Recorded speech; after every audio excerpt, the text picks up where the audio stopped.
Jurusan Analisis Farmasi dan Makanan Poltekkes Surakarta hadir dan berkembang untuk menjawab tuntutan masyarakat terhadap tenaga ahli di bidang analisis farmasi dan makanan. Jurusan ini resmi didirikan pada tanggal 28 Agustus 2017. Jurusan Anafarma memiliki satu program studi, yakni Prodi D3 Analisis Farmasi dan Makanan. Visi utama dari Prodi Anafarma adalah menghasilkan lulusan ahli madya analisis farmasi dan makanan dengan keunggulan di bidang analisis bahan berbahaya dan beracun, penyediaan obat tradisional dan kosmetika tradisional yang profesional, serta kompetitif dan berwawasan global pada tahun 2035. Misi jurusan Anafarma yang pertama adalah menyelenggarakan program studi D3 Anafarma yang unggul di bidang analisis bahan berbahaya dan beracun pada sediaan obat tradisional dan kosmetika tradisional, serta menghasilkan lulusan yang profesional, kompetitif, dan berwawasan global. Yang kedua, menyelenggarakan penelitian yang mendukung program pendidikan yang unggul di bidang analisis bahan berbahaya dan beracun pada sediaan obat tradisional dan kosmetika tradisional. Yang ketiga, menyelenggarakan pengabdian masyarakat yang unggul. Yang keempat, menyelenggarakan tata kelola penyelenggaraan pendidikan yang akuntabel dengan jaminan mutu. Yang kelima, mengembangkan kemitraan dengan berbagai sektor, baik nasional maupun internasional. Dan yang terakhir, menyelenggarakan diversifikasi usaha dan kewirausahaan. Anafarma sendiri mempelajari bidang laboratorium farmasi dan makanan, serta memiliki kemampuan dalam menganalisis produk farmasi dan pangan yang aman bagi masyarakat. Lulusan analisis farmasi dan makanan merupakan tenaga teknik kefarmasian dengan dilengkapi surat tanda registrasi tenaga teknik kefarmasian. Profil lulusan D3 Anafarma meliputi: yang pertama, pelaksana pengelolaan laboratorium farmasi dan makanan. 2. Pelaksana analisis farmasi dan makanan. Yang ketiga, verifikator proses pemeriksaan laboratorium farmasi dan makanan. Yang keempat, asisten penelitian laboratorium farmasi dan makanan. Sasaran mutu Prodi D3 Anafarma.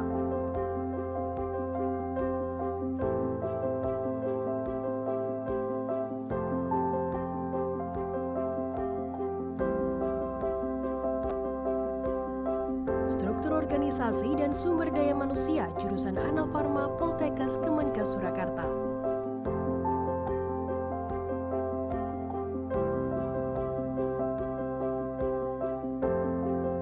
Di jurusan Anafarma sendiri membudayakan 5S: senyum, sopan, sapa, sentuh, dan servis, serta budaya 5R, yakni ringkas, rapi, resik, rawat, dan rajin. Jurusan Anafarma menjalin kerjasama dengan luar negeri dan dalam negeri. Kerjasama dalam negeri dengan berbagai industri farmasi dan balai pengujian di lingkungan Kementerian Kesehatan, Kementerian Keuangan, Kementerian Perindustrian.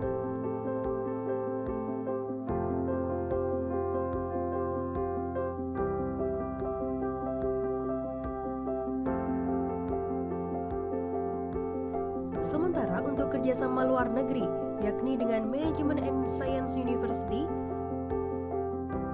Unicorn University, Masa University, and Burapa University.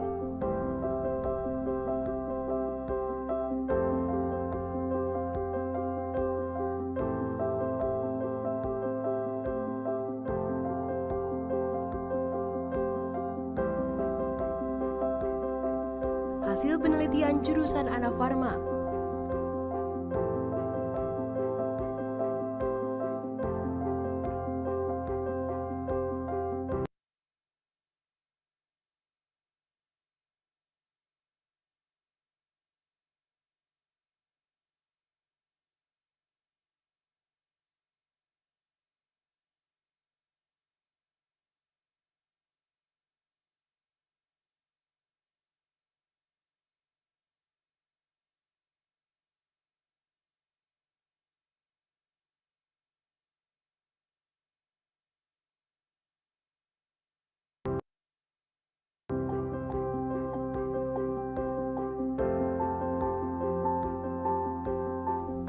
masyarakat jurusan Anafarma.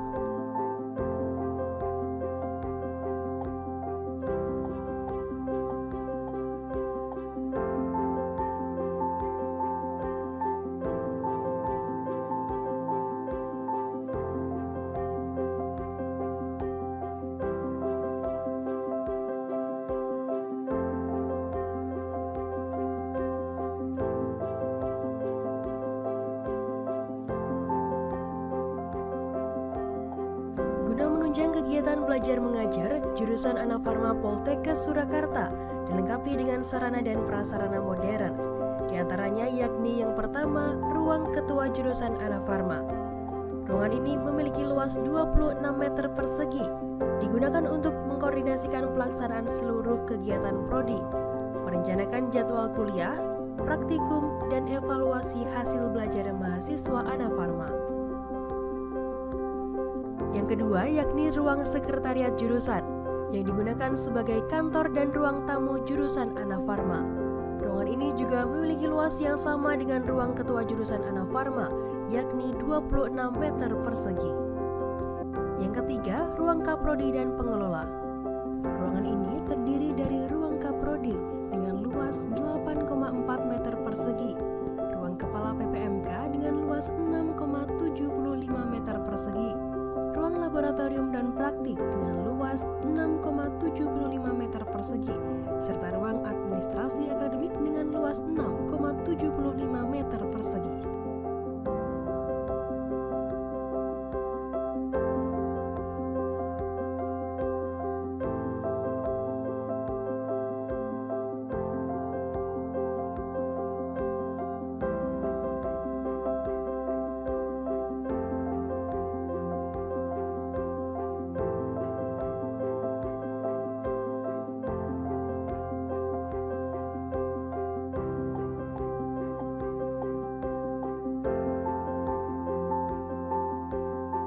Yang selanjutnya ruang administrasi dan keuangan. Di ruangan ini, para staf jurusan Anafarma mengatur kebijakan mengenai pengadaan dan penggunaan keuangan, di mana bentuknya berupa pengelolaan keuangan meliputi perencanaan, pengaturan, pertanggungjawaban, dan pengawasan keuangan.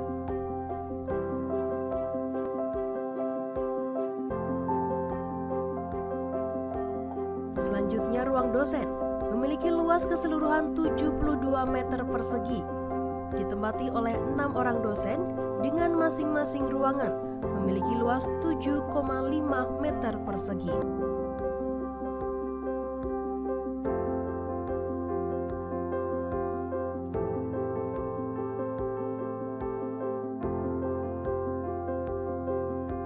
Tersedia pula ruang tunggu untuk mahasiswa dan mahasiswi jurusan Anafarma. Ruang rapat dan pangkalan data akreditasi. Ruangan dengan kapasitas 36 orang ini memiliki luas 72 meter persegi. Biasa digunakan untuk rapat,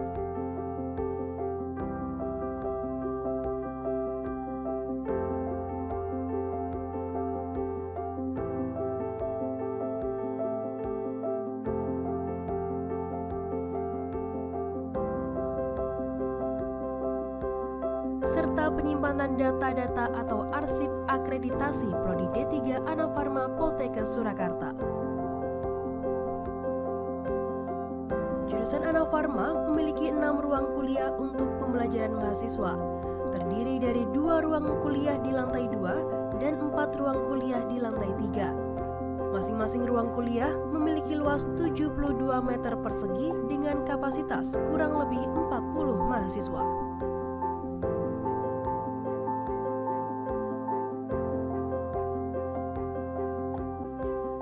Jurusan Anafarma Poltekkes Surakarta juga memiliki laboratorium.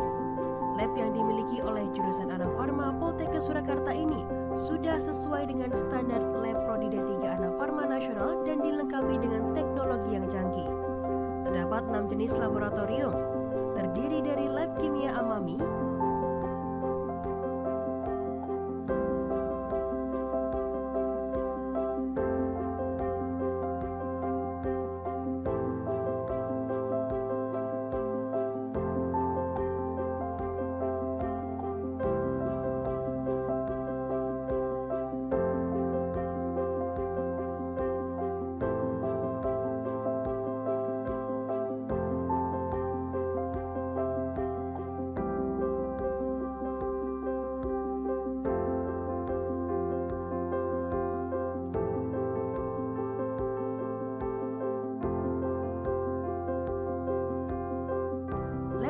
analisis farmakognosi dan mikrobiologi.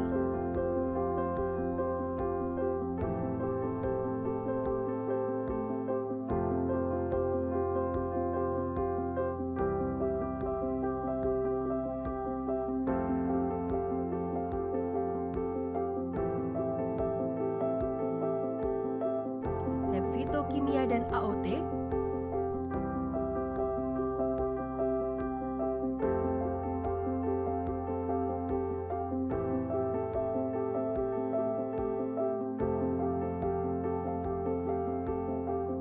lab analisis instrumen,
Ladies and gentlemen, may I have your attention, please?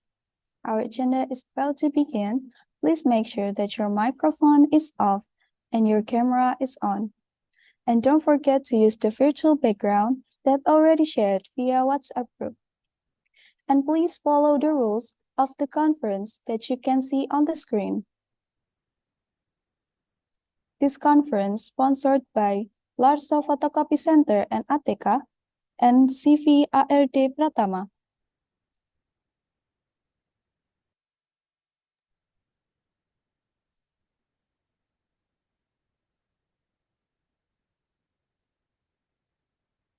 Assalamualaikum warahmatullahi wabarakatuh. Shalom, Om Swastiastu, Namo Buddhaya, Salam Kebajikan.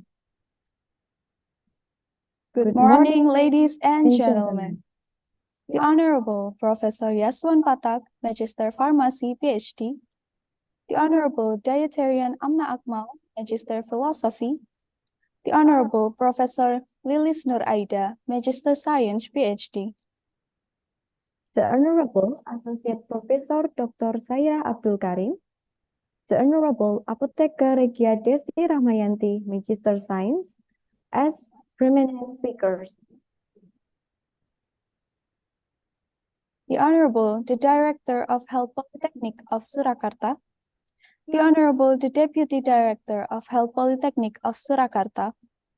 The Honorable Head of Department and Health Polytechnic of Surakarta. The Honorable Head of the Alumni Family of Department and Health Polytechnic of Surakarta. The Honorable Lecturer and the Academic Community of Health Polytechnic of Surakarta. The Honorable APDFE, PAVI, and all head of the Regional Health Laboratory in Surakarta, and distinguished guests, ladies and gentlemen.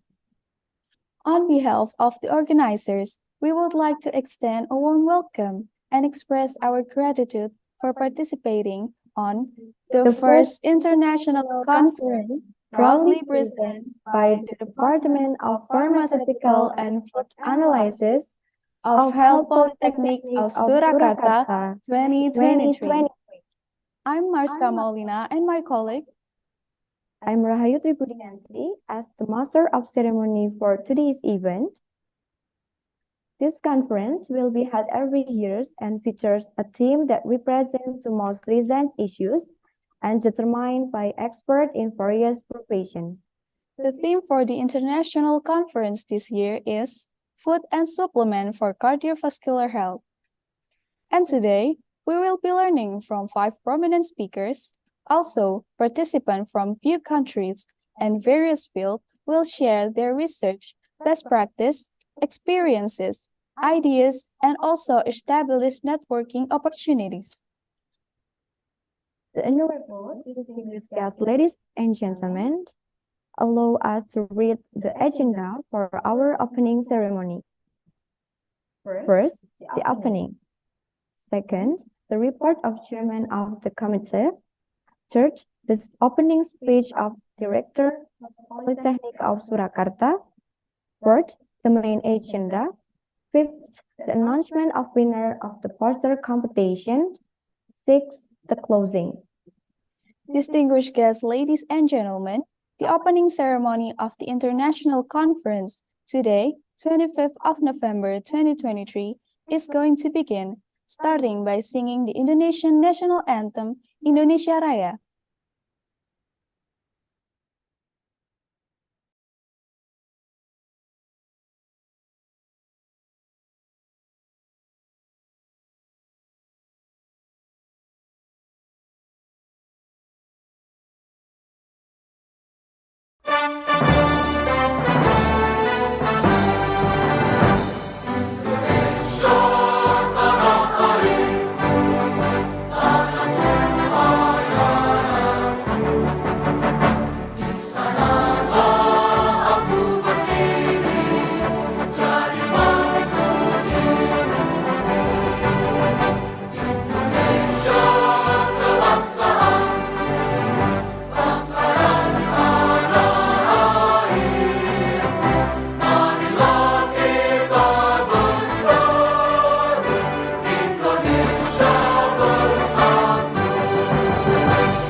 The honorable distinguished guests, ladies and gentlemen, we come to the second agenda, the report of chairman of the committee, Diva Azahra Regina Putri. To Diva Azahra Regina Putri, time is yours. Assalamualaikum warahmatullahi wabarakatuh. Salam, Om Swastiastu, Namo Buddhaya, Salam Kebajikan. Let me introduce myself. My name is Diva Azahra Regina Putri, as Chairman of the 2023 International Pharmaceutical and Food Analysis Conference Committee. I'm here representing the entire committee to give a speech at today's event. The Honorable Professor Yaswan Patak, Master of Pharmacy, PhD. The Honorable Dietarian Amna Akmal, Master of Philosophy. The Honorable Professor Lilis Nuraida, Magister Science, PhD. The Honorable Associate Professor Dr. Saira Abdul Karim. The Honorable Pharmacist Regia Desti Rahmayanti, Master of Science, as prominent speaker. The Honorable Director of Health Polytechnic of Surakarta, Mr. Sudiro SKP, Nurse MPD. The Honorable Deputy Director of Health Polytechnic Surakarta. The Honorable Head of Department and Health Polytechnic of Surakarta. The Honorable lecturer, and the academic community of Health Polytechnic of Surakarta, the Honorable APDFI, PAFI, and all head of regional health laboratory in Surakarta, and distinguished guests. We offer to praise and gratitude to the presence of Allah Subhanahu wa Ta'ala, who has blessings so that this international pharmaceutical and food analysis conference can be carried out well. The Ministry of Health Polytechnic of Surakarta is a government-owned higher health education institution organized to support improving the health status of Indonesian people.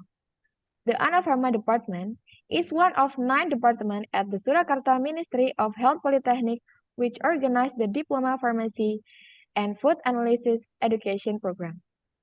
Anapharma Education Program was held with the aim of creating professional health workers in the field of pharmacy and food analysis. Based of 2018 RICE data, the prevalence of cardiovascular disease is 15 out of 100 people. Cardiovascular disease, or CDV, is the leading cause of death in both sex and all race and ethnicities in the United States. Among deaths caused by CVD, coronary heart disease is the highest contributor to death, followed by stroke, high blood pressure, and heart failure. Many traditional risk factors for CDV, such as obesity, poor nutrition, smoking, and lack of physical activity, are thought to increase inflammation and oxidative stress, thereby contributing to atherogenesis. Thus, the need and importance of information about this matter is why are we holding an international conference, the first international pharmaceutical and food analysis conference, food and supplement for cardiovascular health. Furthermore, as chairman of this committee, I would like to thank all parties who support this running of today's event. Hopefully, this event can increase insight and knowledge. We apologize if there are any deficiency and or error in this international conference on pharmaceutical and food analysis. Wassalamualaikum warahmatullahi wabarakatuh. Thank you, Diva, for the report. The Honorable distinguished guests, ladies and gentlemen, now this is high time for us to listen the opening speech from First Director of Health Polytechnic of Surakarta, Mr. Widodo MM, on behalf Director of Polytechnic of Surakarta. To Mr. Widodo, time is yours. Okay, thank you very much. Can you hear my voice? Yes, Mr. Clearly. Okay, thank you very much. Firstly, as a Vice Director 1 for Academic Affairs, allow me to convey a speech from the Director of the Health Polytechnic of Surakarta, because he is currently also still carrying out other official duties. Assalamualaikum warahmatullahi wabarakatuh. Peace be upon us all. Om Swastiastu, Namo Buddhaya, Salam Kebajikan. Good morning. First of all, let me convey my greetings to the distinguished speakers. First, Professor Yaswan Patak, PhD from the Center for Research and Education in Nanobioengineering, University of South Florida, USA. Dr. Amna Akmal, Master of Philosophy, Director of and founder of Diabetic, revealed by Amna Pakistan. Associate Professor Dr. Sairah Abdul Karim, Dean of Faculty of Health and Life Science, Management and Science, University, Malaysia. Professor Dr. Lilis Nuraida, PhD from the Division of Food Microbiology, Food and Science Technology, Bogor Agriculture Institute, Indonesia. And Apotheker Regia Desti Rahmayanti, Master of Science from the Pharmaceutical and Food Analysis Department, Surakarta.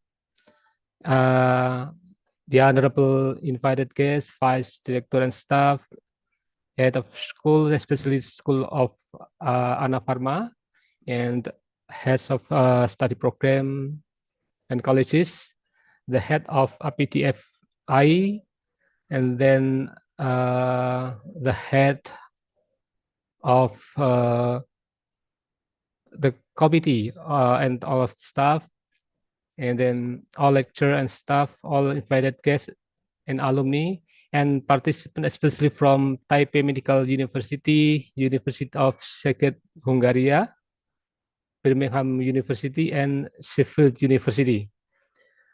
Let us be grateful for the extraordinary blessing of God Almighty, so that today we are here to share this extraordinary moment of friendship and knowledge. To all esteemed speakers, thank you for being willing to enliven this event, sharing your valuable time and expertise. It is an honor and pride for us to be the first to hold the first International Pharmaceutical and Food Analysis Conference with the theme of food and supplement for cardiovascular health, which presented speakers from USA, Pakistan, Malaysia, and of course from Indonesia. Distinguished guests, as we all know, health problems in various countries today are increasingly complex and require handling effort that not only require seriousness but also togetherness. Various countries come together to discuss, share experiences, and even work together to help each other overcome this problem. One disease that is very serious and cause extensive losses is various heart disease and other cardiovascular problems. Ladies and gentlemen, every year we commemorate World Heart Day, which falls on September 29. This is to remind us all because heart disease and other cardiovascular problems are still the #1 killer in the world.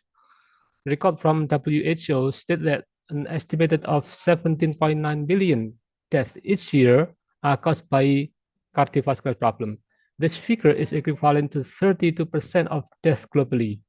Of this figure, as many as 85% are caused by heart attack and stroke. According to the data from the Indonesian Health Society, Health Social Security Administration or BPJS, by 2022, there will be an increase in the number of cases of catastrophic disease by 23.2 million cases with a cost of around 24.1 trillion rupiah from around 22.9 million, which cost around 18 trillion in 2022 previously. There was an increase in costs of 34.3% within 1 year. The first ranking of this catastrophic disease is the heart disease itself, that account for 15.5 million cases, and the second is cancer, about 3.2 million cases. Number 3 is stroke, about 2.5 million cases, and kidney failure, about 1.3 million cases. Distinguished ladies and gentlemen, apart from the enormous costs that must be borne, there are still extraordinary impact, namely the potential for a reduction in life expectancy, a decline in productivity, and what is no less important is the nation's competitiveness. Seeing the seriousness of this problem, the government through the Ministry of Health of the Republic of Indonesia has launched health transformation in order to speed up the process of overcoming various health disease problems, including this catastrophic disease. The government has made various efforts through these transformation pillars, including strengthening primary services facility, referral, quality of human resources, and of course, improving health technology. The government has intervened, including that every province in Indonesia must have a hospital capable of carrying out invasive measures for heart disease, strengthening health technology, and of course, accelerating medical and health personnel and their distribution. However, preventive and promotive effort remain a very important focus. To get good quality heart health, you need to consume the right nutrient, probiotic, and functional food. Based on extensive research, probiotics are considered capable of preventing cardiovascular disease. Currently, a healthy lifestyle using herbal plants and spices as an alternative health supporting drink is also starting to be adopted by many people. To maximize the healing process for cardiovascular disease, increasingly sophisticated preparation technology is needed so that it is effective, so that the healing process for cardiovascular disease will be more effective. As part of Ministry of Health of Republic of Indonesia, the Health Polytechnic of Surakarta and the Ministry of Health feels obligated to help in strengthening primary services through education related to this case, especially for academic in the form of seminars and scientific poster competition. This activity was organized by the School or Department of Pharmaceutical and Food Analysis of the Health Polytechnic of Surakarta for the first time.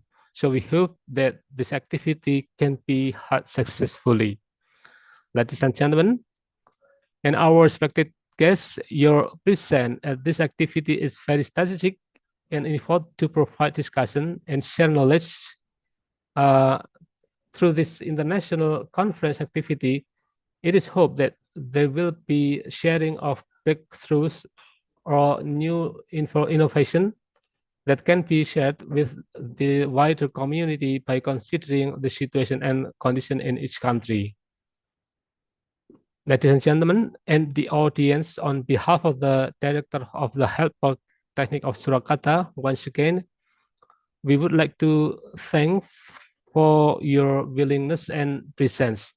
Furthermore, with the permission of all you respected attendees, allow me to officially open this conference by saying Bismillahirrahmanirrahim. Happy conference. Hopefully it can be enjoyable. Get to know your healthy heart, love your life. We therefore convey thank you very much. Assalamualaikum warahmatullahi wabarakatuh. Thank you, Mr. Widodo, for the warm welcome. For the sake of running this event smoothly, we would like to invite you to have presiding prayer altogether. To Royhan Imam Fauzi, time is yours. Assalamualaikum warahmatullahi wabarakatuh. Ladies and gentlemen, before the international conference begin, let us bow our head for a moment, pray to God Allah Subhanahu wa Ta'ala. I will lead this prayer based on Islam, and for those who are not Muslim, you are pleased to pray according to each of your belief. Alhamdulillahi Alamin. Hamdan yuafi ni'mahu mahuwa yukafi'u mazidah. Ya Rabbana lakal hamdu kama yambagi li jalali wajhikal karim wa azimi sultani. Allahumma inna nas'aluka salamatan fid din wa afiyatan fil jazad wa ziyadatan fil ilmi wa barakatan fil rizki wa taubatan qoblal maut wa rahmatan indal maut wa maghfiratan ba'dal maut. Allahumma fir lana wali walidaina walil muslimina wal muslimat wal mu'minina wal mu'minat al ahyai minhum wal amwat innaka sami'un qaribum mujibud dawat ya qadiyal hajat. Oh Allah, today Saturday 25 November 2023, we gather here to bring about an international conference on science with the theme Food and Supplement for Cardiovascular Health. Make this international conference as a medium of sharing useful idea, knowledge, and experience, research of various disciplines. May the conference we organize today benefit to our life, broaden our knowledge, send our idea, and lead us to be successful, productive person. which in turn will boost dignity of our nation. Oh Allah, guide and bless our heart and our mind with the light of our guidance. Impart your supreme wisdom upon our activity. Help us to speak our mind clearly. Help us to listen to each other, respect each other, love each other, so that we are included to the blessed person. Oh Allah, protect us from unintended temptation, show us the right path and give us knowledge and strength to perform good things. Actually, show us and make it clear the bad things and give us knowledge and strength to avoid them. Amin. Rabbana atina fid dunya hasanah wa fil akhirati hasanah wa qina azabannar. Subhana rabbika rabbil izzati amma yasifun wassalamun ala wal mursalin walhamdulillahi rabbil alamin. Amin. Wassalamualaikum warahmatullahi wabarakatuh. Thank you, Soihan Imam Fauzi. The honorable distinguished guests, ladies and gentlemen, we come to the main agenda, the conference and discussion session.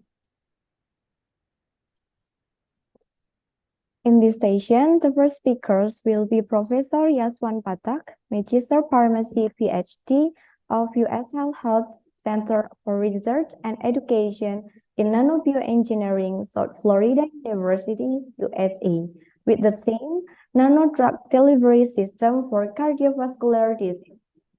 And the second speaker will be dietarian Amna Akmal, Magister Philosophy, Director and Founder of Dietetic Refill by Amna, with the theme Nutrition and Dietary for Cardiovascular Disease Guidance. This session will be handled by the moderator, Ms. Arum Dwi Agustin, Magister Science, as first moderator. We cordially invite Ms. Arum Dwi Agustin.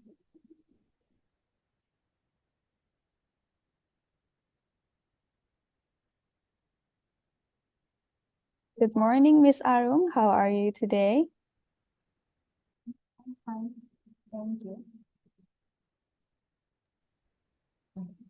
Okay. Yes, I'm fine. Thank you. Yes. Before we start, we'll be read her profile verse. Ms. Arum Dwi Agustin has experience in 2019 until future as lecturer in Pharmaceutical and Food Analysis Department, Health Polytechnic of Health Surakarta. She has more than 4 papers, as we can see on the screen. As we know, she studied at one of university in Yogyakarta that we call Gajah Mada University. She's also an undergraduate and postgraduate program of chemistry at Faculty of Mathematics and Natural Science.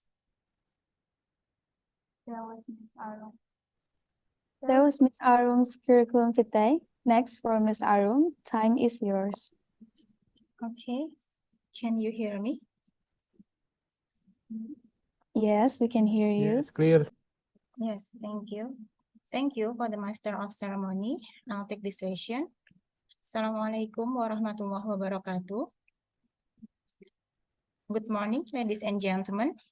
Thank you for being with us on your holiday. We are here to broaden on knowledge in food and supplement for cardiovascular health with our incredible speakers from America and Asia, including Pakistan, Malaysia, and of course, our lovely Indonesia. My name is Arum Dwi Agustin. You can call me Arum, and I'm going to be the moderator for the first session of the conference today. The Ministry of Health has launched 6 priority health programs in 2023, one of which is cardiovascular disease, which we know has a high prevalence in Indonesia and one of the foremost causes of high morbidity and mortality globally. Real strategies that can be implemented include prioritizing comprehensive promotive, and preventive actions. There are several ways you can minimize the risk of the potentially fatal disease, including maintaining a healthy food lifestyle, especially in Indonesia, with a variety of natural plants that have been used for generations to treat various diseases.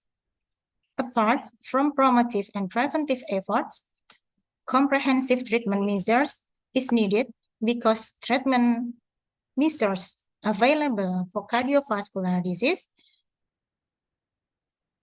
are not very useful, which demand promising alternative methods. Nanoscience and nanotechnology open a new window in the area of cardiovascular disease with an opportunity to achieve effective treatment, better prognosis, and less adverse effect on non-target tissues. Then, how about the development of food, supplement, and nano-drug systems in treating cardiovascular health? Now, we will meet our best speakers to answer that question. For the first speakers, we have Professor Dr. Yashwan Pathak, MPharm PhD, from USF Health Center for Research and Education in Nanobioengineering, University of South Florida, USA. And then Dietarian Amna Akmal, MPhil, a director and founder of Human Nutrition and Dietetics Clinical Dietitian, Pakistan. And then Professor Dr. Lilis Nuraida from the Division of Food Microbiology, Food and Science Technology Department, Bogor Agriculture Institute, Indonesia. And then Associate Professor Dr. Sairah Abdul Karim, Dean School of Pharmacy, Management, and Science University, Malaysia. And the last speakers, we have Apotheker Regia Desti Rahmayanti MSc from Pharmaceutical and Food Analysis Department, Surakarta Health Polytechnic, Indonesia. Okay, we are going to our first speakers. I'd like to greet Professor Yashwan Pathak. How are you, Professor? Apa kabar? I'm doing absolutely well. Shall I share my screen? Okay, nice to meet you. And thank you for coming here to the first International Pharmaceutical and Food Analysis Conference, Food and Supplement for Cardiovascular Health. We can wait to hear your presentation, but before you speak, I'd like to explain that each speaker has 45 minutes to deliver the material and will be followed by 70 minutes discussion sessions. And for participants who wants to ask a question, you can raise your hand and mention your name or type your question on the chat box, then I'll read it for you. Before Prof. Pathak begins his presentation, I will read his curriculum vitae first for us. Professor Pathak has over 25 years of versatile administrative experience in an academic or industrial setting. As a dean and chair, over 17 years as faculty out, of which 13 years as associate dean for faculty affairs. He has worked in student admissions, academic affairs, research, graduate programs, assessment, and IRPSAC committees, chair of the International Working Group for USF Health, consisting of USF Medical, Nursing, Public Health, Pharmacy, and Physiotherapy colleges, director of Nano Center, and now hold the position for Associate Dean for Faculty Affairs. He is the recipient of the U.S. Fulbright Scholar Award to teach at Surabaya University. Prof. Pathak received his MPharm and PhD from Nagpur University, India. He also has an MBA and Master's in Conflict Management from Sullivan University, Louisville, USA. He has undergone postdoctoral training at Royal Free Hospital, London, UK, Hebrew University of Jerusalem, Israel, and the University of Michigan Medical Center at Ann Arbor, Michigan, USA. Prof. Pathak has edited several books in the field, of nanotechnology in Springer, drug delivery system in CRC Press, antibody-mediated drug delivery system in John Willis and Son, and in the field of nutraceuticals in Taylor and Francis, artificial neural network in Elsevier, and conflict resolution and cultural studies with over 300 research publications, patents, reviews, chapters, abstracts, and articles in educational research, with so many awarded that I can't mention one by one. Today, he is here to share about nanodrug delivery system for cardiovascular disease. Before you start your presentation, Prof. Patak, would you like prefer to present your own material or ours? Yeah. You will present your own material? Yeah. Can you see the PowerPoint presentation?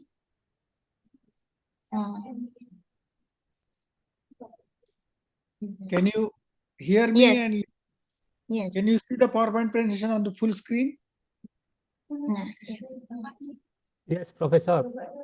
Oh, perfect. Okay. Thank you very much. Yeah. Okay, no longer explaining. I'll give it the room Zoom for Professor Patak. Please, Professor, welcome. Okay. So, selamat pagi, terima kasih. I'm going to talk about nanodrug delivery system for cardiovascular diseases.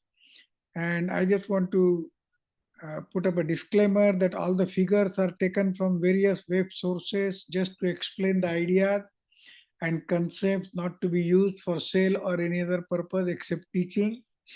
I have my WhatsApp number on the screen as well as my email address, and I'll be very happy if you cannot ask the questions here. You can send me an email or WhatsApp message and we can discuss it on WhatsApp. I am very well versed with Indonesia because I spent my 6 months in Indonesia, in Surabaya. So,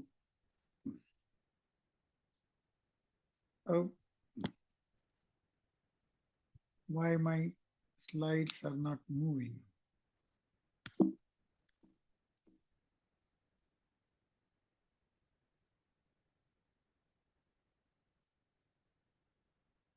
Can you help me in why the slides are not? Okay. So, selamat pagi, apa kabar? Mohon maaf, saya tidak bisa bicara bahasa Indonesia. Selamat to all the faculty and students of the Surakarta Health Polytechnic.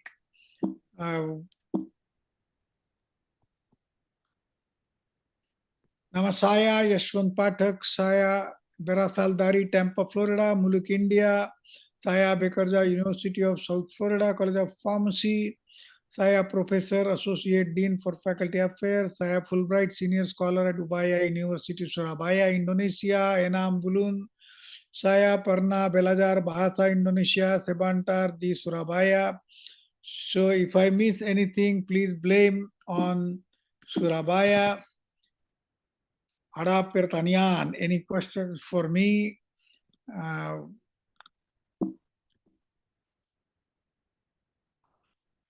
So terima kasih, thank you all. Dhanyawad for the invitation to share my thoughts at the first International Pharmaceutical and Food Analysis Conference.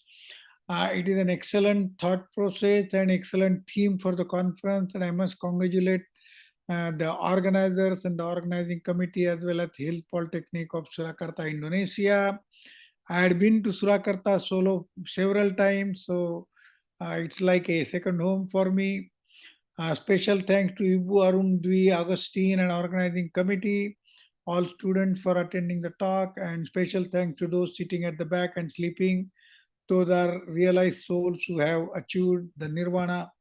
I will try my level best to speak in low voice, not to disturb your meditation. Terima kasih. So my apologies for Bahasa pronunciation. If you can understand my Bahasa, then surely you will understand my English too. Mohon maaf for Indonesian Bahasa pronunciation. So today we are going to talk about cardiovascular diseases and the applications of nanotechnology in treating the cardiovascular diseases. So my talk is divided into three different aspects. One is what are the cardiovascular diseases, what are the diagnostic methods which are used to identify the cardiovascular diseases, and finally, how the recent trends of application of nanotechnology in treating the cardiovascular diseases. So these are three aspects, we'll cover it. So cardiovascular diseases in America, it is almost 106.4 million people, or 46% of the total American population suffers from some or other aspect of cardiovascular diseases, and it is one of the leading cause, as I mentioned earlier by our previous speaker. And men and women in United States claiming 1 out of every 4 deaths encompasses ailments of the heart and blood vessels. So cardiovascular diseases include elevated blood pressure, hypertension, which is the leading risk factor for cardiovascular diseases, but is often overlooked because it is mostly clinically asymptomatic. And CVD is thus often referred to as the silent epidemic, since many individuals are not even aware that they have the disease. And we have currently failed to halt and reverse this silent epidemic, and the majority of the treatment approaches in CVD really heavily rely on oral medications or invasive surgeries. So it is observed that 1 in every 5 adults, that is 22.5%, suffer from the cardiovascular diseases. And here you will find that total deaths from cardiovascular diseases are 633,842 people die of cardiovascular diseases, 595,930 die of cancer, and subsequently the lowest is suicide, around $44,000, 44,193 who committed suicide. So goal of the use of nanotechnology based approaches to overcome the hurdles of conventional systemic drug administration, that includes instability, poor bioavailability, and poor solubility, poor absorption, and adverse side effects. Aside from the drug, ineffective delivery has to be hampered. The use of DNA vectors, microRNAs, and stem cells for the repair and regeneration of vascular tissues are some of the recent technologies which are being used for treating the cardiovascular diseases. Standardized rate of death from coronary heart diseases in the EU is almost 190 deaths per million inhabitants in the European Union. And the cardiovascular nanomedicine research has focused on fabricating nanoscale carriers consisting of several functional elements like nanoparticle core, therapeutic payload, targeting moieties for improved delivery to the heart and vascular system to overcome biological barriers. However, more recently, cardiovascular nanomedicine has expanded beyond the designer nanocarriers, targeting specific body parts to biosensors, actuator devices that can be integrated at various points of medical care, and for improved diagnosis, treatment, prevention, and management of the post-operative pain. So this is where the applications of applications of nanotechnology in cardiovascular diseases. Compared to study of in Asian countries, you will find that Singapore, um, the chronic respiratory diseases are around, the pink bar shows the chronic respiratory diseases, cancer, CVD, and diabetes is yellow bars, and the blue bars show the non-communicable diseases. And you will find that the yellow bars are growing. They are much lower in the Singapore, while Malaysia has much higher concentration of the yellow bar showing CVD and diabetes mellitus. Thailand, Indonesia has even higher than Thailand, and the Philippines has almost identical with Indonesia on cardiovascular diseases and diabetic systems there.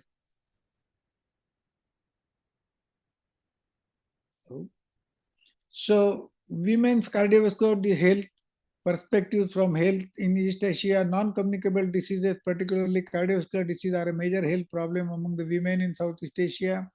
Prevalence of cardiovascular risk factors include hypertension, diabetes mellitus, and being overweight or obese. In women, Obesity is increasing in Malaysia, Thailand, and Philippines, Indonesia, but not in Singapore. The prevalence of smoking is increasing in young women in Southeast Asia, and tobacco use among youths aged 13 to 15 is alarming. Few women in Southeast Asia are aware that cardiovascular diseases affect them owing to misconception, poor education, cultural beliefs, and the atypical clinical presentations of heart disease in women. Regional governments in Southeast Asia have begun initiatives to control cardiovascular diseases with improvement in surveillance methods, education, health promotion activities, and health delivery systems. Uh, barriers to the barriers exist to the successful implementation of cardiovascular preventive programs in women because of the culture, and these can be overcome to some extent by improvement in education and socio-economic status by affordable and efficient healthcare systems. So here you can see that 44 million women in US suffer from the cardiovascular diseases. Now, when you talk of cardiovascular diseases, what are the areas which are considered to be cardiovascular diseases? Are first is coronary artery disease, where fatty deposits happen, atherosclerosis, and then that blocks the veins. Wall diseases, where walls fail to work, wall stenosis, it is closed, and then aneurysm, where thoracic aortic aneurysm is common. Cardiac arrhythmia is disorganized electrical signals between the uh, heart parts. Then thickening of the myocardium or myocarditis is there, which is another challenging scenario for cardiomyopathy. Pericarditis, where the sac gets inflammations out of the heart sac, and then that creates pressure on the heart and abnormality in the heart. So these are some of the, and finally it is the high heart failure. So these are some of the heart diseases which are considered to be cardiovascular diseases.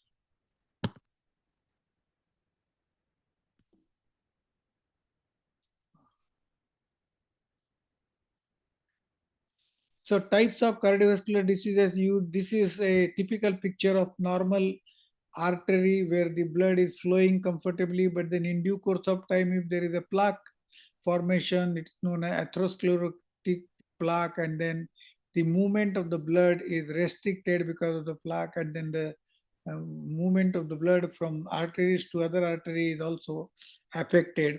And these are atherosclerosis happens when a fatty material called plaque builds up on the inside walls of the arteries and making it hard for blood to move through them, and this is what the plaques look like.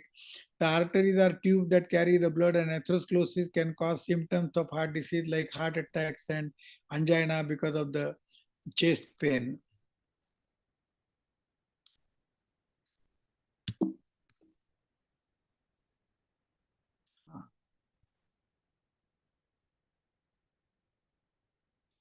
So other artery disease is coronary artery disease, which is known as CAD. CAD is caused by atherosclerosis in the coronary arteries, and the coronary arteries carry blood to the heart. When plaque in the arteries make it hard for blood to move through them, a heart attack can happen, and CAD is most common cause of heart attack, and it can also lead to heart failure. According to the CDC, almost 18.2 million adults of age 20 and over have coronary artery disease. So now you can understand that in many countries, we are finding that young people in the age group of 35 to 50, they suddenly die of heart diseases, and they, oh boy, my, let me, why this is happening.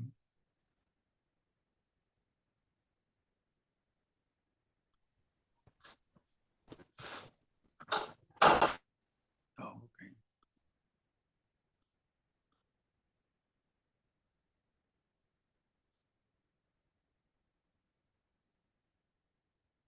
So coronary artery diseases are very common, and it is affecting the young people, and you will never know whether your arteries are blocked or not. And there are several times it has happened that the people start having heavy breath, and then they go to doctor, and suddenly they realize that their 4 or 5 arteries have been blocked, and that's where they are susceptible for the heart attack due to the coronary are diseases. There is another disease which is called congestive heart failure, and congestive heart failure is a serious and long-term condition that gets worse over time. And heart failure does not mean that the heart stops working completely, but it means that the heart no longer works as well as it should. And normally, it is very difficult to know whether you are suffering from congestive heart failure or not. And once you know it, if you don't take adequate care, then probably that can lead to the death there. Some of the symptoms of the congestive heart failure are shortness of breath, difficulty on focusing, fatigue, confusion, lowered ability to exercise, heart palpitations, dry hacking cough, and then edema, swelling on your feet and hands and the body. And this is the typical symptoms of congestive heart failure. And heart failure may start pumping faster and get bigger because the pumping is not appropriate or proper in normal scenario, and that is where the congestive heart failure happens. And it becomes larger by stretching out to pump the blood harder and develops more muscle to help it beat. Eventually the heart cannot keep up and the person may feel really tired or have a lot to trouble of breathing. Then there are heart wall diseases which are known as stenosis, regurgitation, and atresia. So stenosis is the flap of the heart wall become too thick or steep and do not open right, which makes it hard for the blood to flow through. Regurgitation is the flaps of the wall do not close right, and that causes the blood to leak backward into the heart. And artesia is instead of opening and closing the wall, the solid piece of tissue blocks the blood flow, and there is a irregular flow from auricle to the ventricle, and this is where the pressure creates and the problem comes up into the system. Then there is another disease which is known as cardiomyopathy. And cardiomyopathy is a type of heart disease that can cause muscle tissue to become weak and making it harder for the heart to pump blood in the right way. And cardiomyopathy may cause you to have heart wall problems or heart failure. Heart arrhythmia is another challenge, which is when the heart does not beat as it should, either by beating too fast or too slow, and it is normal for your heart to slow down during the rest and speed up during the stress. However, there are other cases where unusual heartbeat may be more serious problem, and some people are born with this condition while others can develop it over the period of time. It is interesting to know that post-COVID, a lot of people who suffered from COVID have also shown the cardiomyopathy and myocarditis and heart arrhythmia because of the COVID infection. Then there is another disease which is known as pericarditis, where the heart is covered with a pericardium, and when there is the inflammation of the pericarditis, that is called pericardium, that is called pericarditis, and a thin layer of tissue called pericardium surrounds your heart. Its job is to hold your heart in place and help it to work properly. But when there is an inflammation and there is a swelling of the pericardium, the heart doesn't work as efficiently as it is supposed to be, and this is where the problem comes into the picture.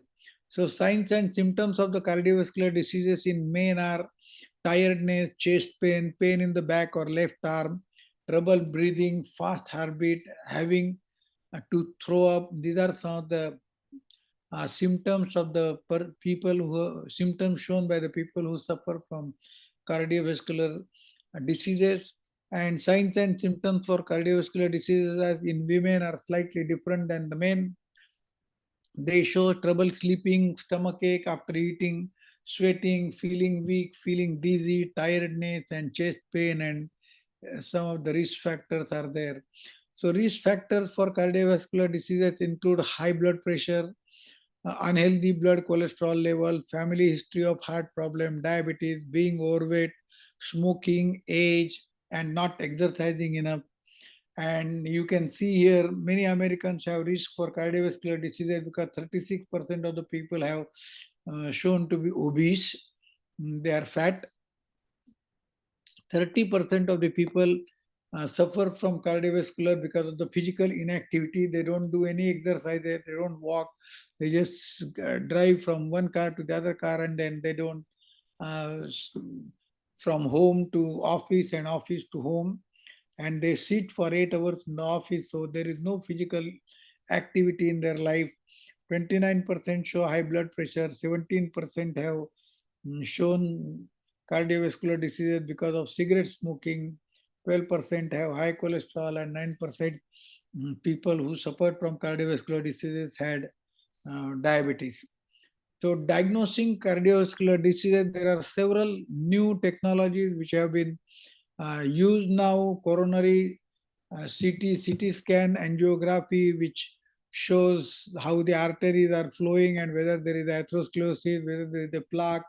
And this exam will show the radiologist where it is, the plaque is, and they can use nowadays different types of nano robots to get rid of the plaques in the artery, and they don't need bypass surgery there. This is a very interesting new technology which is used using the nano robot there, nanotechnology applications in the angiography. Then there is a CT calcium scoring, which is measure how much plaque is there in the arteries.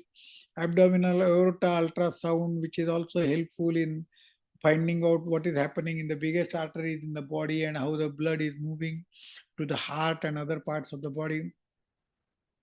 Echocardiography is an ultrasound exam used to take heart muscles and wall to see how well blood is moving through your heart. Carotid ultrasound is another technology which is widely used nowadays, which works on your neck and there carry blood from heart to your brain. In most of the cases, the health insurance covers all these things. There are now new technologies that are known as nanotheranostics for cardiac diseases, and nanotheranostics for cardiac diseases includes nanoparticles like micelles, quantum dot, dendrimers, niosomes, liposome, nanospheres, mesoporous silica nanoparticles, and carbon nanotubes.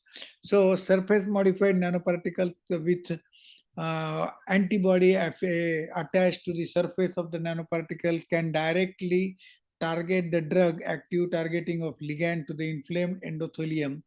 And the antibodies which are shown here, the blue system, these are known as antibodies, and they can direct your blood nanoparticle to the particular endothelial cells, and it can release the drug at the definite area, targeted area of the heart.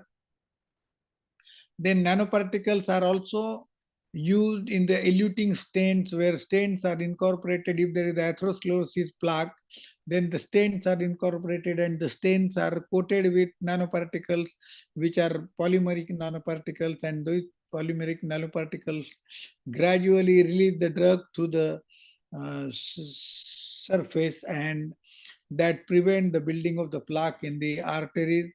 And then imaging the nanotechnology is another area which is significantly growing, and they are using different types of nanoparticles for imaging, and they can be used also for the theranostics for therapy also. There are new tests such as nuclear stress test, an imaging exam that uses a special camera to look at blood supply to the heart when it is at rest and when it is most active. When you create a stress, and then you will ask the person to run on the treadmill, and then once the stress is created, then you see the nuclear stress which is created under the special cameras to find out how the blood circulation is happening under stress, and that gives you an idea whether the person needs bypass or person needs angiography or angioplasty and prevent his death because of the heart diseases. Chest X-ray is another area which helps you to understand about heart, lung, and blood vessels. Muga scan is another imaging system which is used to see, picture the heart and how it is pumping regularly, and these are some of the new techniques which really help to save the life of the people. So cardiovascular diseases and nanomaterials, it's very interesting that in recent years nanomaterials have been widely used for cardiovascular diseases. There are over 300 products which are either in clinical studies or approved by the US FDA, which in some or other way adopt nanotechnology as part of their structure. And you can develop develop various nanoparticles using polymeric micelles, polymeric nanoparticles, solid lipid nanoparticles, micelles, and nanospheres. And cardiovascular diseases can be utilizing these nanoparticles in treatment. So special properties of nanomaterials such as intrinsic physicochemical property and surface energy and surface topography uh, could actively enhance the desirable cellular responses within the cardiovascular system and growing potential for clinical translation. So CVD and nanomaterials can be nanostructured surfaces, nanoparticles or nanocomposites which are used for cardiovascular diseases. So recent progress on nanomaterials opened up new opportunities for treating cardiovascular diseases, and successful translation of nanomaterials into cardiovascular applications require a comprehensive understanding of both nanomaterials and biomedicine. An important concern in the cardiovascular nanoparticles is cellular responses to nanomaterials and the toxicity of nanomaterials in the to the cardiovascular system. And there is a lot of research needed in this area to understand. There are very few um, animal models or models which can help you to understand the toxicity of nanomaterials to the cardiovascular system. And people are doing a lot of research in this area to develop new models to understand this. So nanotechnology holds a tremendous potential to advance the current treatment of coronary heart diseases, and it may assist medical therapies by providing a safe and efficacious delivery platform for a variety of drugs aimed at modulating the lipid disorders, decreasing inflammation and angiogenesis with sclerotic plaques, and preventing the plaque thrombosis. So nanotechnology is not only utilized for the drug delivery but also utilized for therodiagnostics and as well as surgery techniques. Nowadays they are using many different nano robots, nano stents, which are very useful in cardiovascular system and preventing the plaque formation. And in many areas now, nano has become a very popular tool for cardiovascular disease treatments. So the major applications are one is imaging, and you have many different types of imaging targeting, and it can be bioimaging system for the heart arteries and heart wall and whole cardiovascular system. And there is a second area which is called therapeutic applications, which is therapy, which is used nanoparticles used for different types of targeting to make sure that the cardiovascular diseases can be treated. So nanotechnology may improve coronary stent application by promoting endothelial recovery on a stent surface. You can cover the stents with nanoparticle coating, then the drug can be released over the period of time, and that prevent the atherosclerotic plaque in the body, as well as it can provide biomimetic nanofibrous scaffolds, and also by preventing the instant restenosis using nanoparticle based delivery drug that can be decoupled from the stents. Additionally, nanotechnology can enhance tissue engineered graft material for application in coronary artery bypass grafting by facilitating cellular filtration and remodeling of a graft matrix. There is another interesting challenge which children face is that the heart wall over the period of time, because the children take a lot of calcium intake, the heart wall becomes stiff, and then there is a need for replacement of the bioprosthetic heart wall. And nowadays nanotechnology is helping in developing such heart wall using 3D printing, and it can help them to uh, prevent the replacement of heart wall for a long time. So nanotechnology is targeting nanocarriers is another area where dendrimers are used, and you can apply the site-specific ligands or antibodies and deliver the drug to a particular specific part of the heart, like cardiomyocytes. It can be there, or infarcted heart. You can see this picture. Here you can deliver your drug in this portion and have a localized application there and release from the heart disease.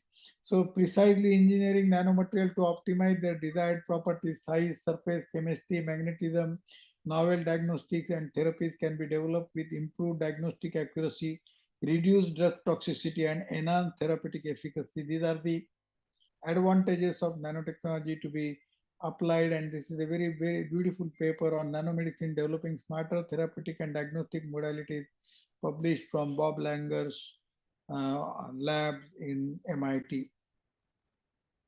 So nanotechnology enables the engineering of materials by manipulating their atomic and molecular component, physical properties and chemistry and assembly. Recent advances in our understanding of disease processes at the molecular level have enabled extensive applications of nanotechnology in medicine, including fields such as diagnostics, imaging, drug delivery, and tissue engineering. Now we have to understand that our body is full of networks. So there is a network of organs, then there is a network of cellular network, then there is a network of molecular level or molecular network, and then there is a fourth network which is known as gene network.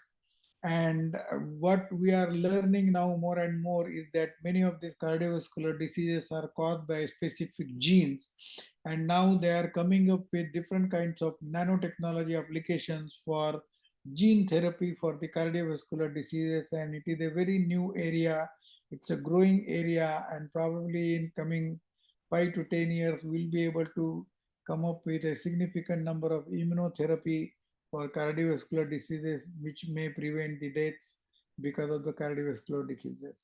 So here there is a tissue repairing. You can do it by engineering, which is there. You can repair the tissues, you can remove the plaques, and you can use different types of nanochemical particles or drugs, cell active factors, genetic materials, and exosomes and low molecular proteins. So these are some of the areas which are now being explored for treatment of cardiovascular disease. And there is another important area which is stem cell therapy for cardiovascular diseases. And all these technologies are still in experimental stages, but it appears that in coming few years we'll be able to make sure that people live longer even with cardiovascular diseases because of the new technologies.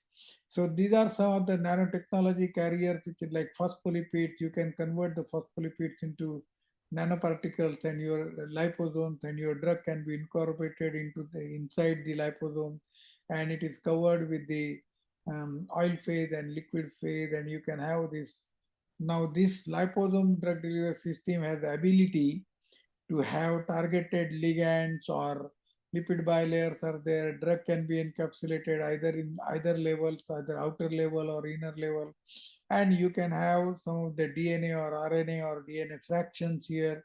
They can target it to the right part of the heart, and it can be treated well. So nanocarrier include liposomes are nanometric vesicles, and they can heart homing from CRPPR conjugation. They can also be modified with antibodies, vascular targeting of atherosclerotic lesions, injured vessels, and then platelet endothelial cell adhesion molecules can be used to deliver these nanoparticles or liposomes into the blood vessel.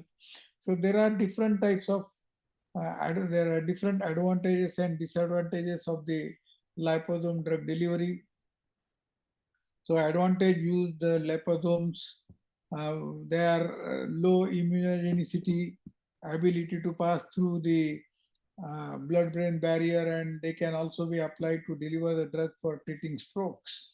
Disadvantage includes a lack of long-term stability, which can cause premature drug release, as well as a greater cost and difficulty associated with the scaling up fabrication. Now you have to understand that if the blood circulation is not properly done, and if the brain doesn't get adequate amount of blood through pumping of the heart because of the cardiovascular diseases, then automatically the person can suffer from brain stroke. And this is where the prevention can be the better thing than the cure there. The other nanocarrier drug carriers are lipoproteins, which are widely used, and they are now they have evaluation of reconstituted high density lipoprotein, which can be used as drug delivery platform, and they are exploring how these lipoproteins can mimic the cardiovascular system, and they can be utilized for treatment of cardiovascular diseases.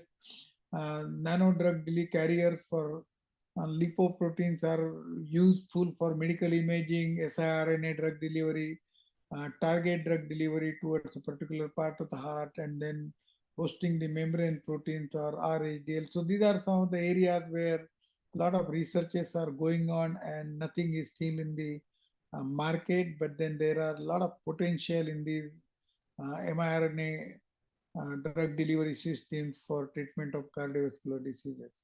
So there are different types of nano carriers which are used. Here they use copolymers, polylactic coglycolic acid, polylactic polycyclohexane, the polyethylenamine, and many different types of things. And they can be loaded with stem cells, they can be loaded with protein, they can be loaded with siRNA, and these can be used as carriers for these proteins and different types of ligands. And block copolymers such as which contain alternating segments of different polymer composition possesses amphiphilic properties such as self-assembly and supermolecular core shells. And block copolymers is a combination of two or three polymers, and they have a lot of flexibility to carry different types of drugs there. So another area is nano drug carriers, dendrimers, which also offer terminal group that can be selectively modified for active targeting. You can attach different types of molecules to the dendrimers. They can be targeted to a particular part of the gene. Have a lot of new applications and a lot of advantages: low polydispersity, low leakage, high solubility, stability, and minimum immunogenicity. These are some of the advantages, and they are exploring them for neovascularization, increasing proliferation and vascular ulcers and wounds. So this is a typical schematic representation of the liposome, lipoprotein, PLGA, block copolymers, which are used at different levels in the heart system. So there is another term which are used as nanoplumbers, which is biomaterial to fight the cardiovascular diseases, and different types of nanomaterials are used for cardiovascular therapy. Uh, there are different types of cardiovascular targets. So current medicine is one treatment fits all, and a day is not far that will develop some more personalized diagnostic systems for the cardiovascular diseases for individuals, and that will not be requiring all one fit for all and one medicine to be given to all the people. So nano carriers for vascular targets are different types of receptor targeted systems are utilized using the nanoparticle treatments of cardiovascular diseases. Many of these are in the experimental clinical levels, and hopefully in coming 5 to 10 years things will be available for common man on the road. So anti-angiogenesis is another area where they are using different types of tumor vasculature, inhibition of tumor blood vessels and tumor necrosis, that is for cancer. Similar type of angiogenesis is they are exploring for the heart, but still it is in the experimental levels. Nano carriers for vascular targets are many different types of things are used for therapeutic delivery, and this atherosclerotic plaque can be removed by some external system so that it will not again come back, and that is where people are working on using different types of things. So here some of the molecules which are used for nano assembly and polyflex micelles and used for delivering different types of drugs using this, and they are also enzyme inhibitors which are causing the peptides and enzyme inhibitors which may cause cardiovascular diseases. So there are several applications of nanotechnology which use peptides and proteins for cardiovascular immunotherapy for cardiovascular diseases. It's all growing. People are learning from cancer treatments and trying to adopt those treatments for cardiac targets. And there are many different areas, receptor areas, where they are trying to target the things, and nano carriers for cardio targets. You can see the plaques which are forming, and these plaques can be targeted with the nanoparticles, and they may remove the plaques through the heart arteries. So now we have different types of conventional liposome to pegylated liposomes, and you can see here you can use DNA, RNA, siRNA, all different types of gene sections can be utilized, and then they are trying to find out how to clip the genes which cause cardiovascular diseases, and this is another new area which is working and will change the patterns in the world. So there are other nanotechnological advances where you can replace part of your heart using the nanoparticle systems or scaffolds, or you can use some nano robots which can move through your heart, and that technology is still in the experimental system, and people are working on that technology. Now there is a drug reservoir. You can create such type of nano plates or nano implants which can stay in the. I had worked during my postdoctoral thing where we used to implant a polymeric carrier on the heart so that it will suppress the immunogenic reactions when you transplant the heart, and that was a very interesting scenario. Similar type of drug reservoir and polymeric nanoparticles, nanoplates are utilized in the system. So there are many different applications for nanotechnology and cardiovascular systems. And I think there are very prominent potential for these applications. And in coming few years, you will see a lot of developments in the systems, and artificial intelligence is new area which is now applied in the cardiovascular area, and it is still in the experimental stage. I hope in another 4 to 5 years we will see AI applications in cardiovascular system. So I am almost completing my new areas in the cardiovascular. They're trying to replace the stuff. They're trying to nano engineering the robots, and it's very fascinating area for a cardiovascular implantable device to prevent the infections there. So this all completes my presentation. There are several things I will request Ibu Arum to share this with all the participants. And this is our Taneja College of Pharmacy in Tampa, and some of my books in this area. And Terima Prof. kasih. Patak? Oh, yes. Yes. Oh, you finished? I'm done. Any Okay. questions for me? Oh, Ada yes. pertanyaan? You can take a rest for a moment, Professor. Yeah. Any Thank questions? you. Please give applause for Prof. Patak. Yeah. All right. We continue the discussion. Please, for an audience who wondering more about this theme, you can raise your hand or type your question in the chat box. Professor, would you like to answer the question? Do you prefer to have one question directly followed by an answer? Or we can collect the question first and then answer it later. Okay, so I have a question here from Setya Rinavati.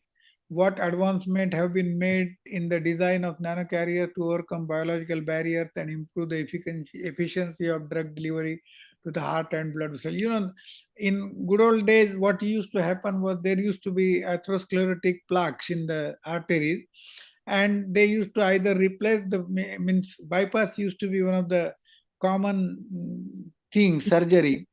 Nowadays they have stopped using the surgery, but what they do is they apply different kinds of stains, and now they are having nano robots which you can move through your arteries and try to break the atherosclerotic plaques, which are very good technology because it is a non-invasive technology, and you don't have to means. I have seen personally in the hospitals where people don't even need anesthesia for this. They just put the robo through your artery on your hand, and then your robo can be manipulating all the movements in the body. You can watch the movement of the robo on your iPad, which is given to you while seeing your heart pumping, and it is very interesting to see. You are watching it consciously, and these are new technologies, and I think every day some or other new technologies are being introduced in the cardiovascular area, and they are learning more and more about the nanotechnology applications in this area.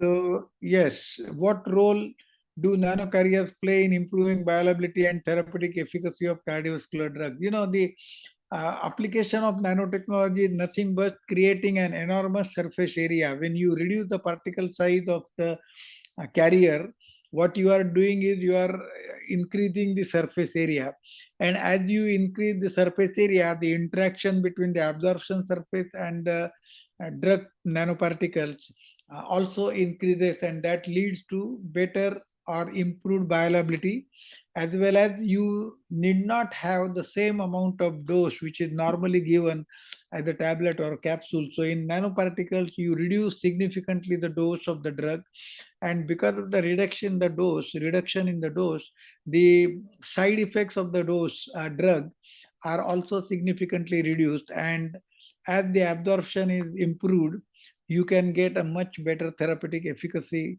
for the cardiovascular drug. And that is where most of the medical professionals are interested in using the nanotechnology for not only theranostics, for diagnostic, for imaging, for treatment, as well as for surgical technologies. So these are some of the areas where nanotechnology is really improving the efficacy of the cardiovascular drugs.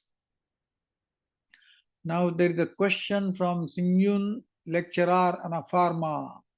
What are the differences between nanoparticles and drug delivery for cancer and cardiovascular? For cancer, the things are slightly different than the cardiovascular diseases. In case of cardiovascular diseases, you are mostly giving the nanoparticle to the systemic administration, because you are working with blood and cardiovascular system.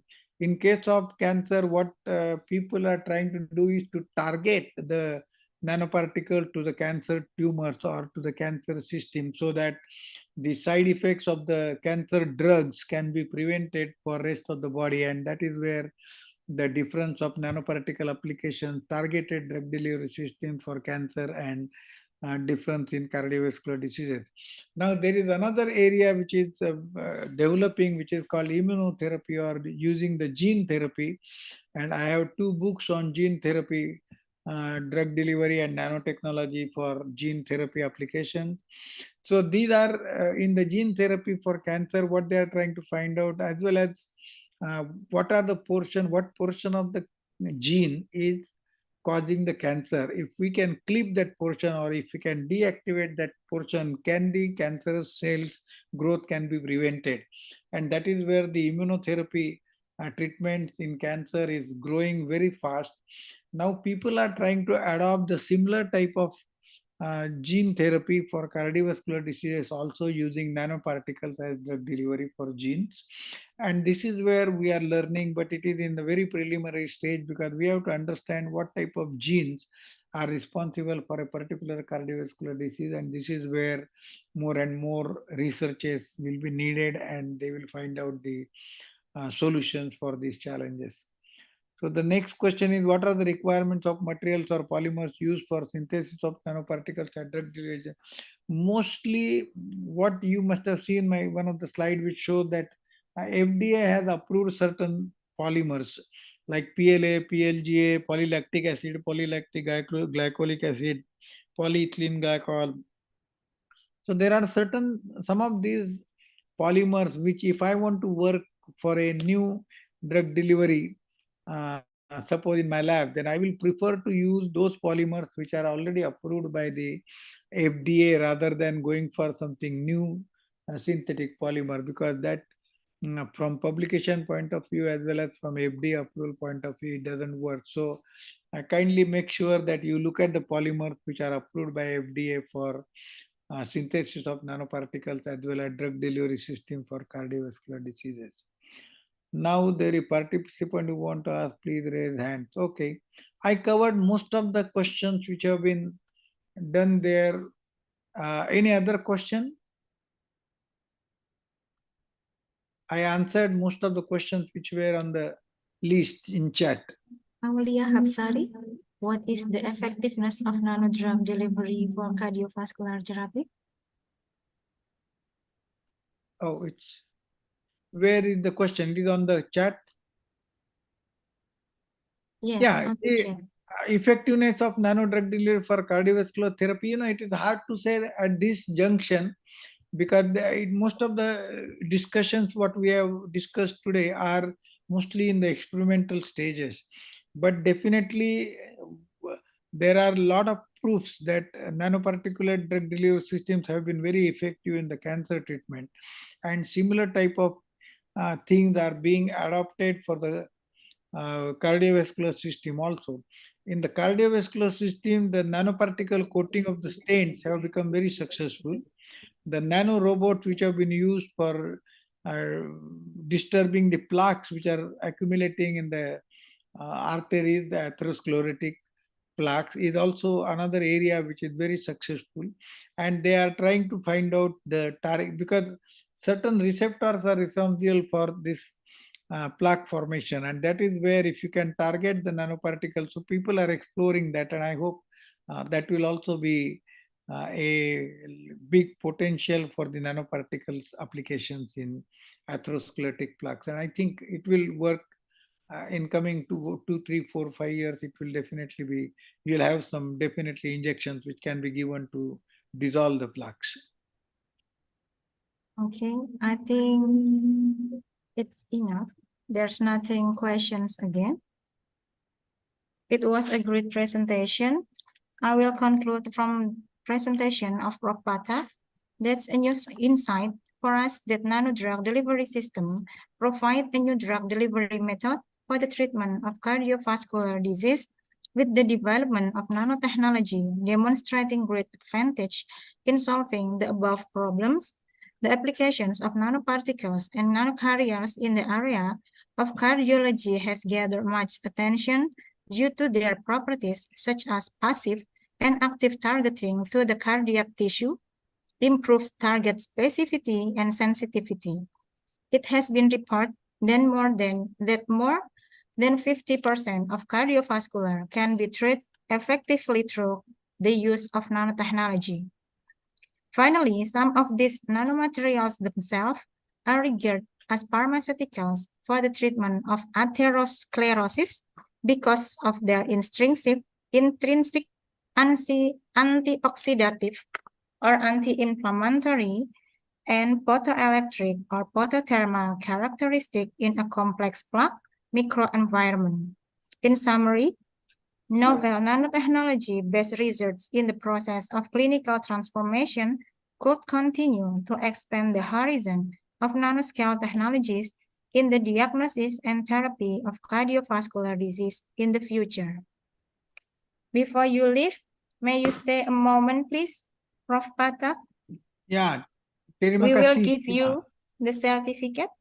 Oh, thank you very much. Terima kasih. Appreciate that. Thanks a lot. Okay. We will give you. Okay. This is the certificate for Professor Pathak as our appreciation of your coming and sharing. Thank you very much, and I hope we will see you at another event. Terima Surely. kasih, Prof. Pathak. Terima kasih, and hope to see you all in person when I visit Solo. Okay, be with you in Solo. Yeah. Now, we are moving to the second speaker. She is from Pakistan, a director and founder of Human Nutrition and Dietetics Clinical Dietitian. Let's welcome our distinguished speaker, Dietarian Amna Akmal, MPhil. Hello, Miss Amna. Are you with us? Can you hear me? Yes, I can hear you clearly. Okay, Assalamu alaikum. Waalaikumsalam warahmatullahi wabarakatuh. How are you, I'm Dietarian good. What Amna? about you? Okay, thank you for being here today to share about nutrition and dietary for cardiovascular disease guidance. Dietarian Amna is a clinical dietitian, internship coach, and lecturer at Arid Agriculture University. Also, the director and founder of Dietetics Review by Amna by profession. She has experience teaching as well as experience in the medical field. Dietarian Amna can help you maintain a healthy lifestyle. She can help you to learn basic to advanced nutrition and medical course. At Dietetic Reviews by Amna, she has envisioned a platform where individuals can access reliable information and resources to make informed decisions about their well-being. Dietarian AMNA's goal is to empower you with the tools and knowledge needed to maintain a healthy lifestyle, tailored to your unique needs. Without further, let's hear the presentation from Dietarian AMNA. You have 45 minutes of presentation and 15 minutes of discussion. Please, room is yours. Okay, thank you, Aram, for your warm introduction.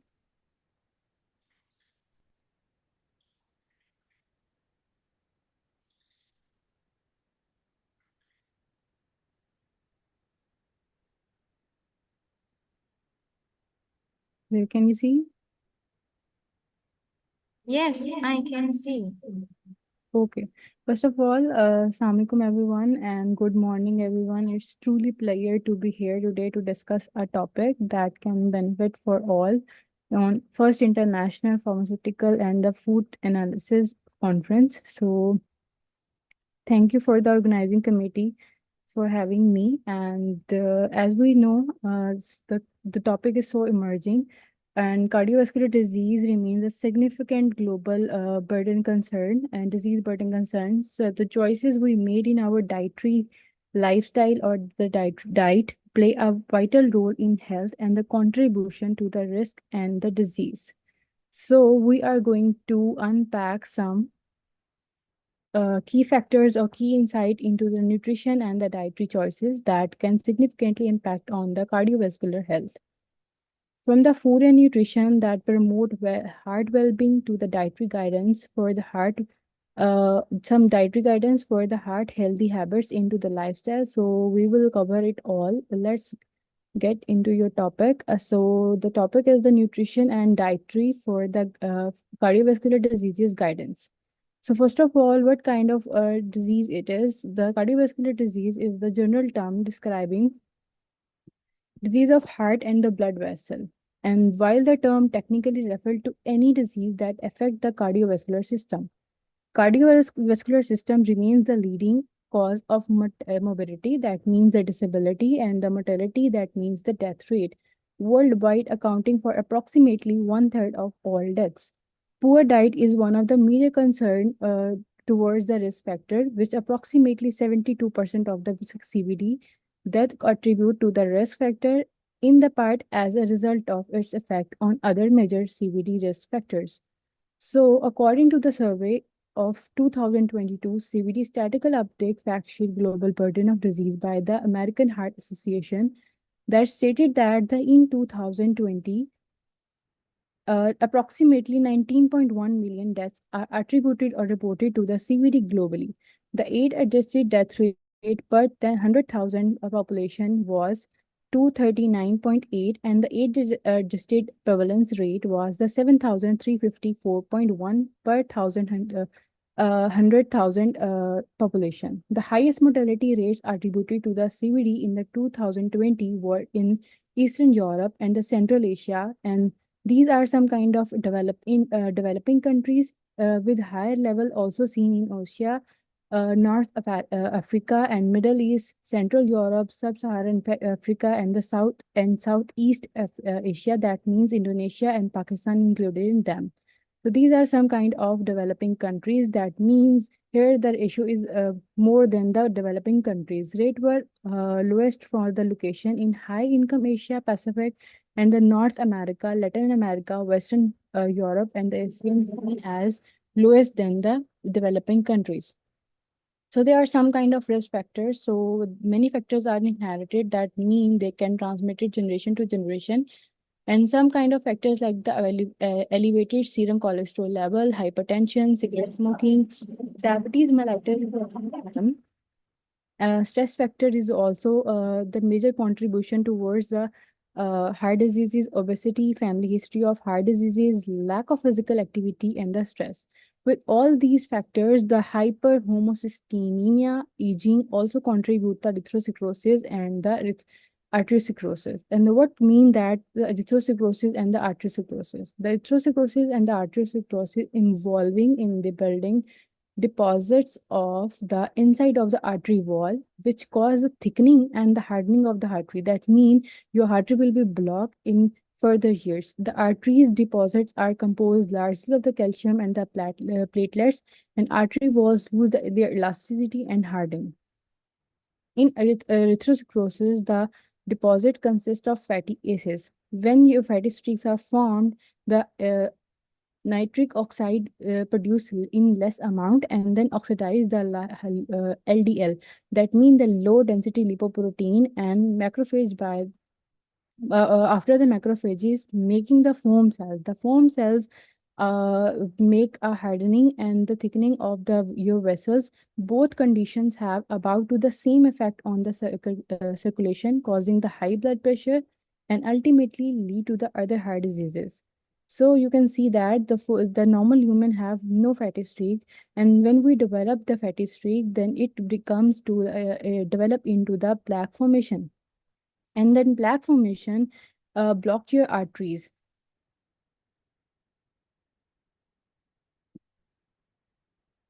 Okay. Excessive thickness of blood platelets is another independent risk factor for the heart diseases and stroke, because the platelets adhere together with the calcium that release potent compound that promote the formation of the erythrocytosis plaque. They can form a clot which can stuck in your small arteries and produce a heart attack. That means myocardic infarction or stroke.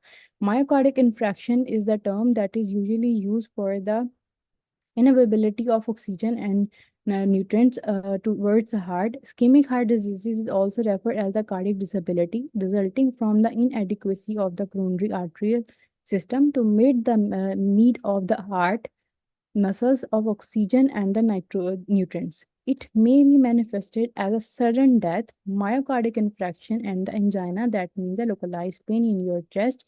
And infarct is the localized area of necrosis that result from the supply of blood to that area is inadequate for the circular survival that lead to the atrophy as well.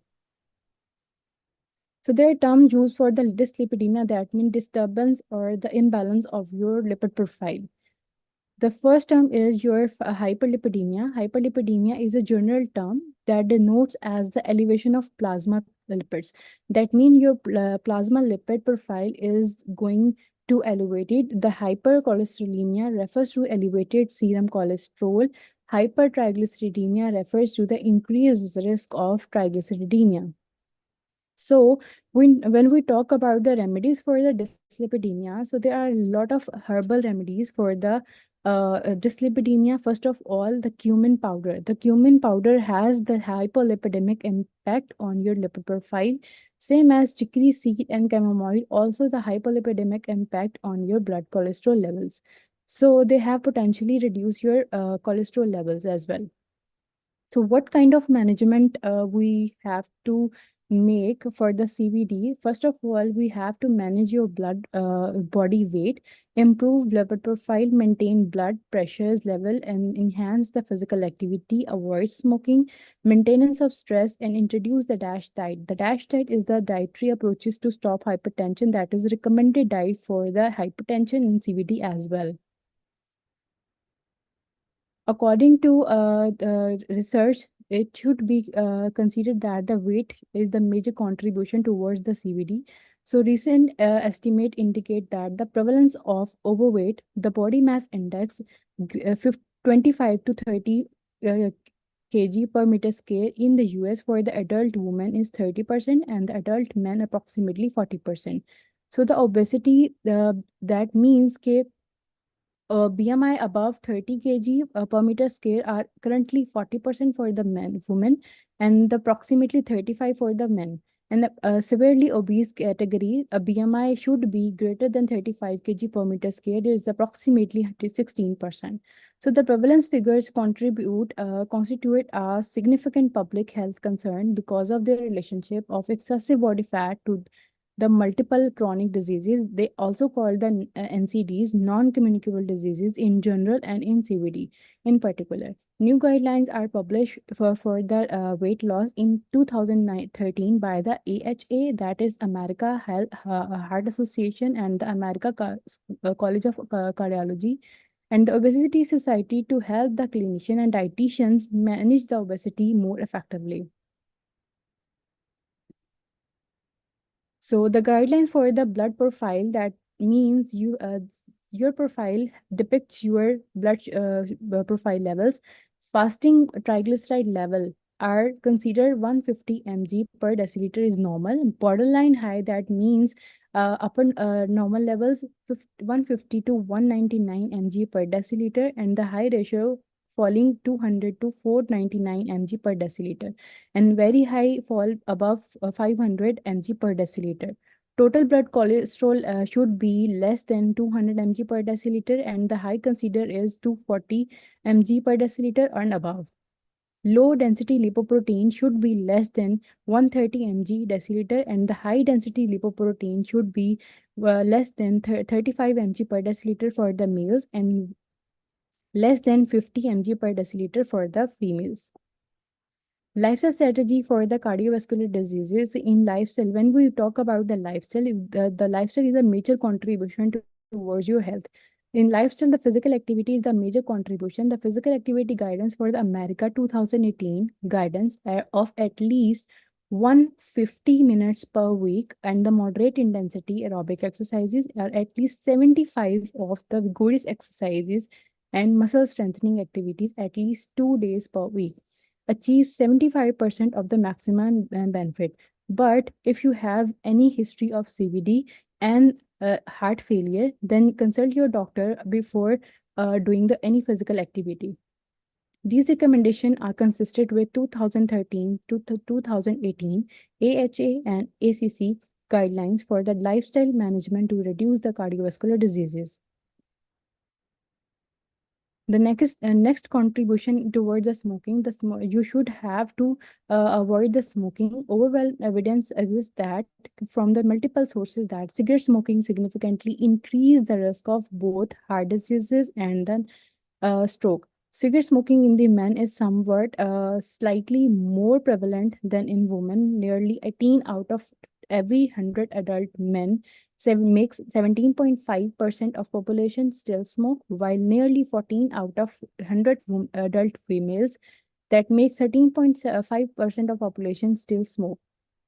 And overall prevalence of cigarette smoking for the adult 18 years of age or adult is 15.5%. And then cigarette smoking having in the nicotine and the carbon monoxide that is injurious for health, and that makes your damage in your epithelium layer of heart.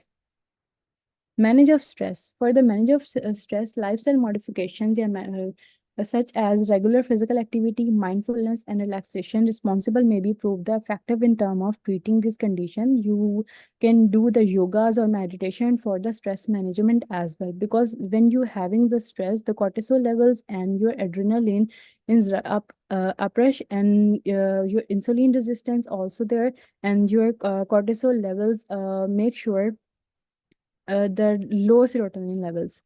So blood pressure is also the contribution towards the CVD.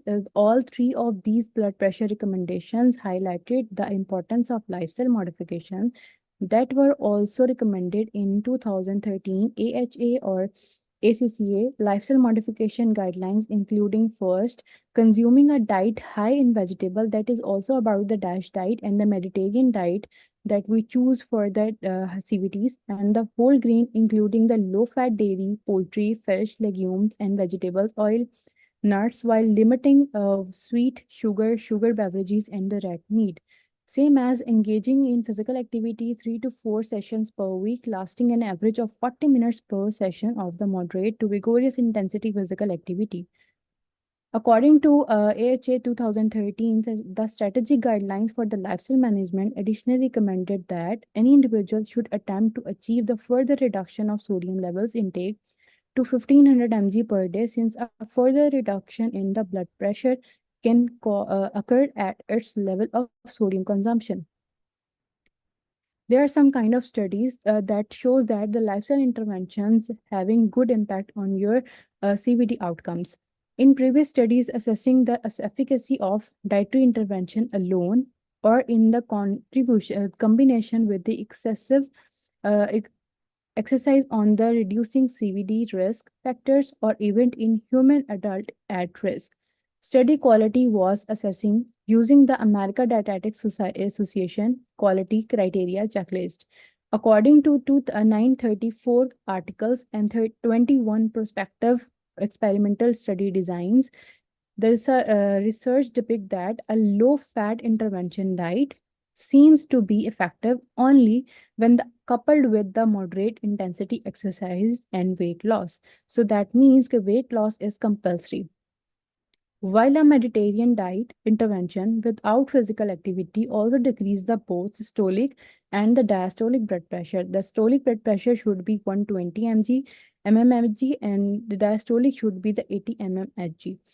Conclusion, the meditation appears to be have the most beneficial effect on cardiovascular events and increased hour of physical training are strongly related to greater improvement of risk factors. Nevertheless, adherence to intervention is the fundamental as it directly related to the health outcomes. So there are some kind of evidence-based dietary guidelines to promote the heart health here cardiovascular diseases. Um, First of all, adjust your energy intake via the TEE, total energy expenditure, and to achieve and maintain a healthy body weight. If you are on not healthy body weight, you have to reduce your weight of approximately 5 to 7 kgs. Eat plenty of fruits and vegetables. Choose a wide variety. Make sure choose the low glycemic index foods that are also rich in fiber. Choose food that made mostly in the whole grains rather than the refined grains. Choose healthy source of protein. Protein should be from the plant source, legumes and nuts. Fish and seafoods having the omega-3 fatty acid that are heart healthy and the healthy heart friendly fats. Low fat or the fat free dairy products instead of full fat dairy cream or products. If meat are chosen, then choose the lean cuts and avoid the excessive processed form like the nuggets and the bacons. Evidence based okay, the next one is the use liquid oils rather than the topical oils, coconut, palm, and the kernel, animal fats, and the potentially partially hydrolyzed fats like the ghee. Choose minimally processed food rather than the ultra processed food. Ultra processed food have the longer shelf life rather than the minimal processed foods. The minimum intake of the beverages or foods with the added sugar that also contribution towards the hyperlipidemia. Choose and prepare the food with a little and no salt. Restrict your sodium intake. If you do not drink alcohol, do not start it. If you choose to drink, then limit your intake. Adhere to these guidelines regardless of where food is prepared or consumed. So these some kind of the traffic alarms kind like red one, make sure the stop and evidence of sport harm. The yellow, make sure cautions use cautionly and it means okay, you can use in moderation. And green means you can go for this strong evidence to support the health benefits. First of all, for the stop, sugar sweetened beverages increase risk of type 2 diabetes and obesity that leads to the cardiovascular diseases. Red and processed meat increase CVD and the cancer risk. Coconut oil, butter oil that is saturated fats, margarine, and the other oils that are conjugated at room temperature, solid at room temperature, increase the CVD risk. Excessive alcohol consumption increase the CVD risk as well and cancer risk. For the caution, and you can use as in moderation level.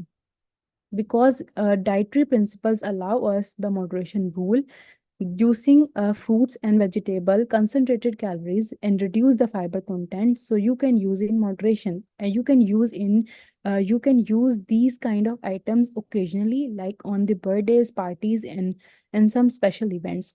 Moderate alcohol consumption may have the positive CVD benefit, but increased risk can cause cancer. Low carbohydrate, high fat diets may promote the weight loss, but although long term effects on CVD outcomes are not clear. So the green means you can go for this at any time. Leafy green vegetable consumption improves the CVD risk. Legumes consumption offers us a sustainable source of protein and promotes the weight loss as well.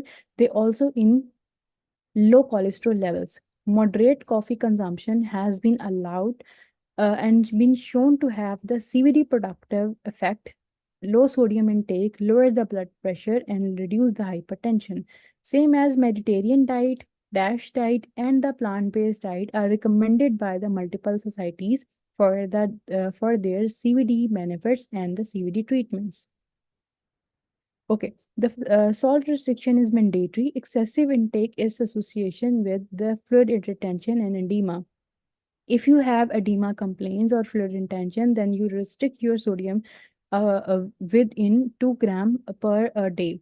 2 gram sodium restriction is regularly prescribed for the patient with the heart failure as well. The Heart Failure Society of America recommended 2 to 3 gram of sodium daily unless the severe symptoms are present. The recommended is for 2 gram. That means that 1 teaspoon of salt is equal to 2400 mg or 104 MEq sodium. How can we describe the labels? So if any product claims that it is sodium free, that means that it contains less than 5 mg per standard servings, cannot contain any sodium chloride, and that if any product claims very low sodium, that means it having 35 mg or less per standard serving. If any product claims low sodium, that means 140 mg or less per standard serving. Reduced sodium claims that at least 25 less sodium per standard servings, that is regular foods. Light in sodium means it having 50% less sodium per standing serving than in the regular food. Unsalted means there is no added salt, and the lightly salted mean 50% less added salt than is the normally added product must have. So the product must state not at a low sodium food if that means if that the certain criteria is not met. And then we're talking about the calorie and the energy. The energy intake of your patient with the heart failure depend on their currently dry weight and the activity restriction. If the activity is poor, then you can use the 1.1 activity factor, and the severity of the and also depend the heart failure severity. Overweight patient with the limited activity should be encouraged to maintain the appropriate weight that will not stress the myocardium. These are some kind of Harris-Benedict equation for the male and female. You have to multiply your activity factor for the calorie count, that is total energy expenditure. Low carb diets are recommended. Low carb diet is defined as according to acceptable macronutrient distribution rate, that is AMDR, as a consumption of 40 to 45% or 45 to 65% are recommended for the carbohydrates. So consumption of 30 to 130 gram of carbohydrate per day is recommended.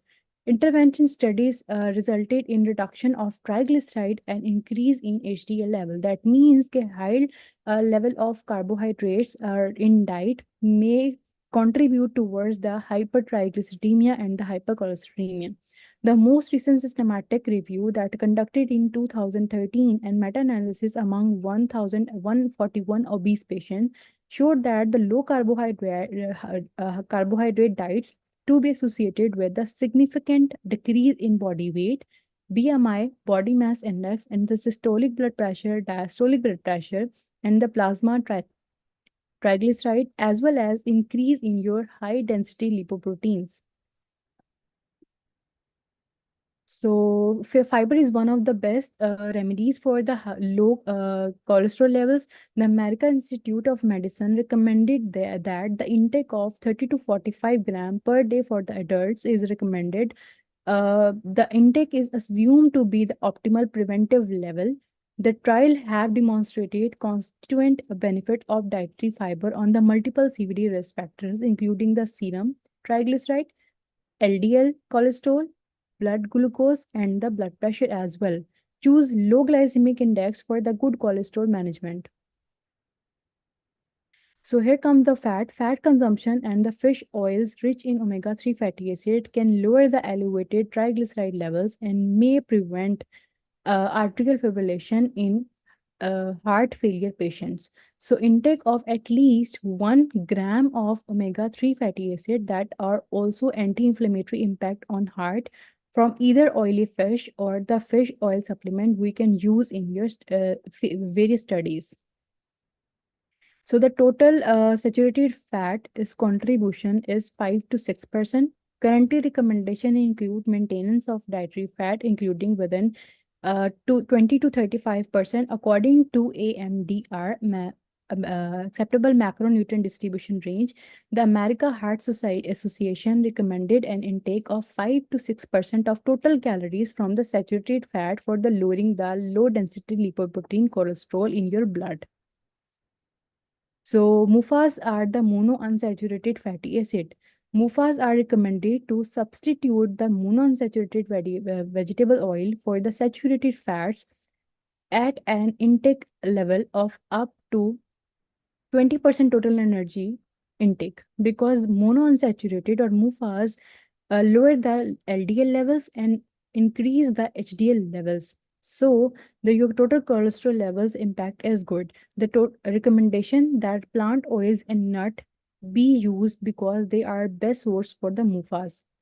Oleic acid is one of them and the most prevalent MUFAs in your diet. Oleic acid as a part of Mediterranean diet as well, that is come from the plant source, has been shown as the anti-inflammatory impact. So omega-3 fatty acid have two types, EPA and the DHA. EPA is the eicosapentaenoic acid and the DHA, that is docosahexaenoic acid. These kind of omega-3 fatty acid are known as the anti-inflammatory or the heart-friendly fats. Are high in the fish oil capsules, ocean fish. Some studies have shown that the eating fish associated with a decreased risk of atherosclerosis CVD risk. Patients who have hypertriglyceridemia need 2 to 4 gram of EPA and DHA per day for the effective lowering of LDL levels and increasing the HDL levels. Omega-3 fatty acid lower the triglyceride level by inhibiting the VLDL, thereby decreasing the postprandial lipemia.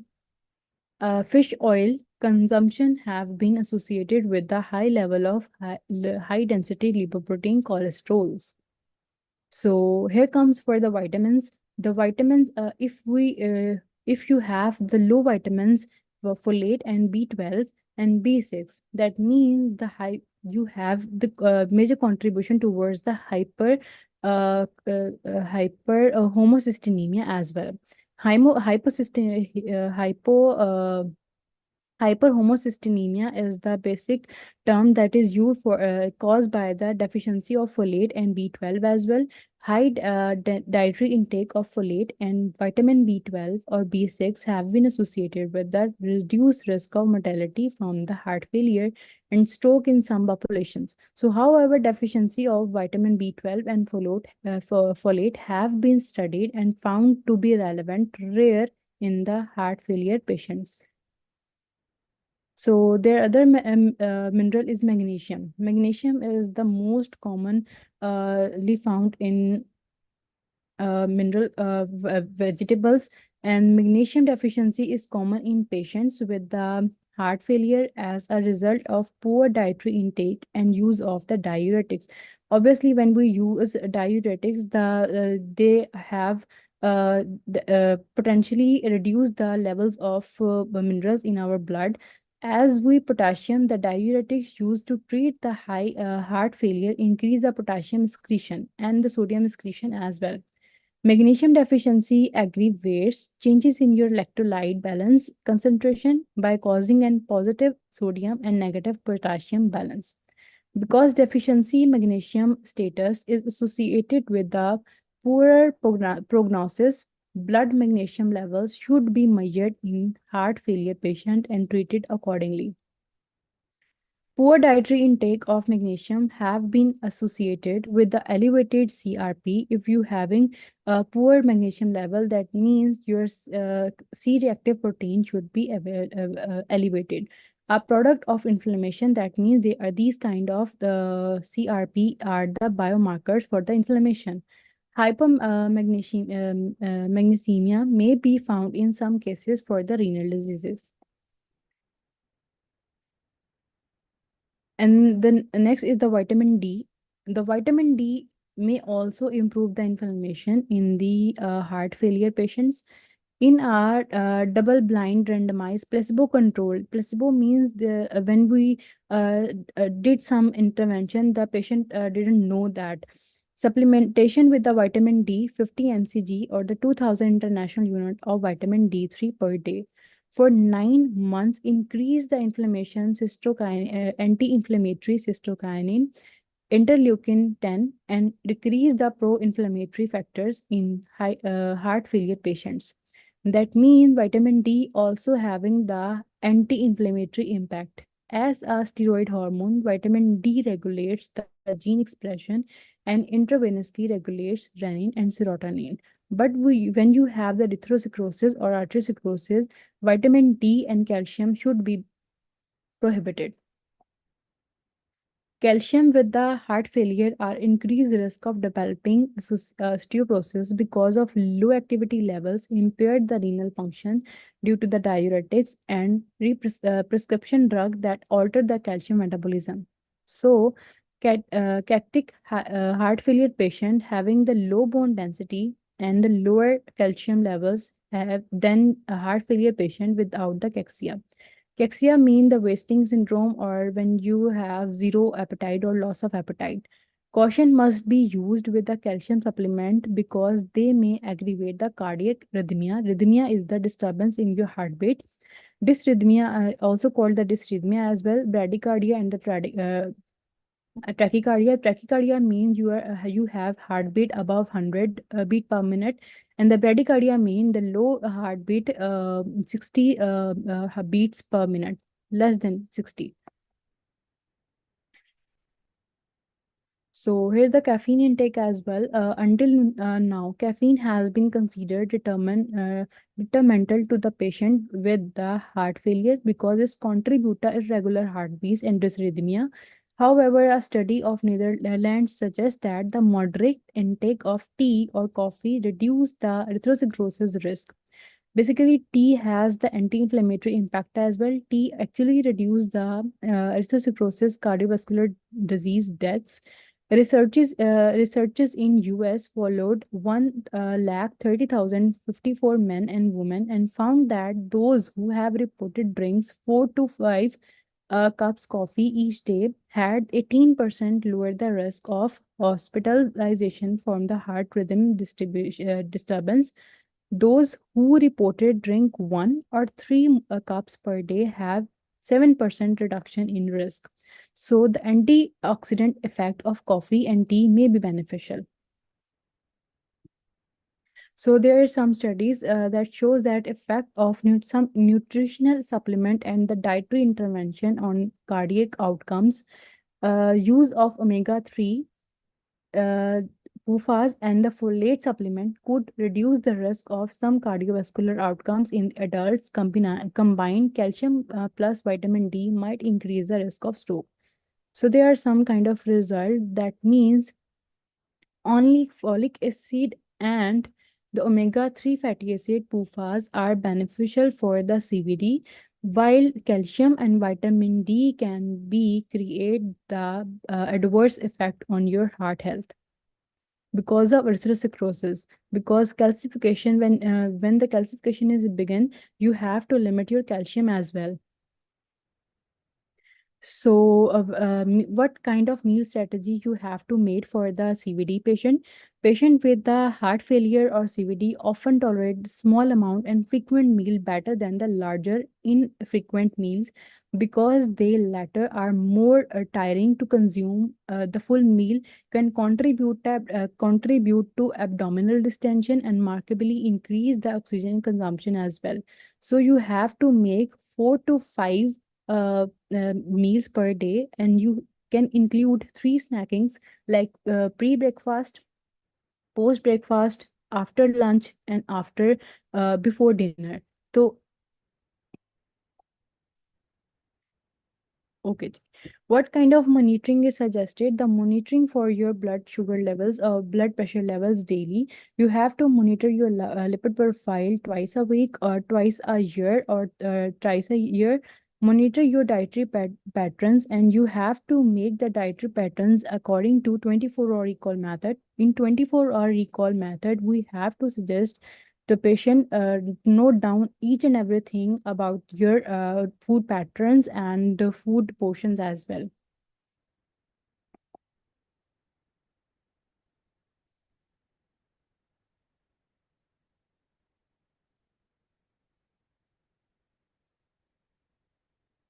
So you can ask anything.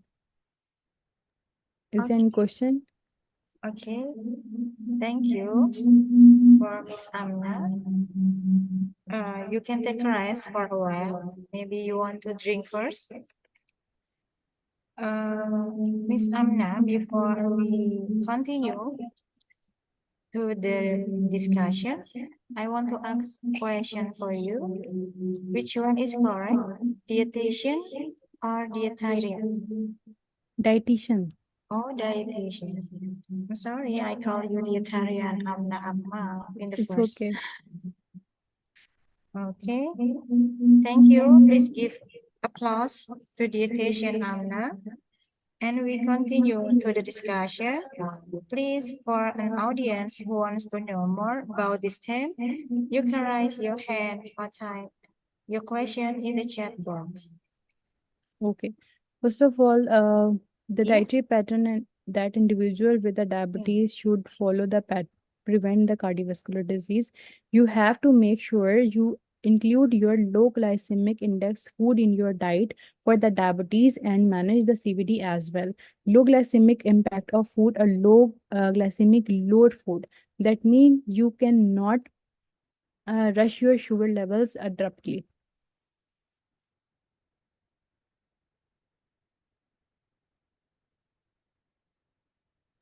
So gender, yes, gender is one of the contribution towards the blood pressure because cigarette smoking is more prevalent in men rather than the females. So that's why hypertension is more prevalent in the males, and also male have the abdominal fat. That means apple shape obesity. When we have the apple shape obesity, that means we have the visceral fat high rather than the females, because females have the pear shape obesity, and in pear shape obesity the visceral fat is less than apple shape obesity. So the visceral fat is also the major contribution towards the hypertension and non-communicable diseases as well. So DASH diet basically, in your DASH diet you have to choose vegetables and low fat dairy. When you choose the low fat dairy, lean cuts, then that means you your contribution to stop the hyper lipidemia. When you restrict towards the low fat, that means your heart walls will be cleansed, and sodium restriction also there. So these kind of management contribute towards the DASH diet. Because ultra processed food have the longer shelf life, and when you have the longer shelf life foods, it contains the sodium content higher rather than the minimum processed foods. Like ready to eat foods, you have to just warm them and then eat, rather than you cook and you have to eat further. Mediterranean diet is major contribution towards the heart health. uh, almost 6 to 8 servings of grains, 4 to 5 servings of fruit, and same as 4 to 5 servings of your vegetables are recommended according to the food pyramid. When we talk about the food pyramid, the vegetable servings is 3 to 5. But in DASH diet or Mediterranean diet, you have to choose 4 to 5 servings of your vegetables daily.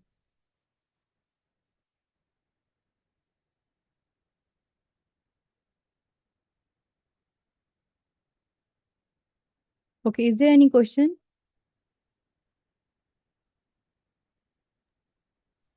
How about to maintain weight for cardiovascular failure?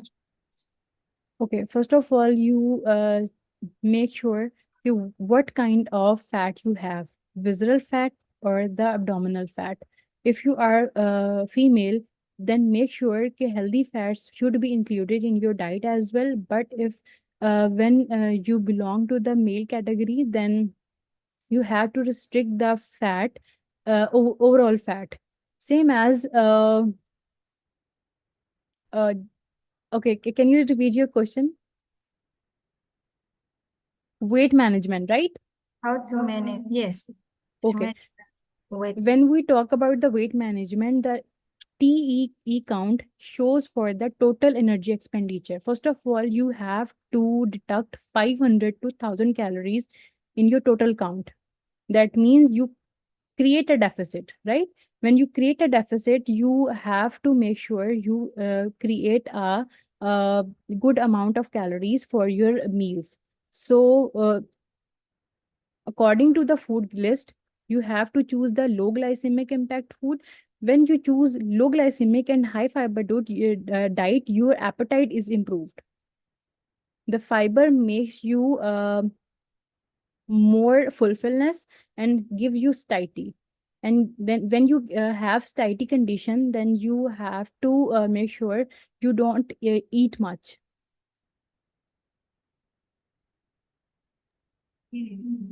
How can individuals reduce their Okay, intake of individual saturated reduce their fats intake. and cholesterol in their You diet? you just avoid the those fats that are solid at room temperature, that are basically saturated fatty acids, right? So use those oils that are liquid on room temperature. That you can also use some kind of remedies that I mentioned: cumin powder and chamomile extract and the chicory seed powder also, for the lowering the cholesterol levels as well. And for the omega-3 fatty acid, you can use the fish oil and olive oil as well for the seasoning of your salads and dressings. And then what the nutritional recommendation for Okay, nutrition cardiovascular disease? recommendation for the carbohydrate, it is 40 to 55% of your carbohydrate according to AMDR. Protein should be 0.82 gram per kg body weight, and fat should be 20 to 35% of your total caloric intake. Okay, I think it's enough, dietitian Amna. Our conclusion from presentation of dietitian Amna: poor diet quality is strongly associated with elevated risk of cardiovascular disease, morbidity, and mortality. The scientific statement emphasizes the importance of dietary pattern beyond individuals' food or nutrient and underscores the critical role of nutrition early in life, presents element of healthy dietary patterns, and highlights structural challenges that implement to healthy dietary patterns. Evidence-based dietary pattern guidance to promote cardiometabolic health. Okay. Dietitian Amna, may you stay for a moment, please? We will give you the certificate and take a picture together. Please, committee, are you ready? Thank you so much, Aram. Okay, this is the certificate for you as our appreciation of your coming and sharing. Thank you very much. Hopefully, Thank we you. can meet directly in the future. Thank you. Thanks for having me. Yes, thank you very much. Distinguished guests, ladies and gentlemen, We have reached the end of the first session of the conference. Thank you to all the wonderful speakers. Thank you for your participation. Don't move anywhere because we have another session with great speakers and moderators too. So for now, I'll give the time back to MC. Thank you and see you all. Wassalamualaikum warahmatullahi wabarakatuh. All right, everyone, give an applause for our speakers and moderator. We would like to thank Professor Yaswan Patak, Magister Pharmacy PhD, and dietitian Amna Akmal, Magister Philosophy, and they are be allowed to leave room Zoom. For Ms. Arum Dwi Agustin, Magister Science, we would like to giving the certificate as moderator in this conference.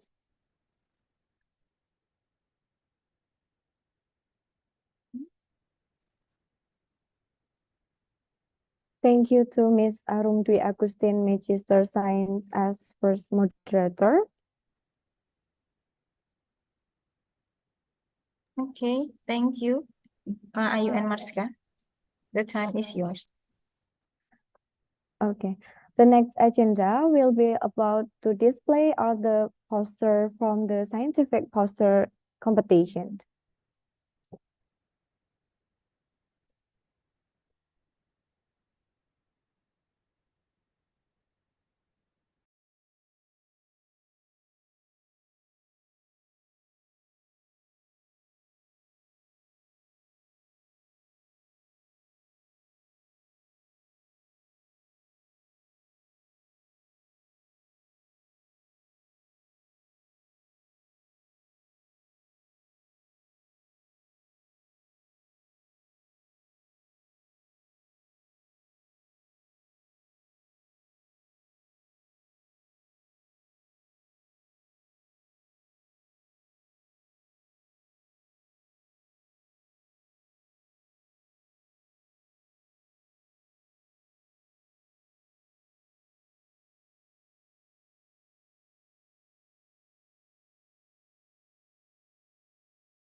Ladies and gentlemen, before we get into the next session, we will take a short break.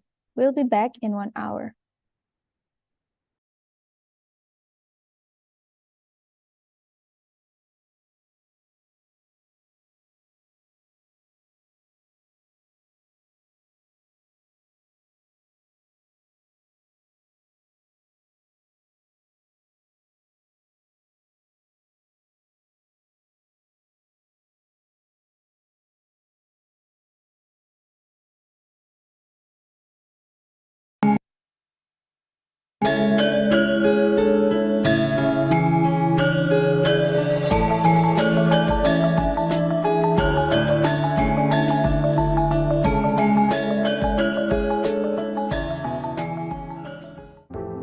Jurusan Analisis Farmasi dan Makanan Poltekkes Surakarta hadir dan berkembang untuk menjawab tuntutan masyarakat terhadap tenaga ahli di bidang analisis farmasi dan makanan.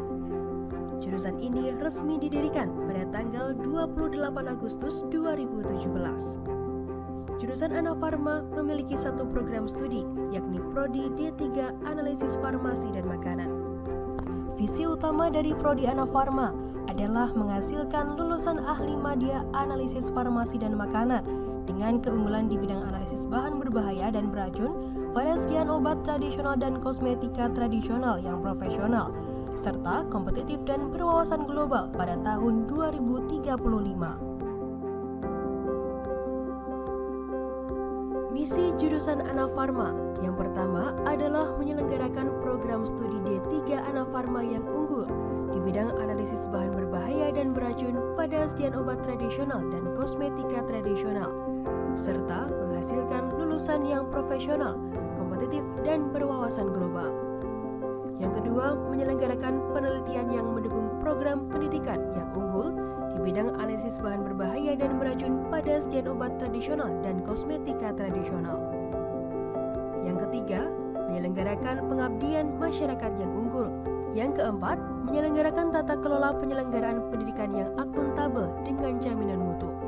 Yang kelima, mengembangkan kemitraan dengan berbagai sektor, baik nasional maupun internasional. Dan yang terakhir, menyelenggarakan diversifikasi usaha dan kewirausahaan. Anafarma sendiri mempelajari bidang laboratorium farmasi dan makanan, serta memiliki kemampuan dalam menganalisis produk farmasi dan pangan yang aman bagi masyarakat. Lulusan analisis farmasi dan makanan merupakan tenaga teknik kefarmasian dengan dilengkapi surat tanda registrasi tenaga teknik kefarmasian. Profil lulusan D3 Anafarma meliputi yang pertama, pelaksana pengelolaan laboratorium farmasi dan makanan. 2. Pelaksana analisis farmasi dan makanan. Yang ketiga, verifikator proses pemeriksaan laboratorium farmasi dan makanan. Yang keempat, asisten penelitian laboratorium farmasi dan makanan. Sasaran mutu Prodi D3 Anafarma.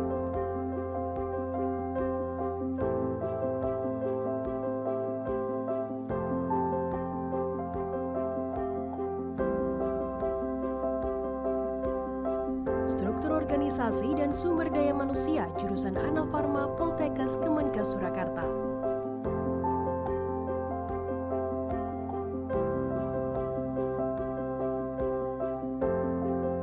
Di jurusan Anafarma sendiri membudayakan 5S, senyum, sopan, sapa, sentuh, dan servis, serta budaya 5R, yakni ringkas, rapi, resik, rawat, dan rajin. Jurusan Anafarma menjalin kerjasama dengan luar negeri dan dalam negeri. Kerjasama dalam negeri dengan berbagai industri farmasi dan balai pengujian di lingkungan Kementerian Kesehatan, Kementerian Keuangan, Kementerian Perindustrian.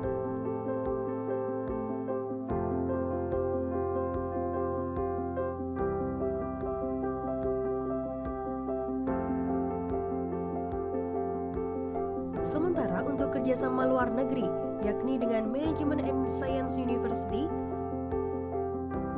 Unicorn University,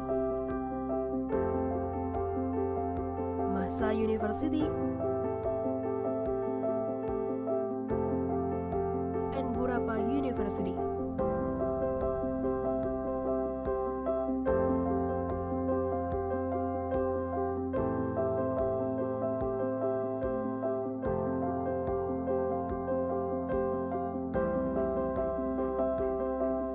Hasil penelitian jurusan Anafarma.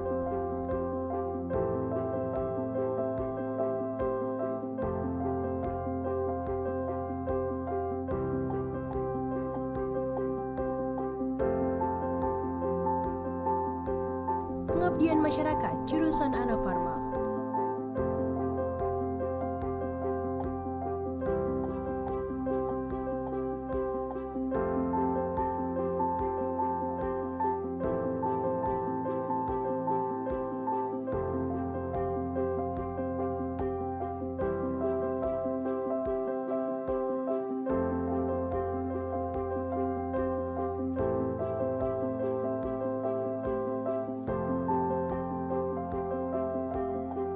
Guna menunjang kegiatan belajar mengajar, jurusan Anafarma Poltekkes Surakarta dilengkapi dengan sarana dan prasarana modern.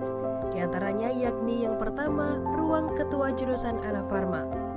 Ruangan ini memiliki luas 26 meter persegi, digunakan untuk mengkoordinasikan pelaksanaan seluruh kegiatan prodi, merencanakan jadwal kuliah, praktikum, dan evaluasi hasil belajar mahasiswa Anafarma. Yang kedua yakni ruang sekretariat jurusan yang digunakan sebagai kantor dan ruang tamu jurusan Anafarma. Ruangan ini juga memiliki luas yang sama dengan ruang ketua jurusan Anafarma, yakni 26 meter persegi. Yang ketiga, ruang kaprodi dan pengelola.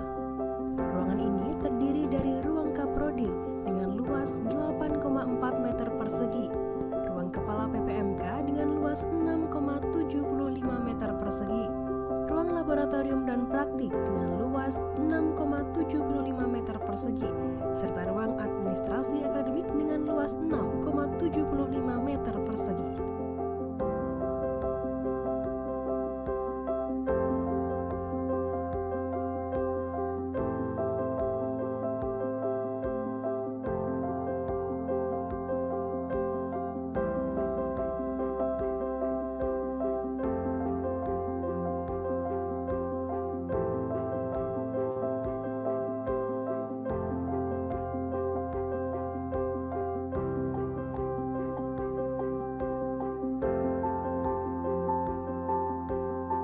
Yang selanjutnya ruang administrasi dan keuangan. Di ruangan ini, para staf jurusan Anafarma mengatur kebijakan mengenai pengadaan dan penggunaan keuangan, di mana bentuknya berupa pengelolaan keuangan meliputi perencanaan, pengaturan, pertanggungjawaban, dan pengawasan keuangan.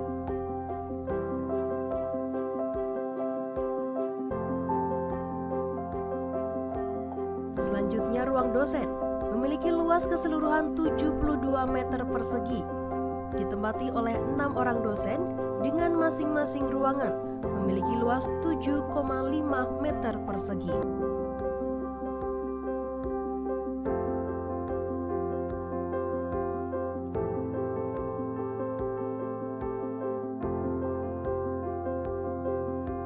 Tersedia pula ruang tunggu untuk mahasiswa dan mahasiswi jurusan Anafarma.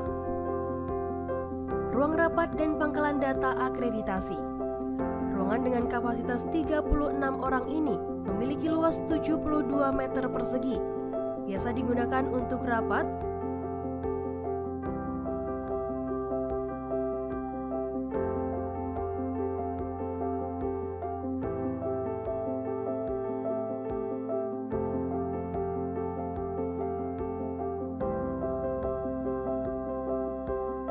serta penyimpanan data-data atau arsip akreditasi Prodi D3 Anafarma Poltekkes Surakarta.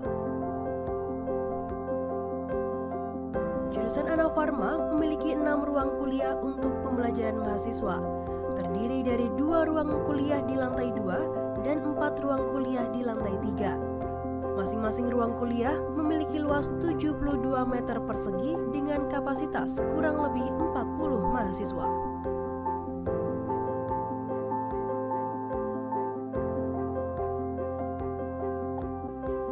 Jurusan Anafarma Poltekkes Surakarta juga memiliki laboratorium. Lab yang dimiliki oleh jurusan Anafarma Poltekkes Surakarta ini sudah sesuai dengan standar lab Prodi D3 Anafarma Nasional dan dilengkapi dengan teknologi yang canggih. Terdapat 6 jenis laboratorium, terdiri dari lab kimia amami,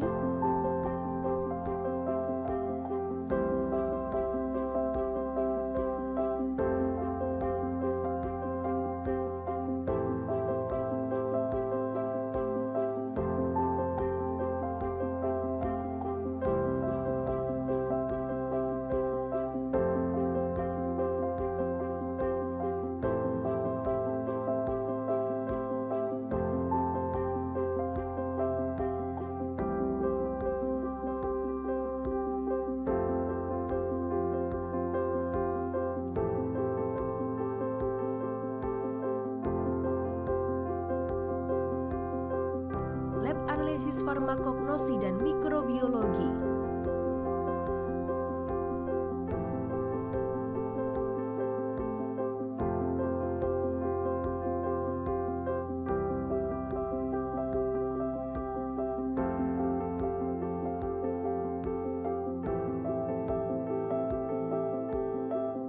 lab fitokimia dan AOT,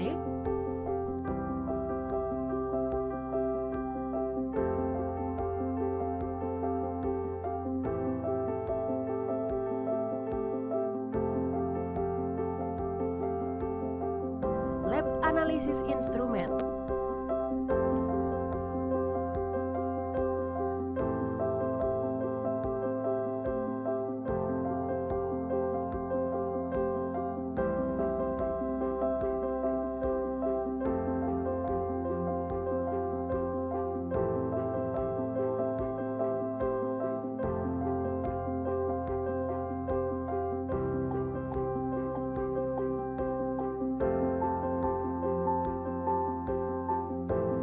lab komputer dan bahasa,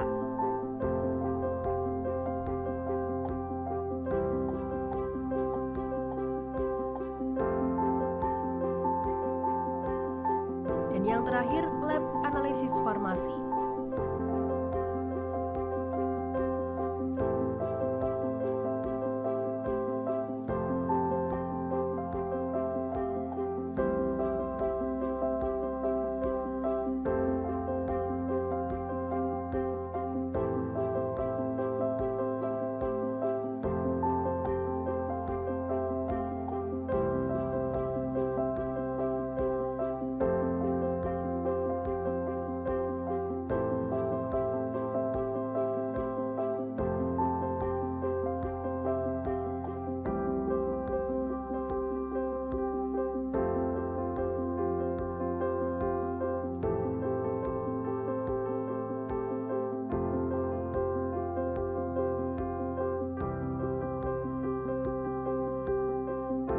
Yang selanjutnya yakni tangga yang berfungsi untuk akses keluar masuk ruangan dalam gedung jurusan Anafarma.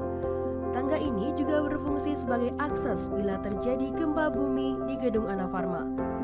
Terdapat 3 tangga untuk akses naik turun ke lantai 1 hingga lantai 3. Tangga pertama yakni tangga utama yang berada di tengah dan tangga 2 lainnya masing-masing berada di kanan dan kiri gedung jurusan Anafarma. Untuk memenuhi kebutuhan mandi cuci kakus, jurusan Anafarma telah menyediakan toilet di masing-masing lantai gedung. Sebanyak 2 toilet di sebelah kanan dan kiri gedung, serta dibedakan kegunaannya untuk wanita dan laki-laki. Yang selanjutnya yakni APAR. Untuk persiapan mengantisipasi terjadinya kebakaran, gedung Anafarma dilengkapi dengan sarana prasarana perlengkapan APAR di masing-masing lantai bangunan dan dengan tenaga yang sudah terlatih untuk penanganan bila terjadi kebakaran. Gedung perpustakaan terpadu berada di kampus 3, kampus 2, dan kantor direktorat. Fasilitas perpustakaan yang berada di kampus 3 memiliki jumlah buku sebanyak 19.120 eksemplar, jurnal yang terakreditasi sebanyak 325 eksemplar,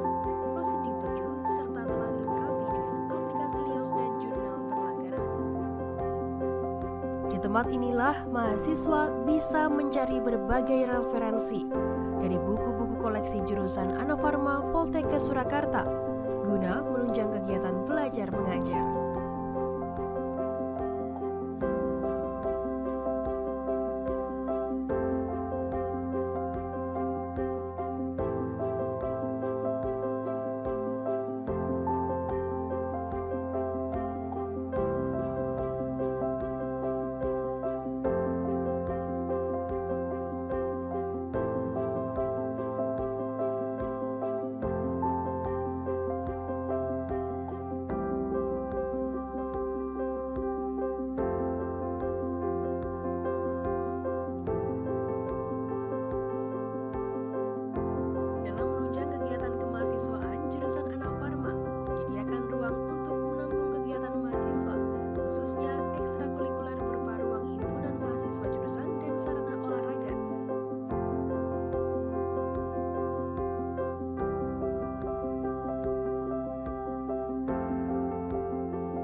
Suasana akademik di depan gedung Anafarma.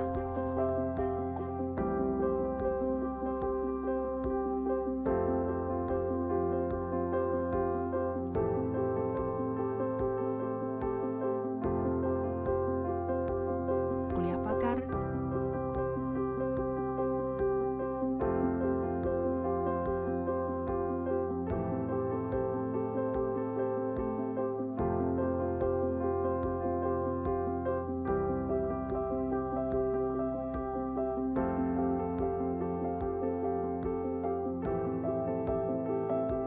seminar,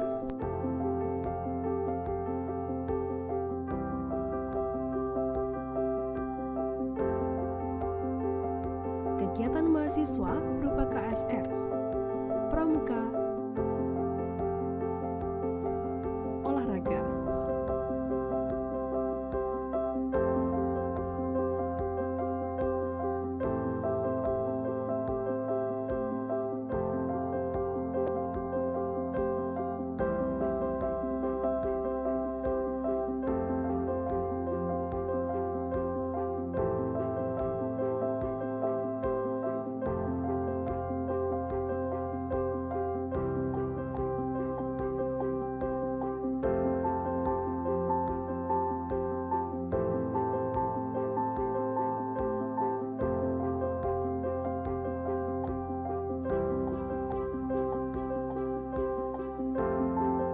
jurusan Anafarma Poltekkes Surakarta membentuk mahasiswanya menjadi insan abdi masyarakat pembina nusa bangsa dengan mengedepankan pendidikan untuk menjawab tantangan global.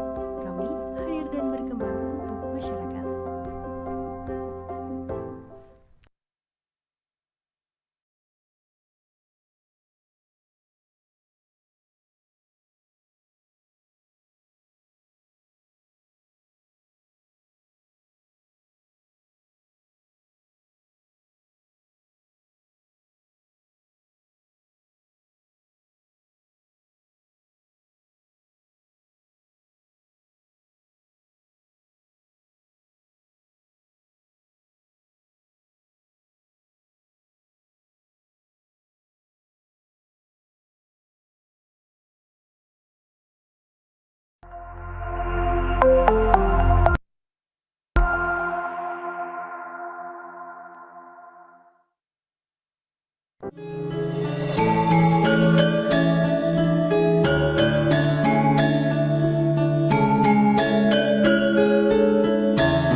Jurusan Analisis Farmasi dan Makanan Poltekkes Surakarta hadir dan berkembang untuk menjawab tuntutan masyarakat terhadap tenaga ahli di bidang analisis farmasi dan makanan.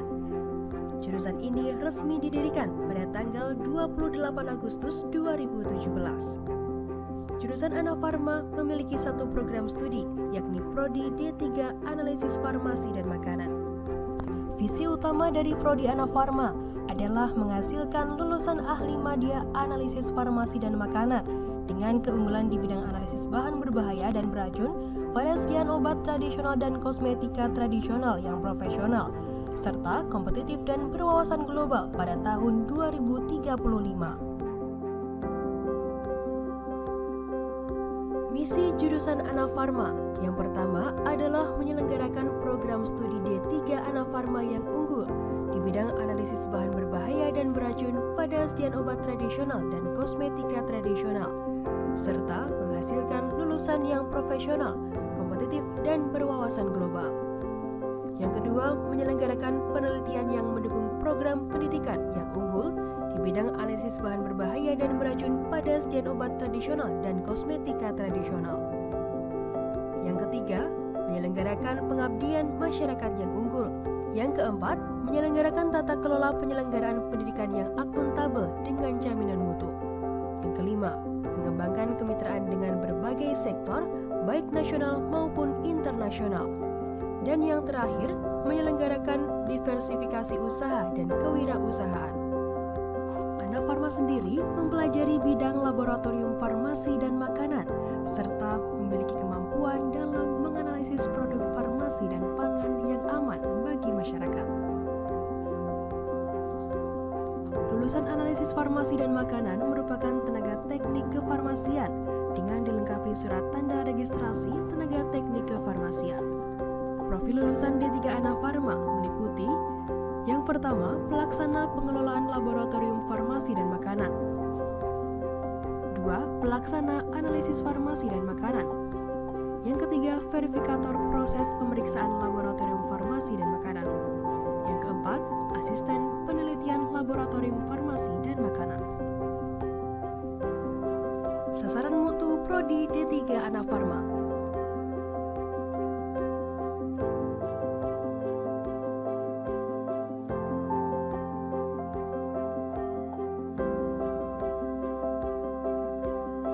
Struktur organisasi dan sumber daya manusia jurusan Anafarma Poltekkes Kemenkes Surakarta.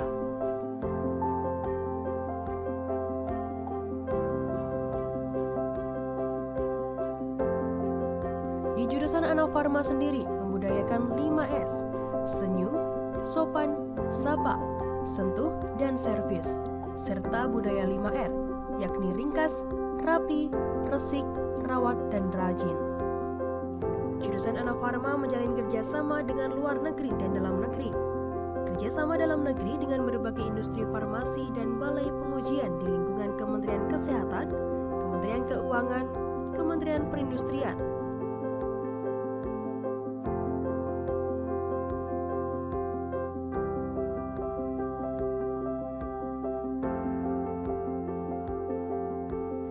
Sementara untuk kerjasama luar negeri, yakni dengan Management and Science University, Unicorn University, Masa University,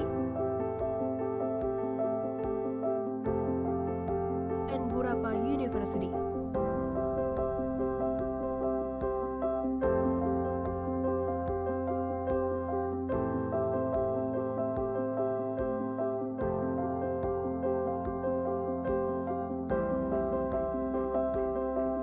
Hasil penelitian jurusan Anafarma.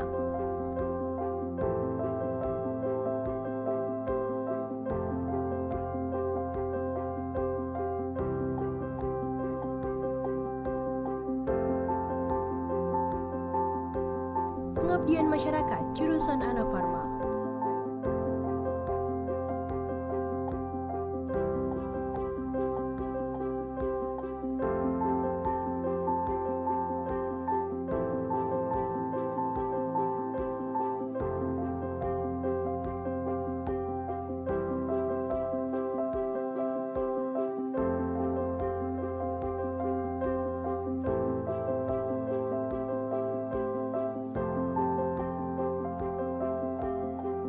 Guna menunjang kegiatan belajar mengajar, jurusan Anafarma Poltekkes Surakarta dilengkapi dengan sarana dan prasarana modern. Di antaranya yakni yang pertama, ruang ketua jurusan Anafarma. Ruangan ini memiliki luas 26 meter persegi, digunakan untuk mengkoordinasikan pelaksanaan seluruh kegiatan prodi, merencanakan jadwal kuliah, praktikum, dan evaluasi hasil belajar mahasiswa Anafarma.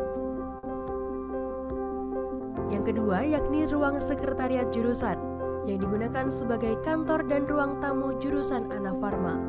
Ruangan ini juga memiliki luas yang sama dengan ruang ketua jurusan Anafarma, yakni 26 meter persegi. Yang ketiga, ruang kaprodi dan pengelola. Ruangan ini terdiri dari ruang kaprodi dengan luas 8,4 meter persegi, ruang kepala PPMK dengan luas 6,75 meter persegi, ruang laboratorium dan praktik dengan luas 6,75 meter persegi, serta ruang administrasi akademik dengan luas 6,75 meter persegi.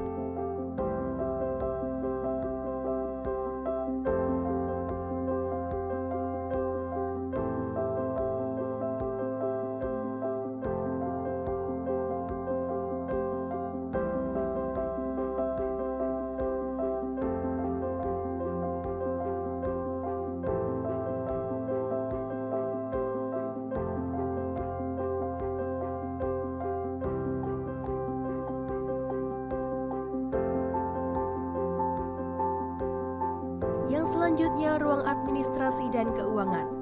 Di ruangan ini, para staf jurusan Anafarma mengatur kebijakan mengenai pengadaan dan penggunaan keuangan, di mana bentuknya berupa pengelolaan keuangan meliputi perencanaan, pengaturan, pertanggungjawaban, dan pengawasan keuangan.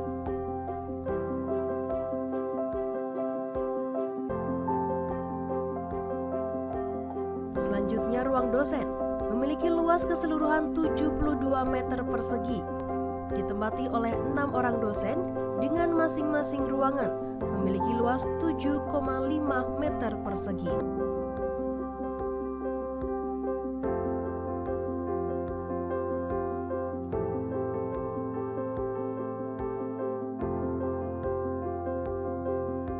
Tersedia pula ruang tunggu untuk mahasiswa dan mahasiswi jurusan Anafarma. Ruang rapat dan pangkalan data akreditasi. Ruangan dengan kapasitas 36 orang ini memiliki luas 72 meter persegi. Biasa digunakan untuk rapat,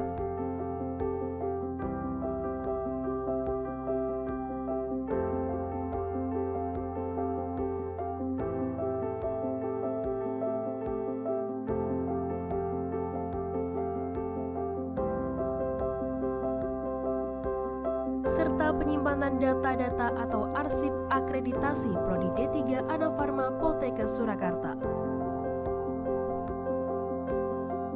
Jurusan Anafarma memiliki 6 ruang kuliah untuk pembelajaran mahasiswa, terdiri dari 2 ruang kuliah di lantai 2 dan 4 ruang kuliah di lantai 3. Masing-masing ruang kuliah memiliki luas 72 meter persegi dengan kapasitas kurang lebih 40 mahasiswa.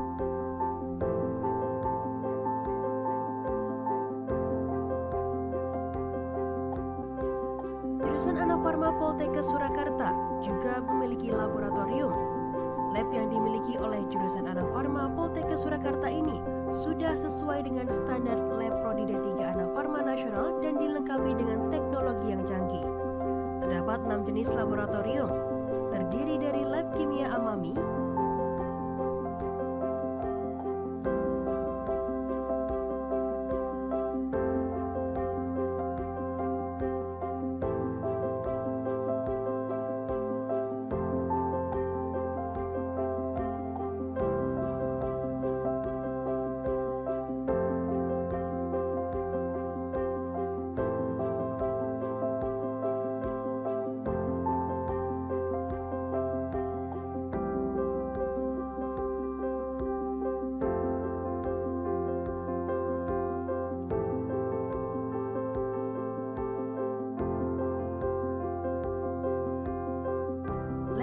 analisis farmakognosi dan mikrobiologi.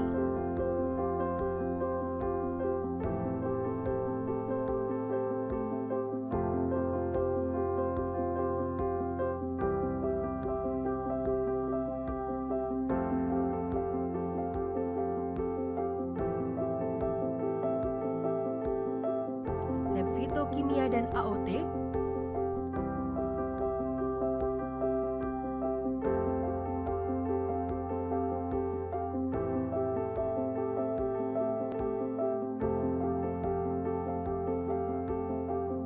lab analisis instrumen,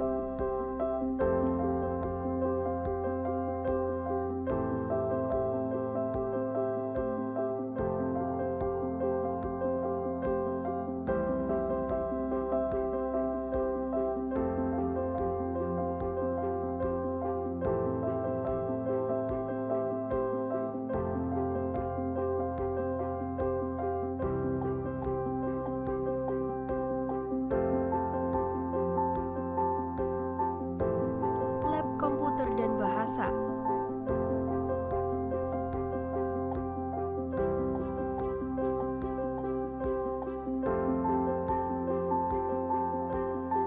dan yang terakhir lab analisis farmasi.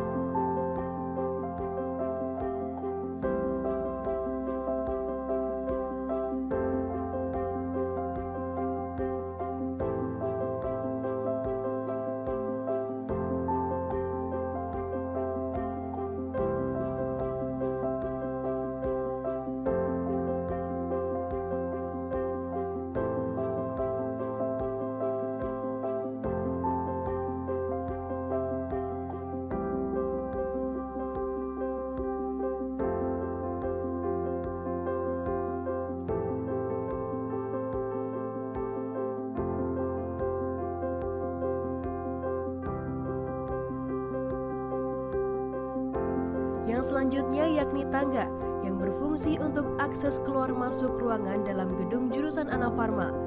Tangga ini juga berfungsi sebagai akses bila terjadi gempa bumi di gedung Anafarma. Terdapat 3 tangga untuk akses naik turun ke lantai 1 hingga lantai 3. Tangga pertama yakni tangga utama yang berada di tengah dan tangga 2 lainnya masing-masing berada di kanan dan kiri gedung jurusan Anafarma. Untuk memenuhi kebutuhan mandi cuci kakus, jurusan Anafarma telah menyediakan toilet di masing-masing lantai gedung. Sebanyak 2 toilet di sebelah kanan dan kiri gedung, serta dibedakan kegunaannya untuk wanita dan laki-laki. Yang selanjutnya yakni APAR. Untuk persiapan mengantisipasi terjadinya kebakaran, gedung Anafarma dilengkapi dengan sarana prasarana, perlengkapan APAR di masing-masing lantai bangunan, dan dengan tenaga yang sudah terlatih untuk penanganan bila terjadi kebakaran. Gedung perpustakaan terpadu berada di kampus 3, kampus 2, dan kantor direktorat. Fasilitas perpustakaan yang berada di kampus 3 memiliki jumlah buku sebanyak 19.120 eksemplar, jurnal yang terakreditasi sebanyak 325 eksemplar, prosedik 7, serta telah dilengkapi dengan aplikasi Lios dan jurnal berlangganan. Di tempat inilah mahasiswa bisa mencari berbagai referensi dari buku-buku koleksi jurusan Anafarma Poltekkes Surakarta guna menunjang kegiatan belajar mengajar.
Seminar.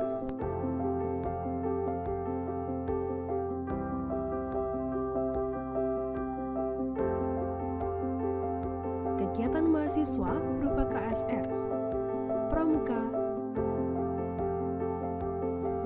olahraga.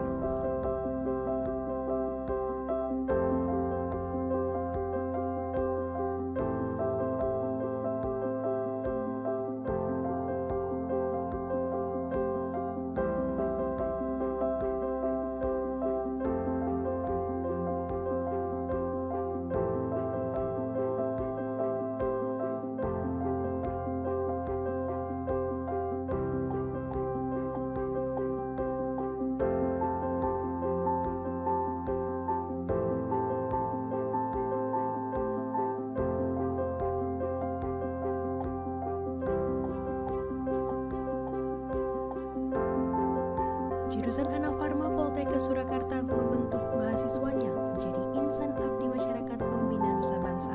Dengan mengedepankan pendidikan untuk menjawab tantangan global, kami hadir dan berkembang untuk masyarakat.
Jurusan Analisis Farmasi dan Makanan Poltekkes Surakarta hadir dan berkembang untuk menjawab tuntutan masyarakat terhadap tenaga ahli di bidang analisis farmasi dan makanan.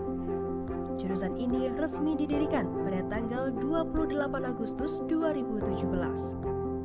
Jurusan Anafarma memiliki satu program studi, yakni Prodi D3 Analisis Farmasi dan Makanan. Visi utama dari Prodi Anafarma adalah menghasilkan lulusan ahli madya analisis farmasi dan makanan dengan keunggulan di bidang analisis bahan berbahaya dan beracun, penelitian obat tradisional dan kosmetika tradisional yang profesional, serta kompetitif dan berwawasan global pada tahun 2035. Misi jurusan Anafarma yang pertama adalah menyelenggarakan program studi D3 Anafarma yang unggul di bidang analisis bahan berbahaya dan beracun pada sediaan obat tradisional dan kosmetika tradisional, serta menghasilkan lulusan yang profesional, kompetitif, dan berwawasan global. Yang kedua, menyelenggarakan penelitian yang mendukung program pendidikan yang unggul di bidang analisis bahan berbahaya dan beracun pada sediaan obat tradisional dan kosmetika tradisional. Yang ketiga, menyelenggarakan pengabdian masyarakat yang unggul. Yang keempat, menyelenggarakan tata kelola penyelenggaraan pendidikan yang akuntabel dengan jaminan mutu. Yang kelima, mengembangkan kemitraan dengan berbagai sektor, baik nasional maupun internasional. Dan yang terakhir, menyelenggarakan diversifikasi usaha dan kewirausahaan. Anafarma sendiri mempelajari bidang laboratorium farmasi dan makanan, serta memiliki kemampuan dalam menganalisis produk farmasi dan pangan yang aman bagi masyarakat. Jurusan Analisis Farmasi dan Makanan merupakan tenaga teknik kefarmasian dengan dilengkapi surat tanda registrasi tenaga teknik kefarmasian. Profil lulusan D3 Anafarma meliputi yang pertama, pelaksana pengelolaan laboratorium farmasi dan makanan. 2. Pelaksana analisis farmasi dan makanan. Yang ketiga, verifikator proses pemeriksaan laboratorium farmasi dan makanan. Yang keempat, asisten penelitian laboratorium farmasi dan makanan. Sasaran mutu Prodi D3 Anafarma.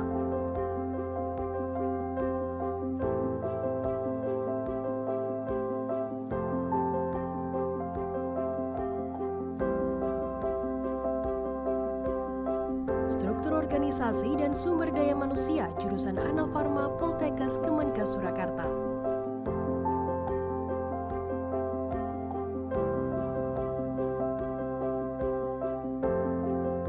Di jurusan Anafarma sendiri membudayakan 5S, senyum, sopan, sapa, sentuh, dan servis, serta budaya 5R, yakni ringkas, rapi, resik, rawat, dan rajin. Jurusan Anafarma menjalin kerjasama dengan luar negeri dan dalam negeri. Kerjasama dalam negeri dengan berbagai industri farmasi dan balai pengujian di lingkungan Kementerian Kesehatan, Kementerian Keuangan, Kementerian Perindustrian.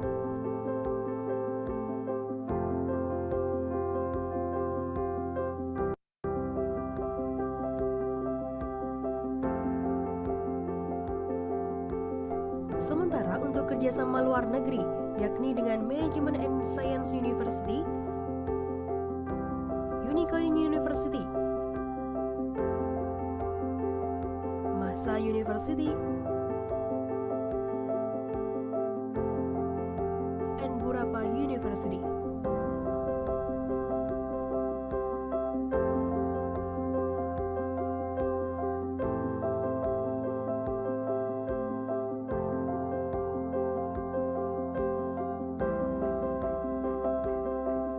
Hasil penelitian jurusan Anafarma.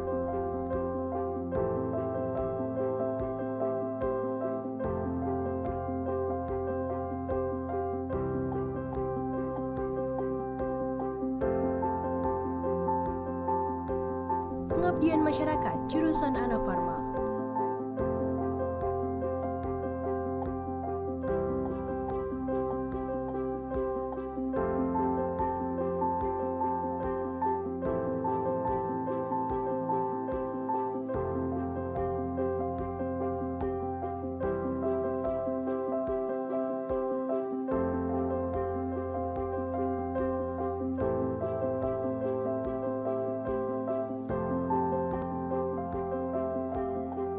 Guna menunjang kegiatan belajar mengajar, jurusan Anafarma Poltekkes Surakarta dilengkapi dengan sarana dan prasarana modern. Di antaranya yakni yang pertama, ruang ketua jurusan Anafarma. Ini memiliki luas 26 meter persegi, digunakan untuk mengkoordinasikan pelaksanaan seluruh kegiatan prodi, merencanakan jadwal kuliah, praktikum, dan evaluasi hasil belajar mahasiswa Anafarma. Yang kedua yakni ruang sekretariat jurusan yang digunakan sebagai kantor dan ruang tamu jurusan Anafarma. Ruangan ini juga memiliki luas yang sama dengan ruang ketua jurusan Anafarma, yakni 26 meter persegi. Yang ketiga, ruang kaprodi dan pengelola. Ruangan ini terdiri dari ruang kaprodi dengan luas 8,4 meter persegi, ruang kepala PPMK dengan luas 6,75 meter persegi, ruang laboratorium dan praktik dengan luas 6,75 meter persegi, serta ruang administrasi akademik dengan luas 6,75 meter persegi.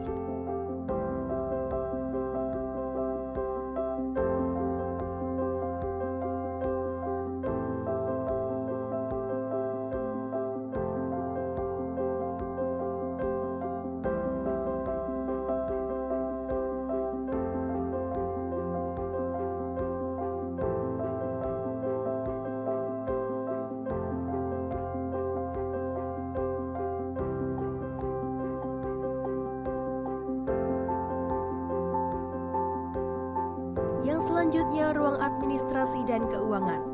Di Di ruangan ini, para staf jurusan Anafarma mengatur kebijakan mengenai pengadaan dan penggunaan keuangan, di mana bentuknya berupa pengelolaan keuangan meliputi perencanaan, pengaturan, pertanggungjawaban, dan pengawasan keuangan.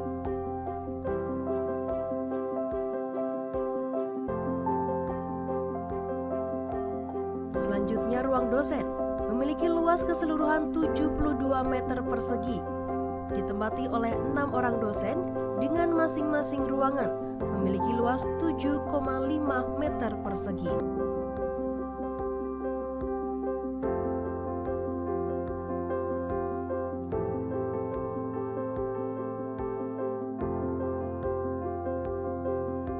Tersedia pula ruang tunggu untuk mahasiswa dan mahasiswi jurusan Anafarma. Ruang rapat dan pangkalan data akreditasi. Ruangan dengan kapasitas 36 orang ini memiliki luas 72 meter persegi. Biasa digunakan untuk rapat,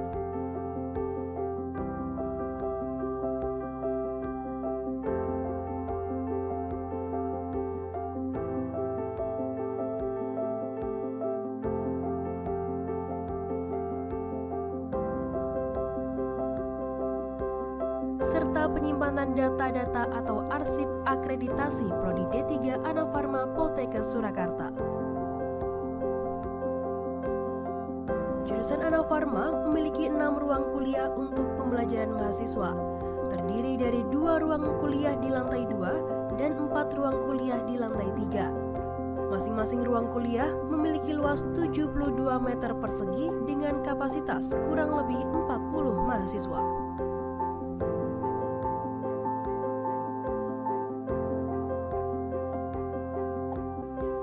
Jurusan Anafarma Poltekkes Surakarta juga memiliki laboratorium. Lab yang dimiliki oleh jurusan Anafarma Poltekkes Surakarta ini sudah sesuai dengan standar lab Prodi D3 Anafarma nasional dan dilengkapi dengan teknologi yang canggih. Terdapat 6 jenis laboratorium, terdiri dari lab kimia amami,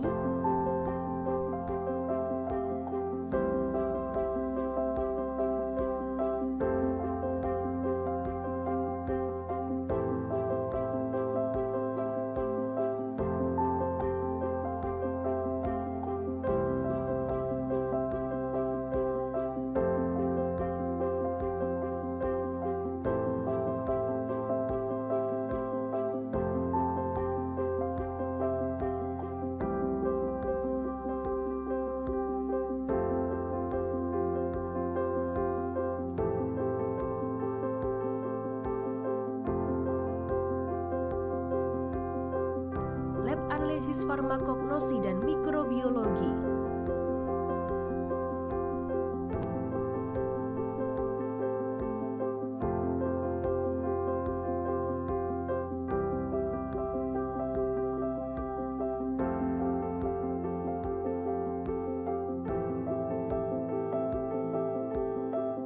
lab fitokimia dan AOT,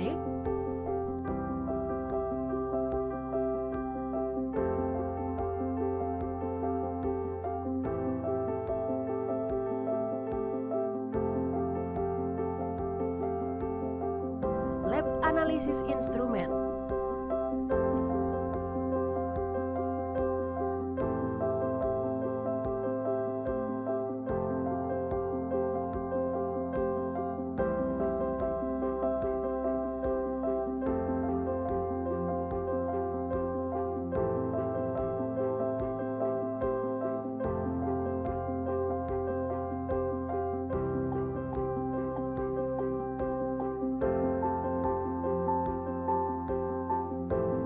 lab komputer dan bahasa,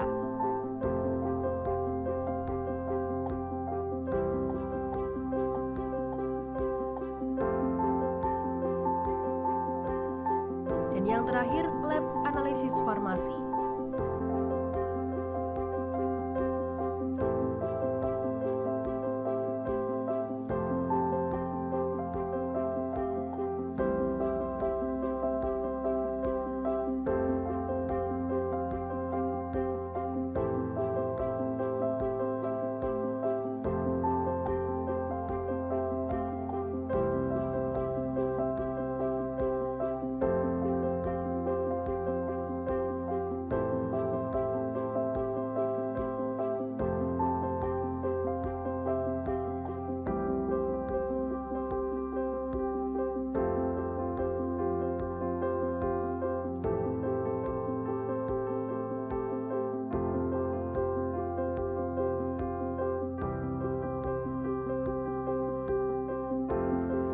selanjutnya yakni tangga yang berfungsi untuk akses keluar masuk ruangan dalam gedung jurusan Anafarma.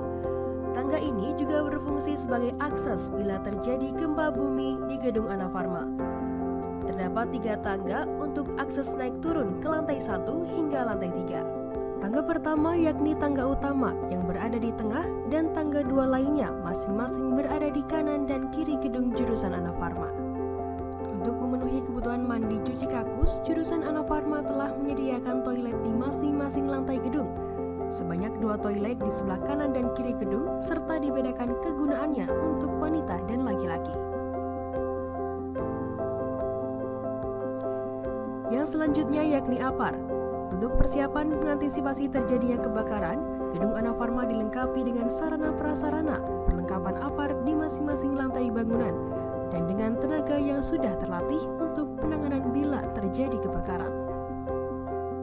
Gedung perpustakaan terpadu berada di kampus 3, kampus 2, dan kantor direktorat.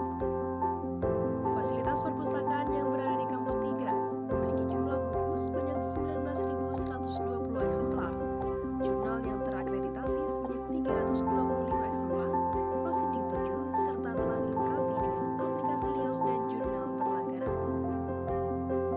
Di tempat inilah mahasiswa bisa mencari berbagai referensi dari buku-buku koleksi jurusan Anafarma Poltek Surakarta guna menunjang kegiatan belajar mengajar.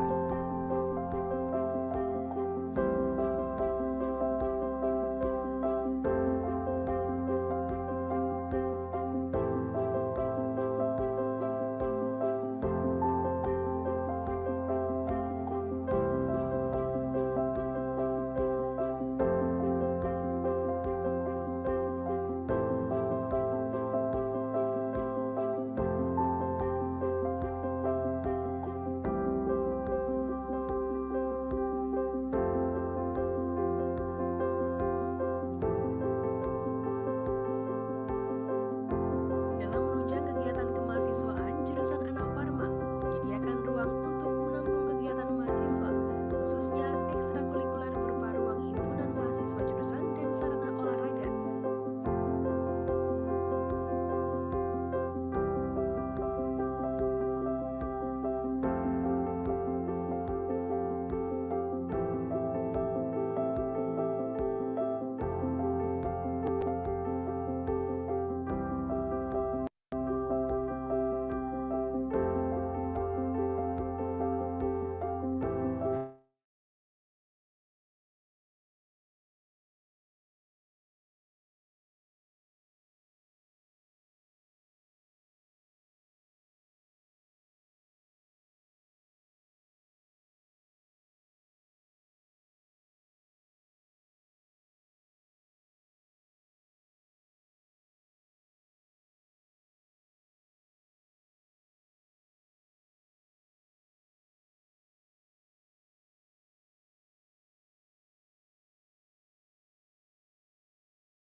Menyediakan Anafarma.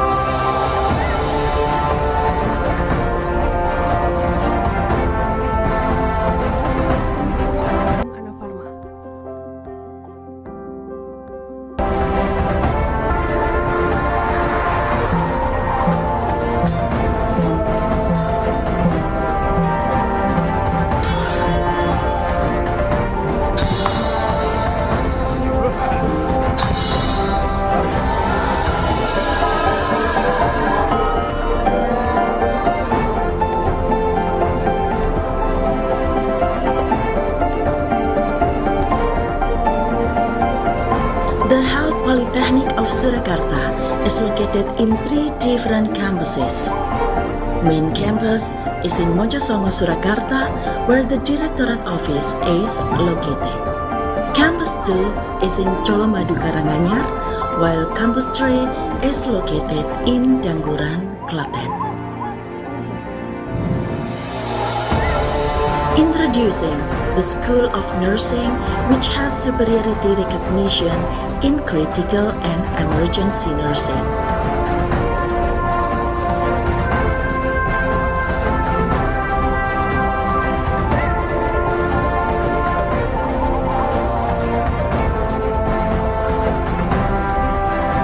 The School of Acupuncture is excellent in pain management and aesthetic acupuncture.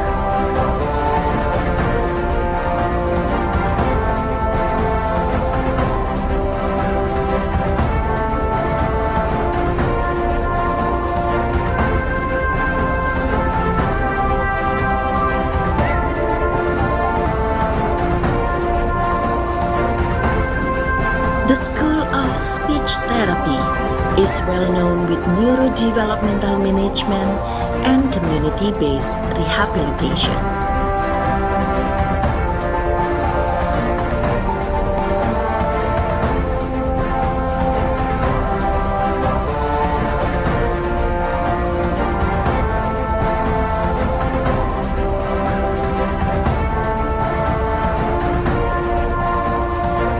The School of Orthotic Prosthetic has recognition in orthoshoes and lower limb prosthesis and orthosis.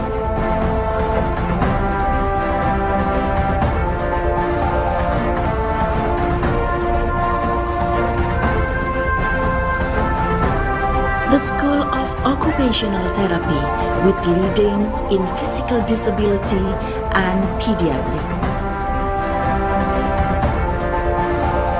The School of Physiotherapy is acknowledged with musculoskeletal cases and pediatrics.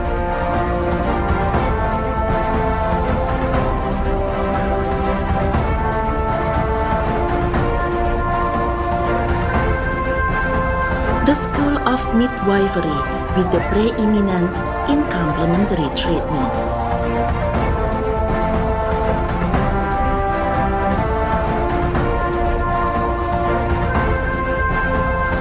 The School of Indonesian Traditional Medicine is transcendence for traditional aesthetic by means of herbal medicine. While the School of Pharmaceutical and Food Analysis is excellent in toxic and hazardous substances in traditional medicine and cosmetics.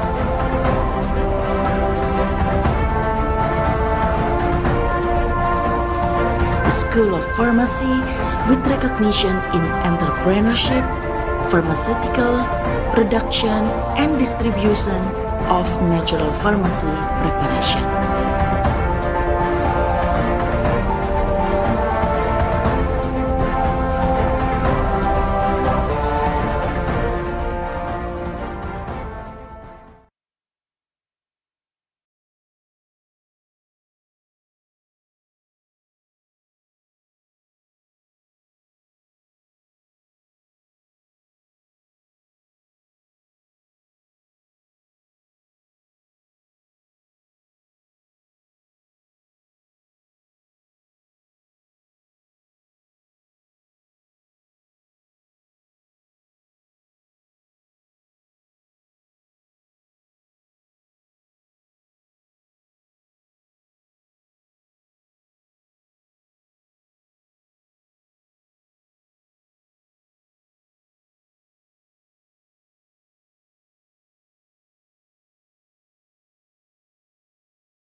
Surakarta is located in 3 different campuses.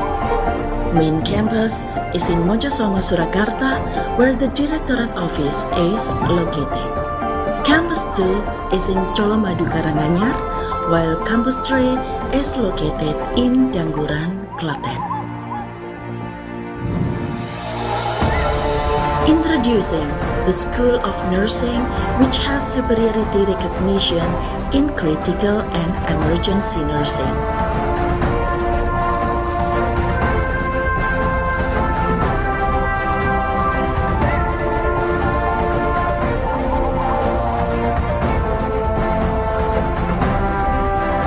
The School of Acupuncture is excellent in pain management and aesthetic acupuncture.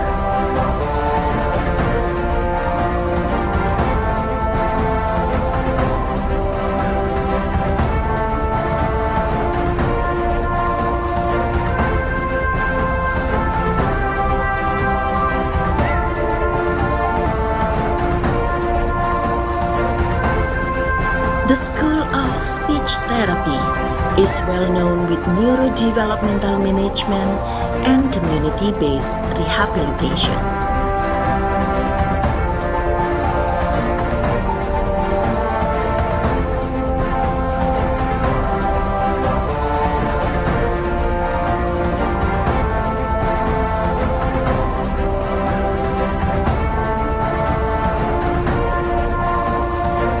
The School of Orthotic Prosthetic has recognition in orthoshoes and lower limb prosthesis and orthosis.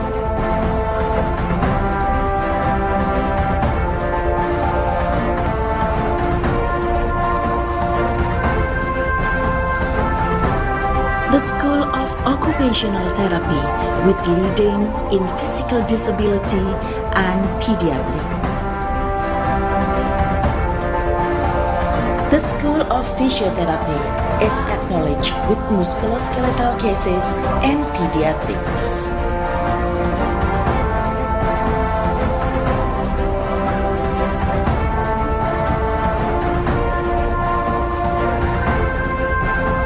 The School of Midwifery with the preeminent in complementary treatment.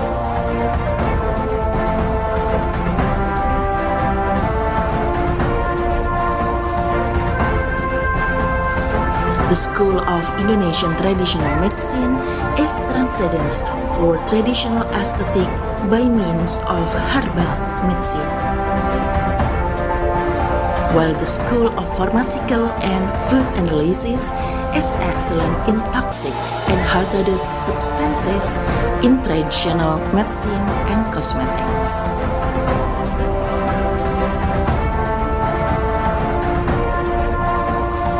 School of Pharmacy with recognition in entrepreneurship, pharmaceutical, production, and distribution of natural pharmacy preparation.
Surakarta is located in 3 different campuses.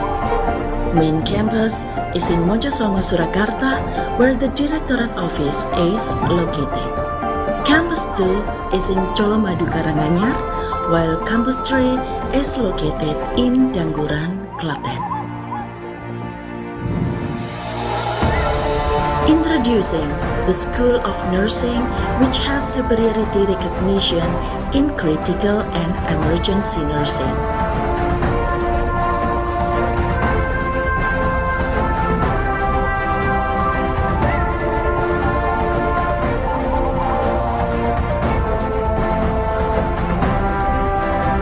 The School of Acupuncture is excellent in pain management and aesthetic acupuncture.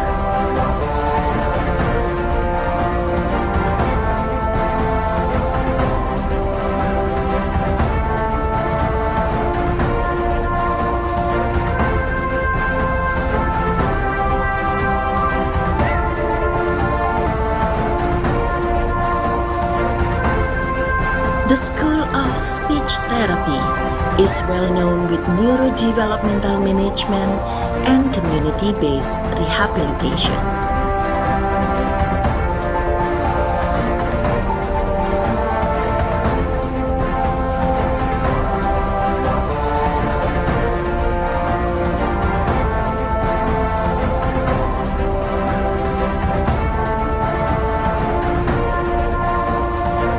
The School of Orthotic Prosthetic has recognition in orthoshoes and lower limb prosthesis and orthosis.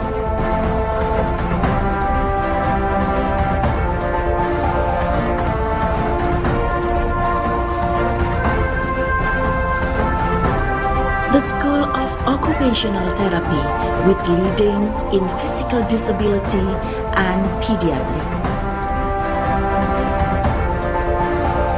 The School of Physiotherapy is acknowledged with musculoskeletal cases and pediatrics.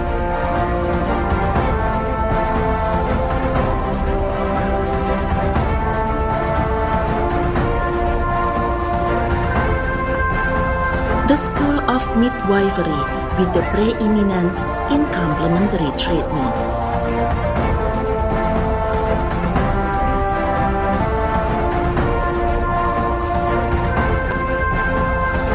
The School of Indonesian Traditional Medicine is transcendence for traditional aesthetic by means of herbal medicine. While the School of Pharmaceutical and Food Analysis is excellent in toxic and hazardous substances in traditional medicine and cosmetics.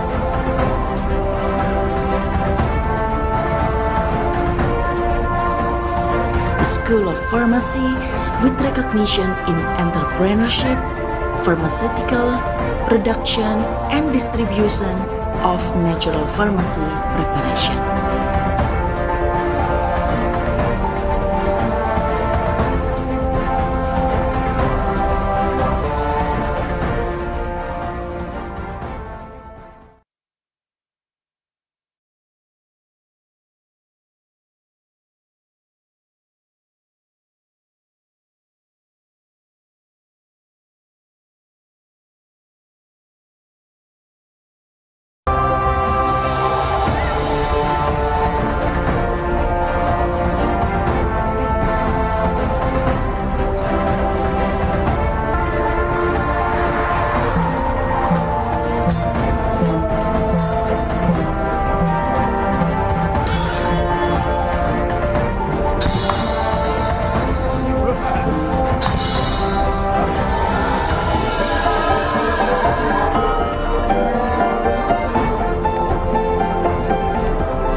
Surakarta is located in 3 different campuses.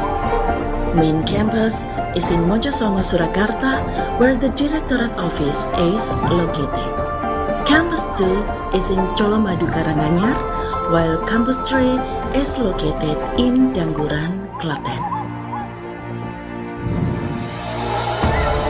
Introducing the School of Nursing, which has superiority recognition in critical and emergency nursing.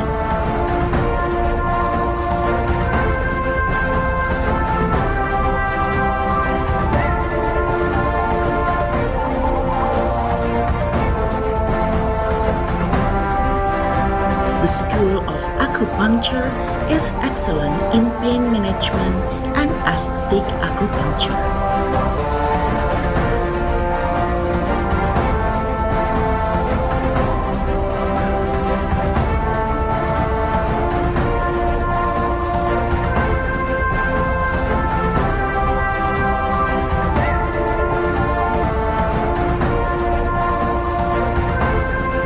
The School of Speech Therapy is well known with neurodevelopmental management and community-based rehabilitation.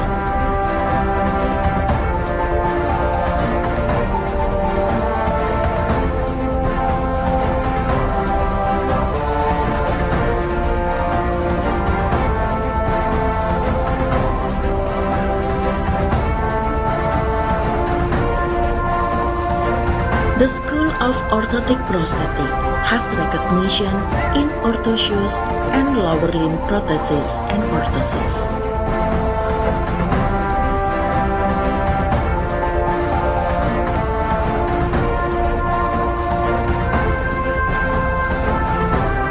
The School of Occupational Therapy with leading in physical disability and pediatrics. The School of Physiotherapy is acknowledged with musculoskeletal cases and pediatrics.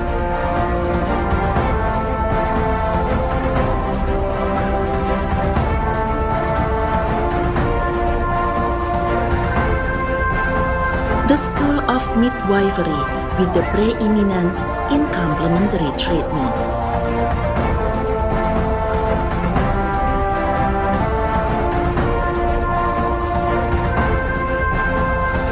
The School of Indonesian Traditional Medicine is transcendence for traditional aesthetic by means of herbal medicine.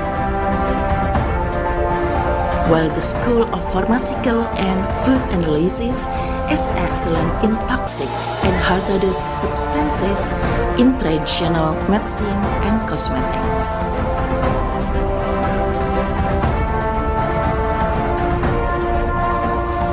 The School of Pharmacy with recognition in entrepreneurship, pharmaceutical, production, and distribution of natural pharmacy preparation.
Surakarta is located in 3 different campuses.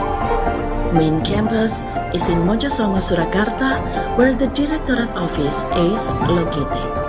Campus 2 is in Colomadu, Karanganyar, while Campus 3 is located in Dangguran, Klaten.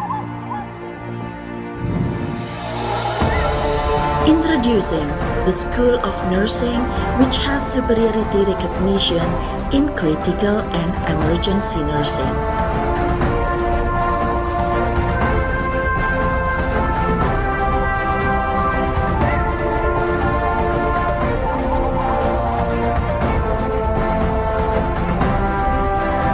The School of Acupuncture is excellent in pain management and aesthetic acupuncture.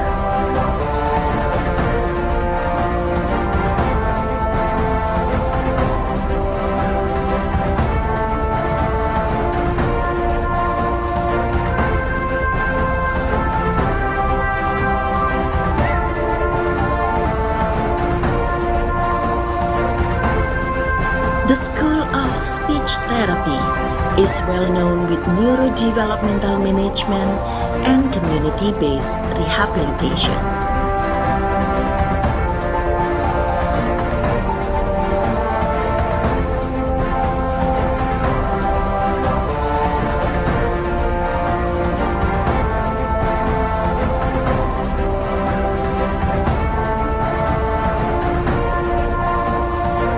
The School of Orthotic Prosthetic has recognition in orthoshoes and lower limb prosthesis and orthosis.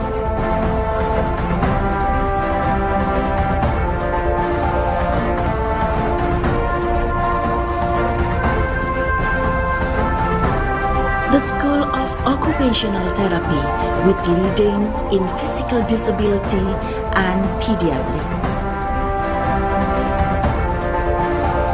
The School of Physiotherapy is acknowledged with musculoskeletal cases and pediatrics.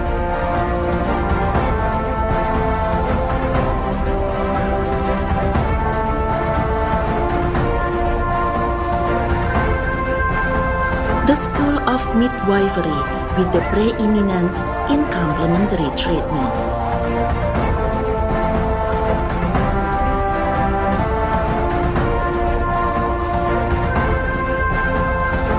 The School of Indonesian Traditional Medicine is transcendence for traditional aesthetic by means of herbal medicine. While the School of Pharmaceutical and Food Analysis is excellent in toxic and hazardous substances in traditional medicine and cosmetics.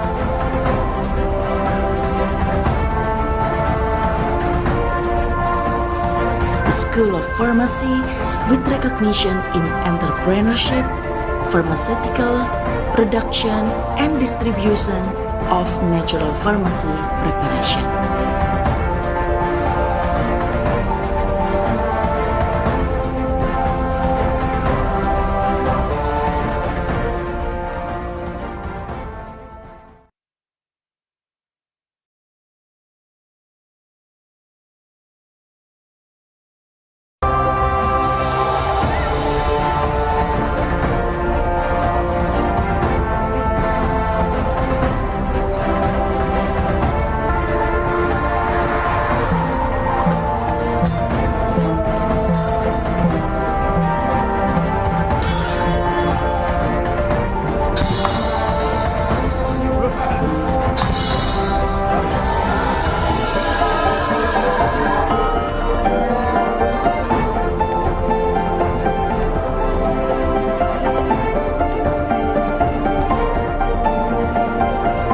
The Health Polytechnic of Surakarta is located in 3 different campuses. Main campus is in Mojosongo, Surakarta, where the Directorate Office is located. Campus 2 is in Colomadu, Karanganyar, while Campus 3 is located in Dangguran, Klaten. Introducing the School of Nursing, which has superiority recognition in critical and emergency nursing.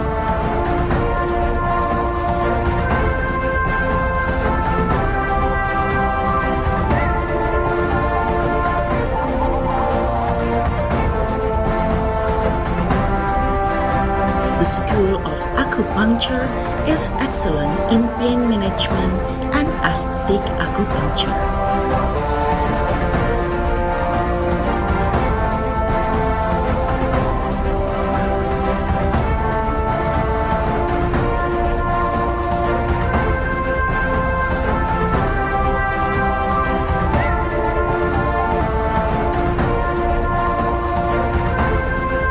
The School of Speech Therapy is well known with neurodevelopmental management and community-based rehabilitation.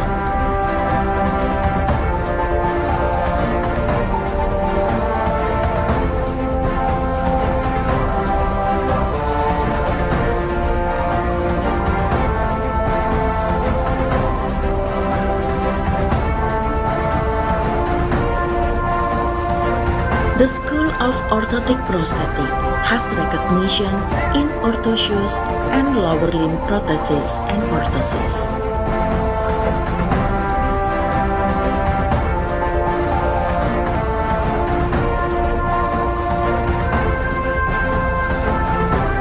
The School of Occupational Therapy with leading in physical disability and pediatrics. The School of Physiotherapy is acknowledged with musculoskeletal cases and pediatrics.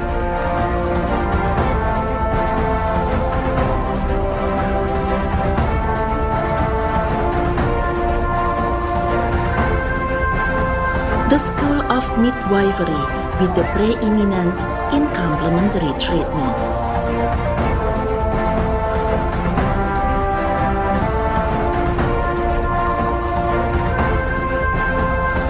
The School of Indonesian Traditional Medicine is transcendence for traditional aesthetic by means of herbal medicine. While the School of Pharmaceutical and Food Analysis is excellent in toxic and hazardous substances in traditional medicine and cosmetics.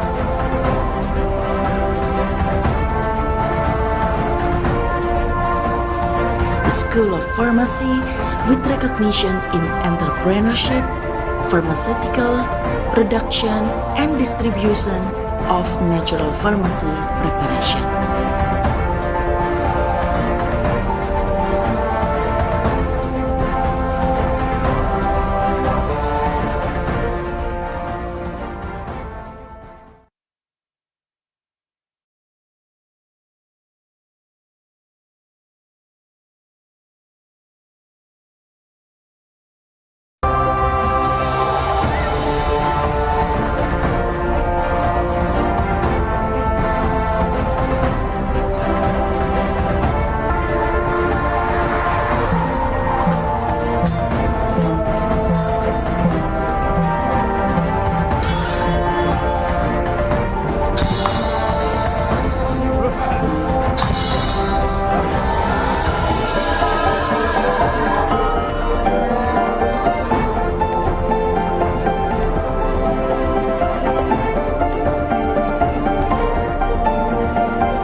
The Health Polytechnic of Surakarta is located in 3 different campuses. Main campus is in Mojosongo, Surakarta, where the Directorate Office is located. Campus 2 is in Colomadu, Karanganyar, while Campus 3 is located in Dangguran, Klaten. Introducing the School of Nursing, which has superiority recognition in critical and emergency nursing.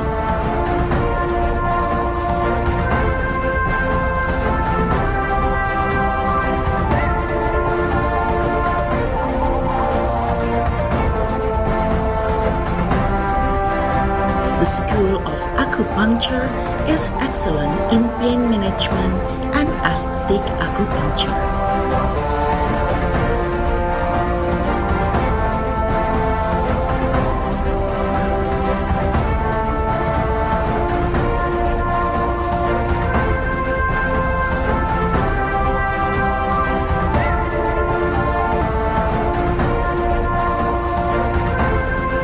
The School of Speech Therapy is well known with neurodevelopmental management and community-based rehabilitation.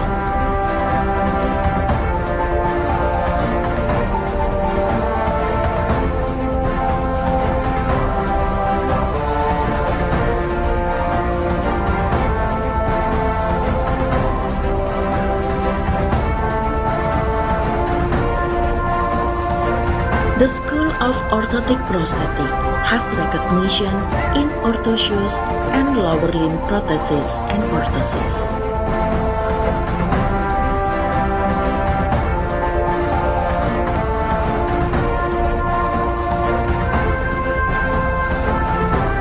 The School of Occupational Therapy with leading in physical disability and pediatrics. The School of Physiotherapy is acknowledged with musculoskeletal cases and pediatrics.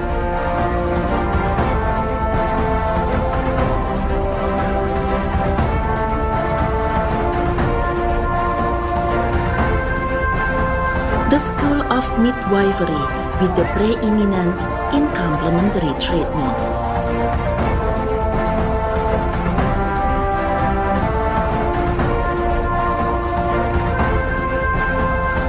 The School of Indonesian Traditional Medicine is transcendence for traditional aesthetic by means of herbal medicine.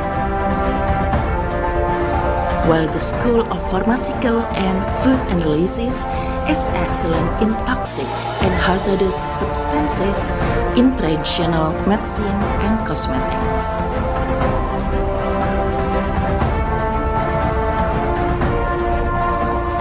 The School of Pharmacy with recognition in entrepreneurship, pharmaceutical, production, and distribution of natural pharmacy preparation.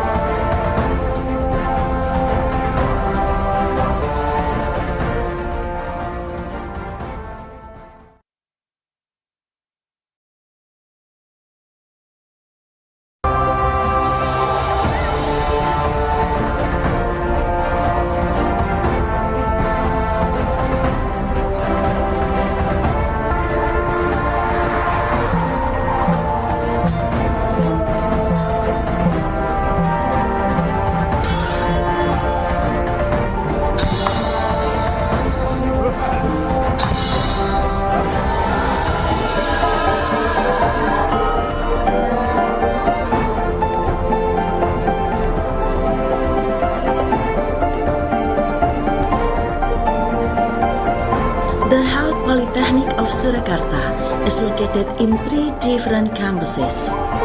Main campus is in Mojosongo, Surakarta, where the Directorate Office is located. Campus 2 is in Colomadu, Karanganyar, while Campus 3 is located in Dangguran, Klaten. Introducing the School of Nursing, which has superiority recognition in critical and emergency nursing.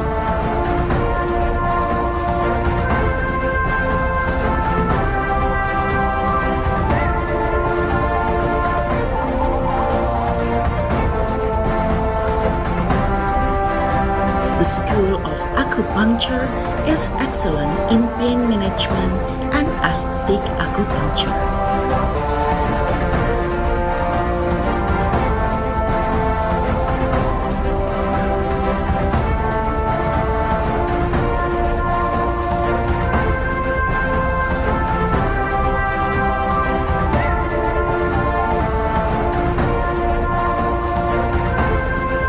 The School of Speech Therapy is well known with neurodevelopmental management and community-based rehabilitation.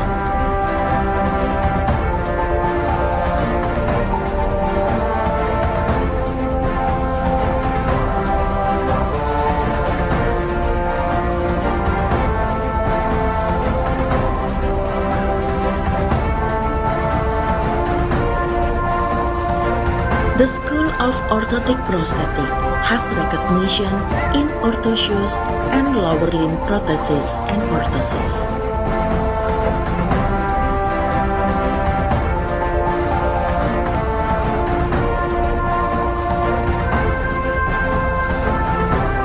The School of Occupational Therapy with leading in physical disability and pediatrics. The School of Physiotherapy is acknowledged with musculoskeletal cases and pediatrics.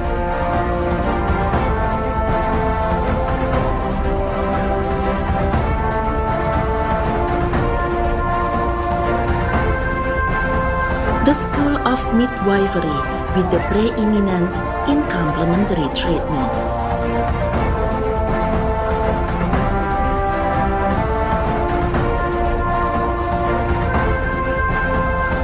The School of Indonesian Traditional Medicine is transcendence for traditional aesthetic by means of herbal medicine. While the School of Pharmaceutical and Food Analysis is excellent in toxic and hazardous substances in traditional medicine and cosmetics.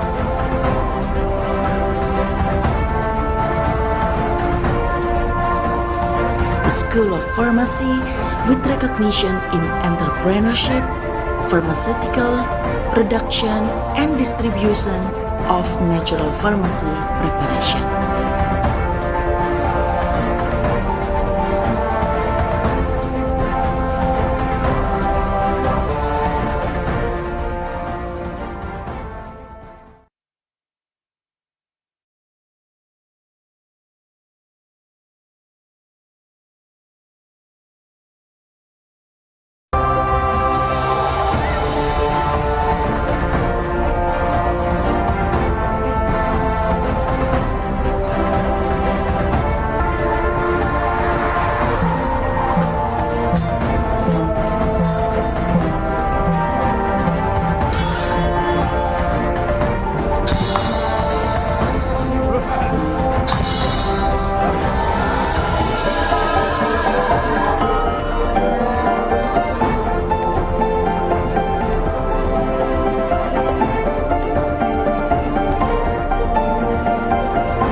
The Health Polytechnic of Surakarta is located in 3 different campuses. Main campus is in Mojosongo, Surakarta, where the Directorate Office is located. Campus 2 is in Colomadu, Karanganyar, while Campus 3 is located in Dangguran, Klaten. Introducing the School of Nursing, which has superiority recognition in critical and emergency nursing.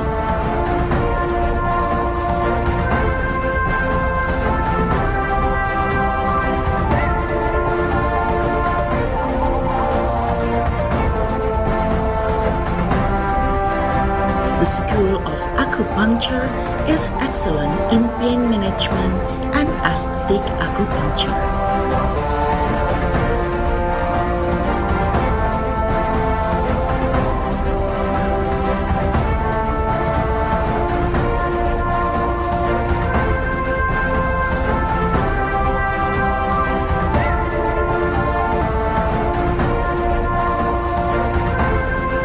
The School of Speech Therapy is well known with neurodevelopmental management and community-based rehabilitation.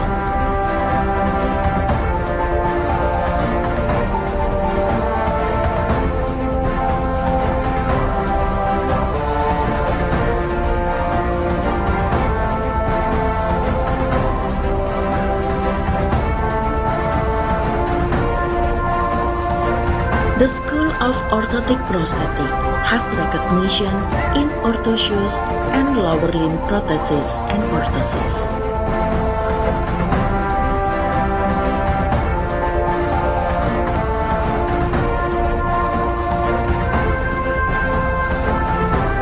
The School of Occupational Therapy with leading in physical disability and pediatrics. The School of Physiotherapy is acknowledged with musculoskeletal cases and pediatrics.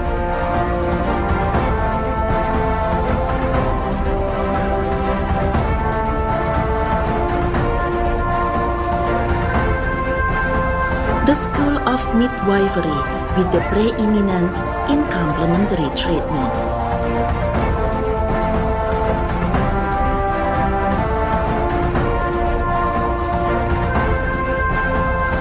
The School of Indonesian Traditional Medicine is transcendence for traditional aesthetic by means of herbal medicine.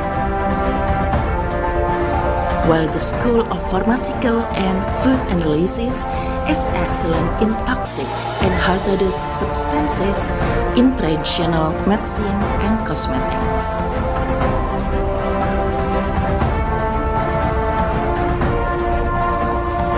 The School of Pharmacy with recognition in entrepreneurship, pharmaceutical, production, and distribution of natural pharmacy preparation.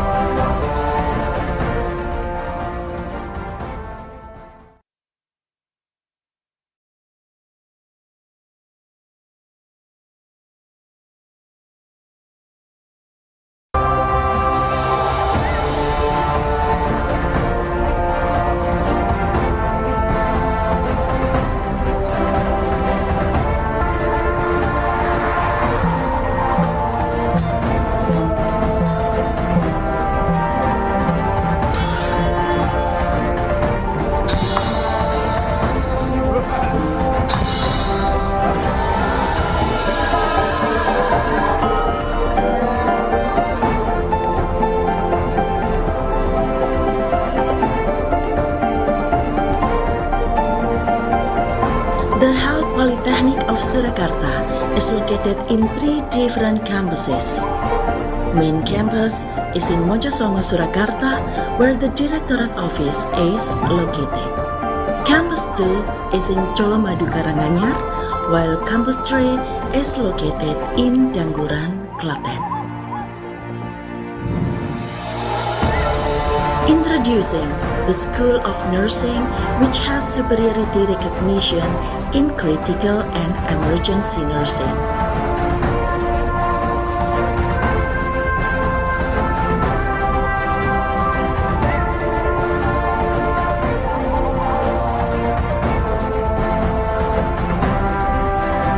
The School of Acupuncture is excellent in pain management and aesthetic acupuncture.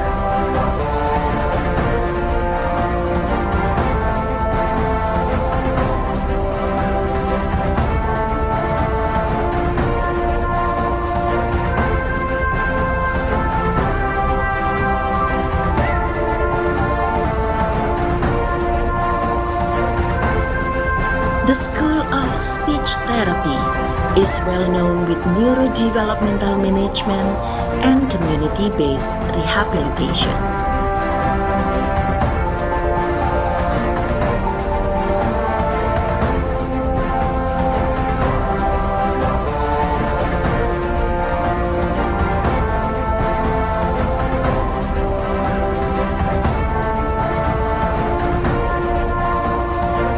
The School of Orthotic Prosthetic has recognition in orthoshoes and lower limb prosthesis and orthosis.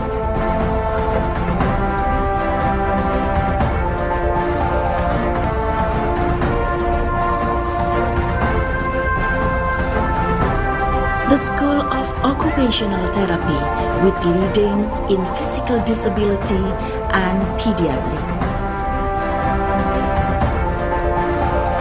The School of Physiotherapy is acknowledged with musculoskeletal cases and pediatrics.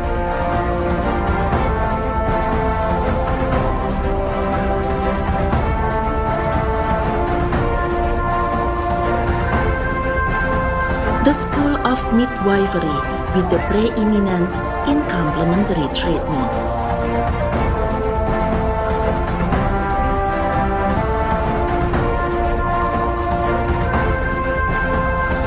The School of Indonesian Traditional Medicine is transcendence for traditional aesthetic by means of herbal medicine. While the School of Pharmaceutical and Food Analysis is excellent in toxic and hazardous substances in traditional medicine and cosmetics.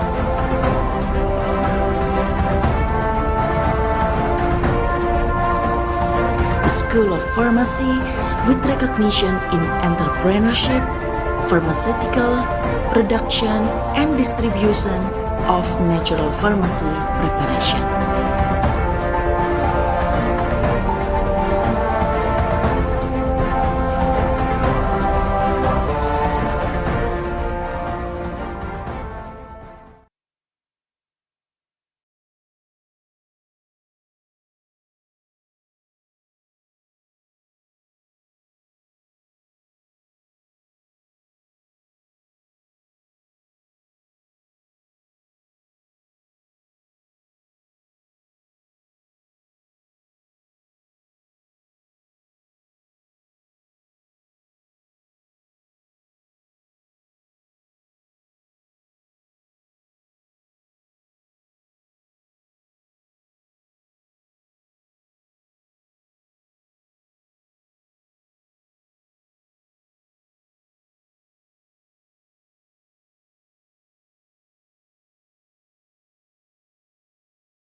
is located in 3 different campuses.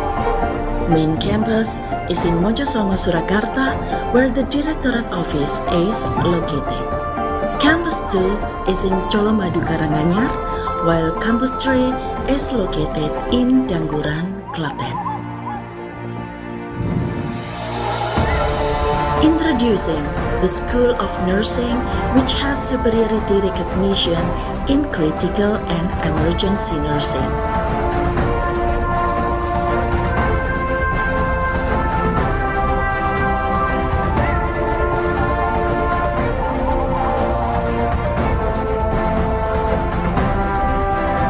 The School of Acupuncture is excellent in pain management and aesthetic acupuncture.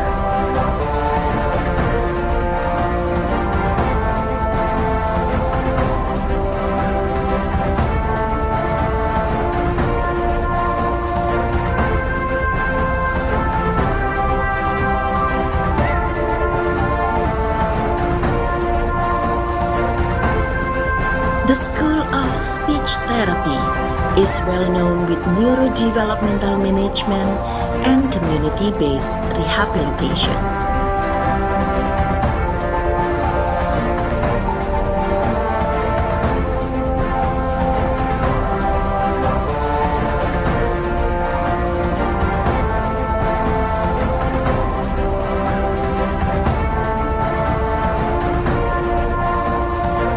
The School of Orthotic Prosthetic has recognition in orthoshoes and lower limb prosthesis and orthosis.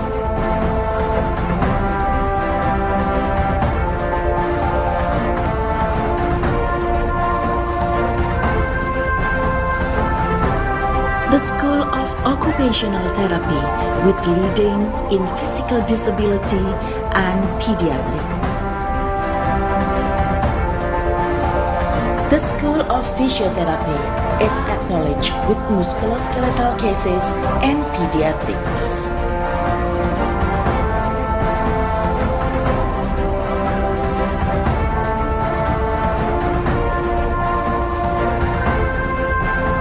The School of Midwifery with the preeminent in complementary treatment.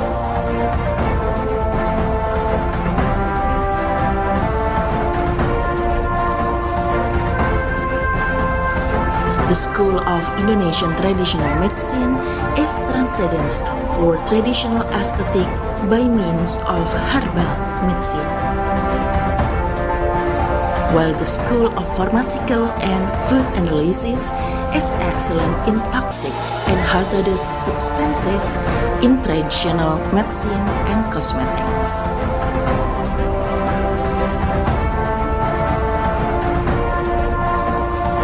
School of Pharmacy with recognition in entrepreneurship, pharmaceutical, production, and distribution of natural pharmacy preparation.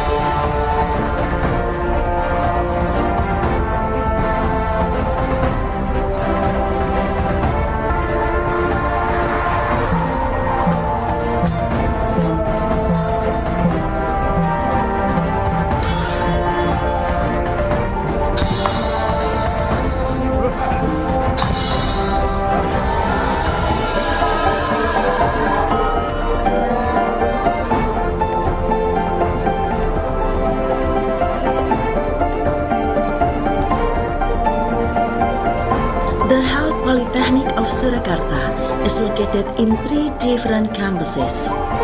Main campus is in Mojosongo, Surakarta, where the Directorate Office is located. Campus 2 is in Colomadu, Karanganyar, while Campus 3 is located in Dangguran, Klaten. Introducing the School of Nursing, which has superiority recognition in critical and emergency nursing.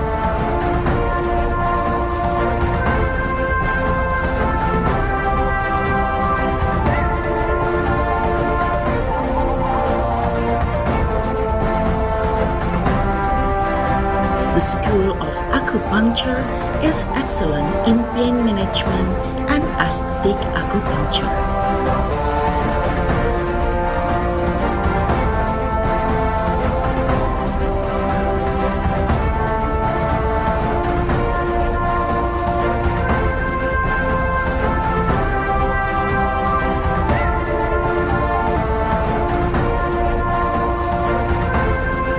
The School of Speech Therapy is well known with neurodevelopmental management and community-based rehabilitation.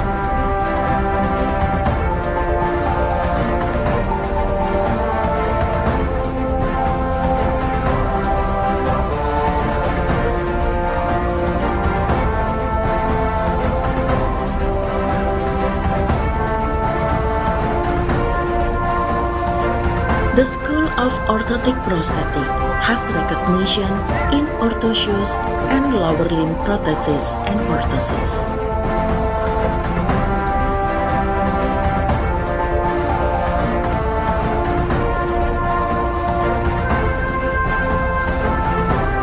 The School of Occupational Therapy with leading in physical disability and pediatrics. The School of Physiotherapy is acknowledged with musculoskeletal cases and pediatrics.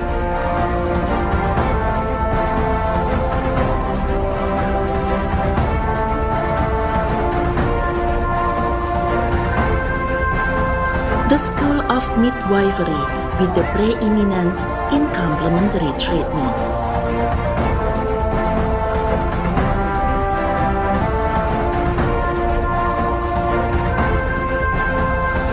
The School of Indonesian Traditional Medicine is transcendence for traditional aesthetic by means of herbal medicine.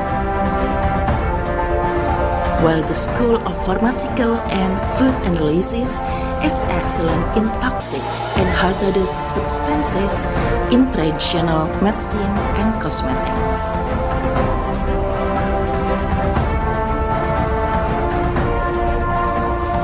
The School of Pharmacy with recognition in entrepreneurship, pharmaceutical, production, and distribution of natural pharmacy preparation.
dan Makanan Poltekkes Surakarta hadir dan berkembang untuk menjawab tuntutan masyarakat terhadap tenaga ahli di bidang analisis farmasi dan makanan.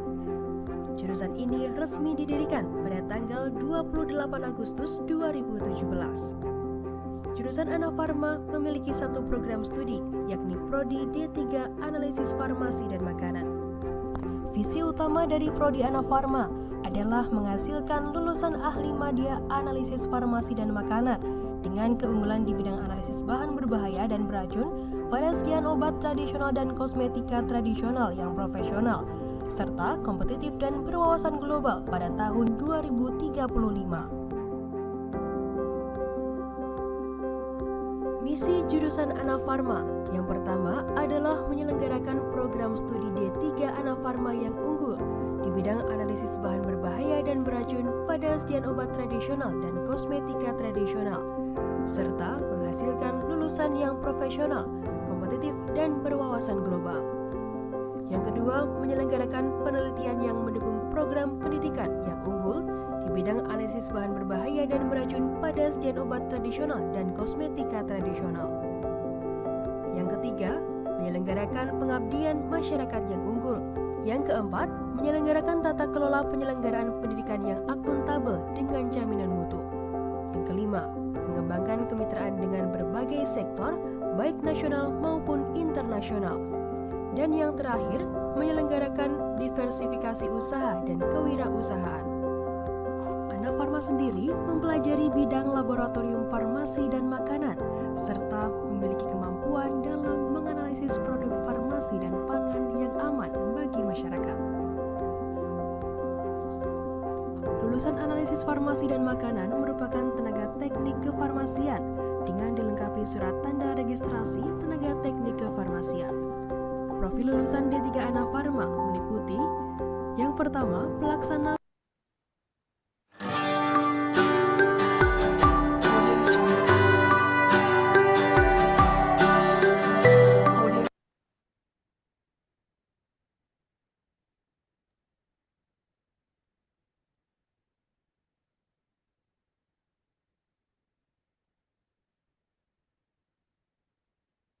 Alright, distinguished guests, ladies and gentlemen, welcome back to the conference. For the next session, the third speakers will be Professor Lilis Nuraida, Magister Science PhD, Division of Food Microbiology, Food and Science Technology, Bogor Agricultural Institute, Indonesia, with the theme Probiotic to Overcome Cardiovascular Disease. The fourth speaker will be Associate Professor Dr. Sairah Abdul Karim, Dean of Faculty of Health and Life Science, Management and Science University, Malaysia, with the theme Traditional Medicine for Cardiovascular Health. And last but not least, the fifth speakers will be Apotheker Regia Desti Rahmayanti, Magister Science of Pharmaceutical Food Analysis Department, Health Polytechnic of Surakarta, Indonesia, with the theme Antioxidant Activity of Moringa or Moringa olivera L Leaf Extract Effervescent.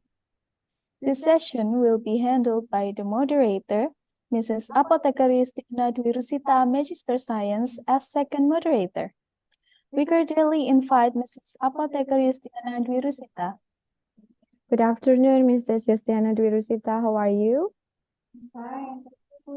Okay, before we start, we'll read your profile first. Mrs. Justiana Dwi Rusita is head and lecturer in Pharmaceutical and Food Analysis Department, Health Polytechnic of Surakarta. She has 3 papers, as we can see on the screen.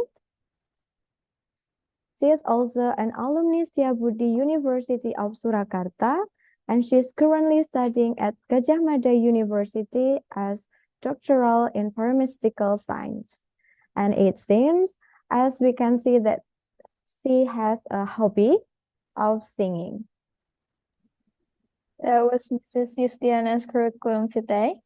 Next, for Mrs. Justiana, time is yours. Okay, thank you, Ms. Martha. Thank you for the entry. I'll take this session.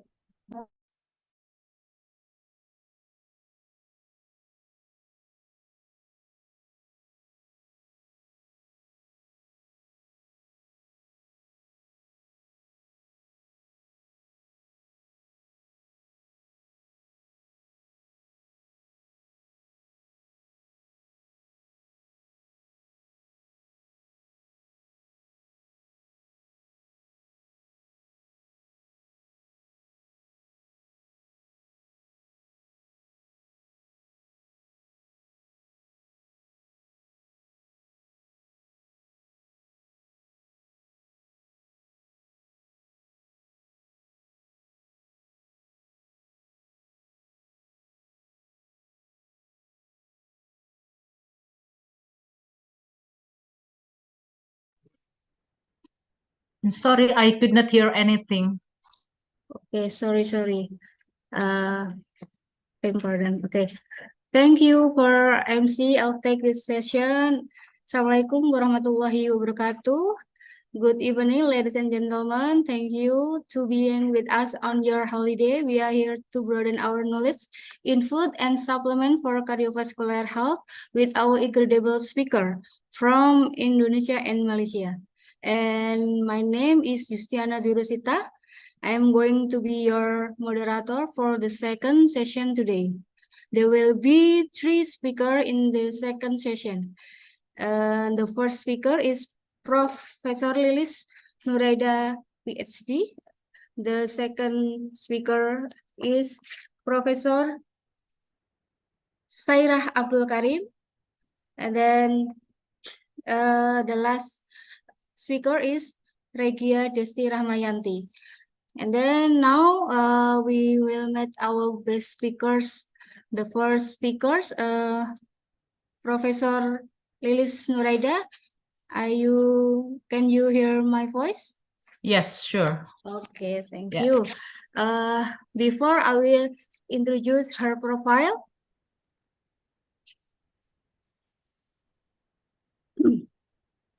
Prof. Lilis Nuraida, PhD from Division of Food Microbiology, Department of Food Science and Technology, Bogor Agriculture University, and Senior Researcher at CFS Center, IPB University.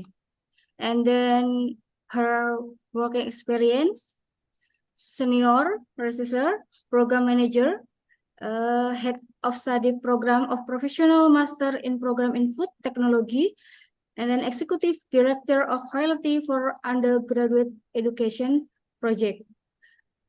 Her education, BSc, IPB, MSc, and PhD from Reading University, United Kingdom. And her research interests, we can see this screen too much. And her training or workshop experience, quality management system, ISO, and food defense money QA workshop and current issues in food safety and economic impacts of food regulation. And the last, microbial risk assessment. Oh, this is very many. Too much trainer on food safety related course for food industry and government institution. And then I can read one by one. Her publication index, Scopus its index 12, and Google Scholar its index 22, and ResearchGate score 22. Okay, the list of publication over the last 5 years. Too much. We can see the screen.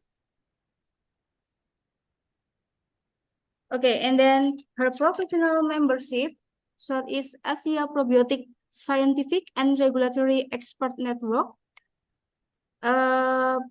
PATPI, and then Indonesian Society of Lactic Acid Bacteria, Society for Applied Microbiology, and Indonesian Society for Microbiology.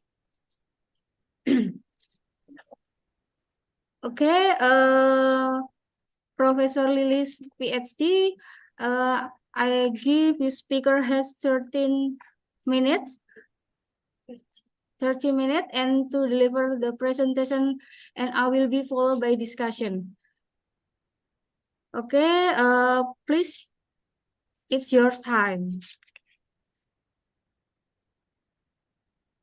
Okay, thank you very much, the moderators. And first of all, I would like to thank the organizing committee for inviting me to share the progress of the research, especially related to the cardiovascular disease.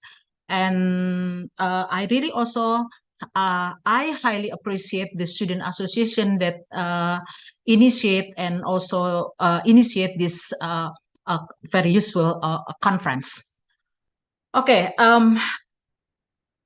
Assalamualaikum warahmatullahi wabarakatuh. Good afternoon, ladies and gentlemen, and all the participants. Okay, I would like to share my presentation for today.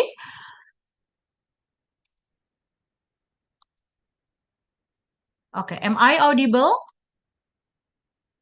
Yes. Oh, okay, thank you.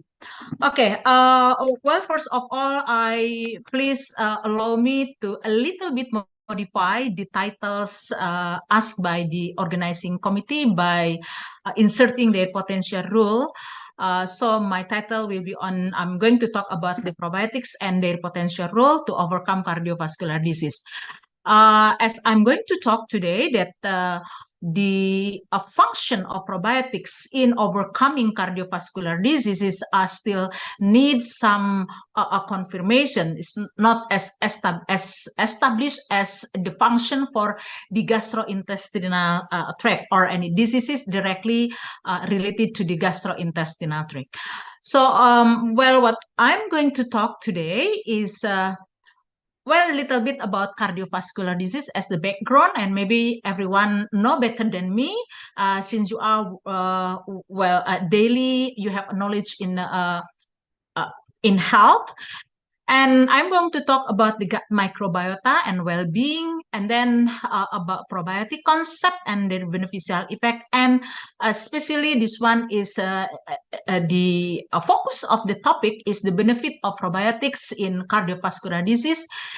And also I will introduce maybe a little bit that address about prebiotics, symbiotic and postbiotic, because this one is now as the area also having interest for the researcher to also to develop the products or the medication combination between probiotics, prebiotic, and also some interest also shown on postbiotic.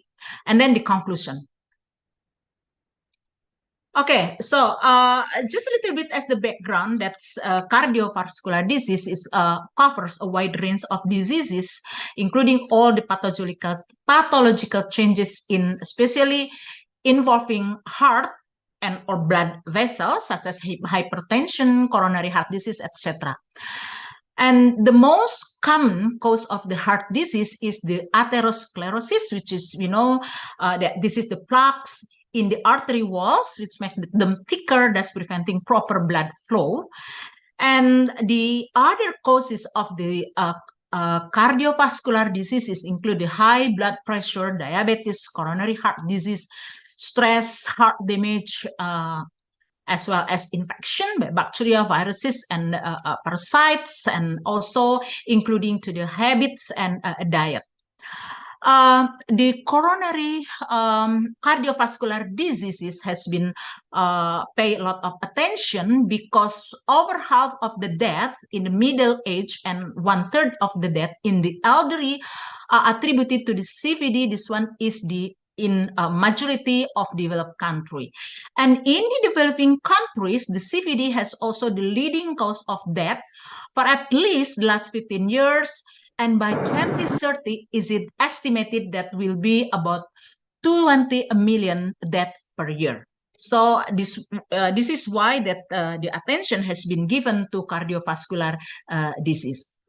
And the risk factors for these diseases conventionally or traditionally has been attributed to unhealthy lifestyle, unbalanced diet, alcohol consumption, smoking, and physical activity. However, recently, gut microbiota has been known or has been related to the CVDs because this gut microbiota play an important role in human health by producing active metabolites, what we call as bioactive, that also influence many aspects of host physiology. And the gut microbiota has also been linked to various diseases, including the cardiovascular disease. So this is the background on why probiotic has been paid attention to overcome or to prevent the cardiovascular diseases.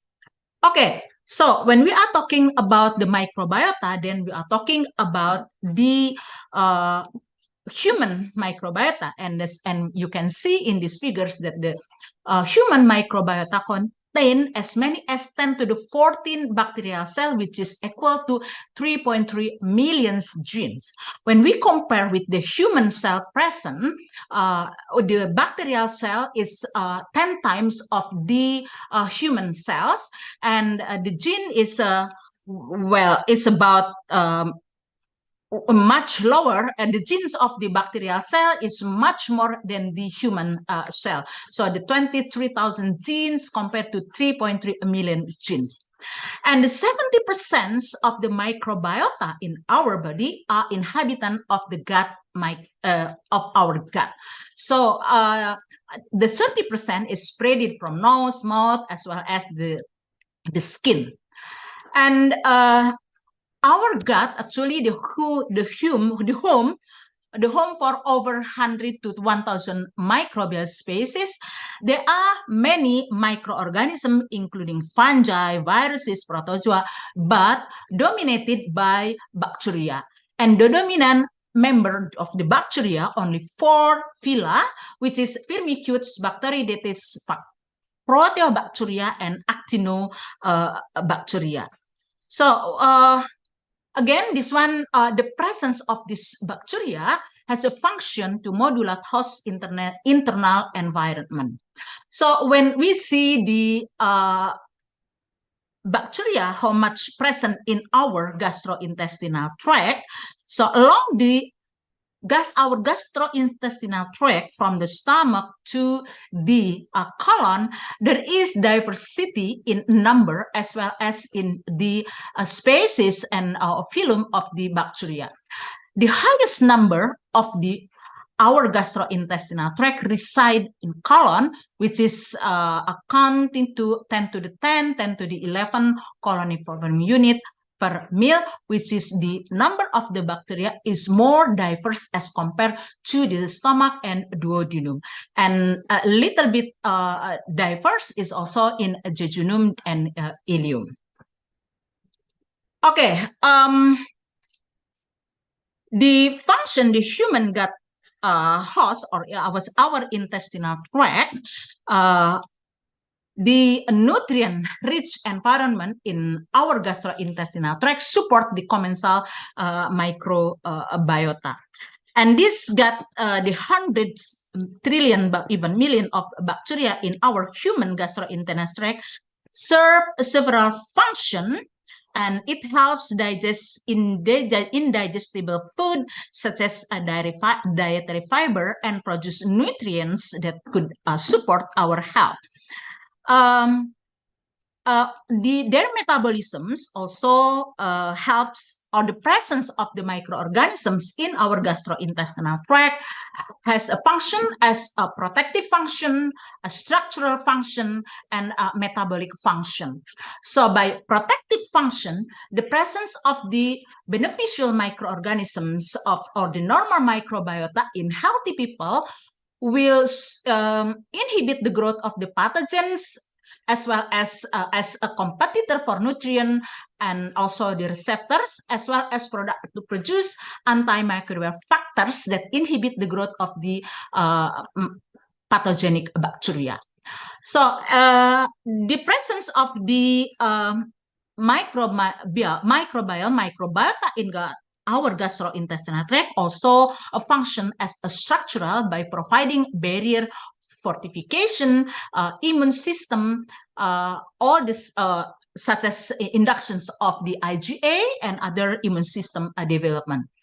And as the metabolisms also carried out by this microorganism is microbiota, so the microbiota they have from the healthy people will also provide the metabolic functions such as controlling epithelial cell differentiation and proliferation, and metabolize reduce the dietary carcinogens, that the carcinogen produced by pathogenic microorganism, and also contribute to the availability of the vitamins, as well as to to metabolite some non-digestible dietary residue and then produce short chain fatty acid, which is very useful for our metabolism.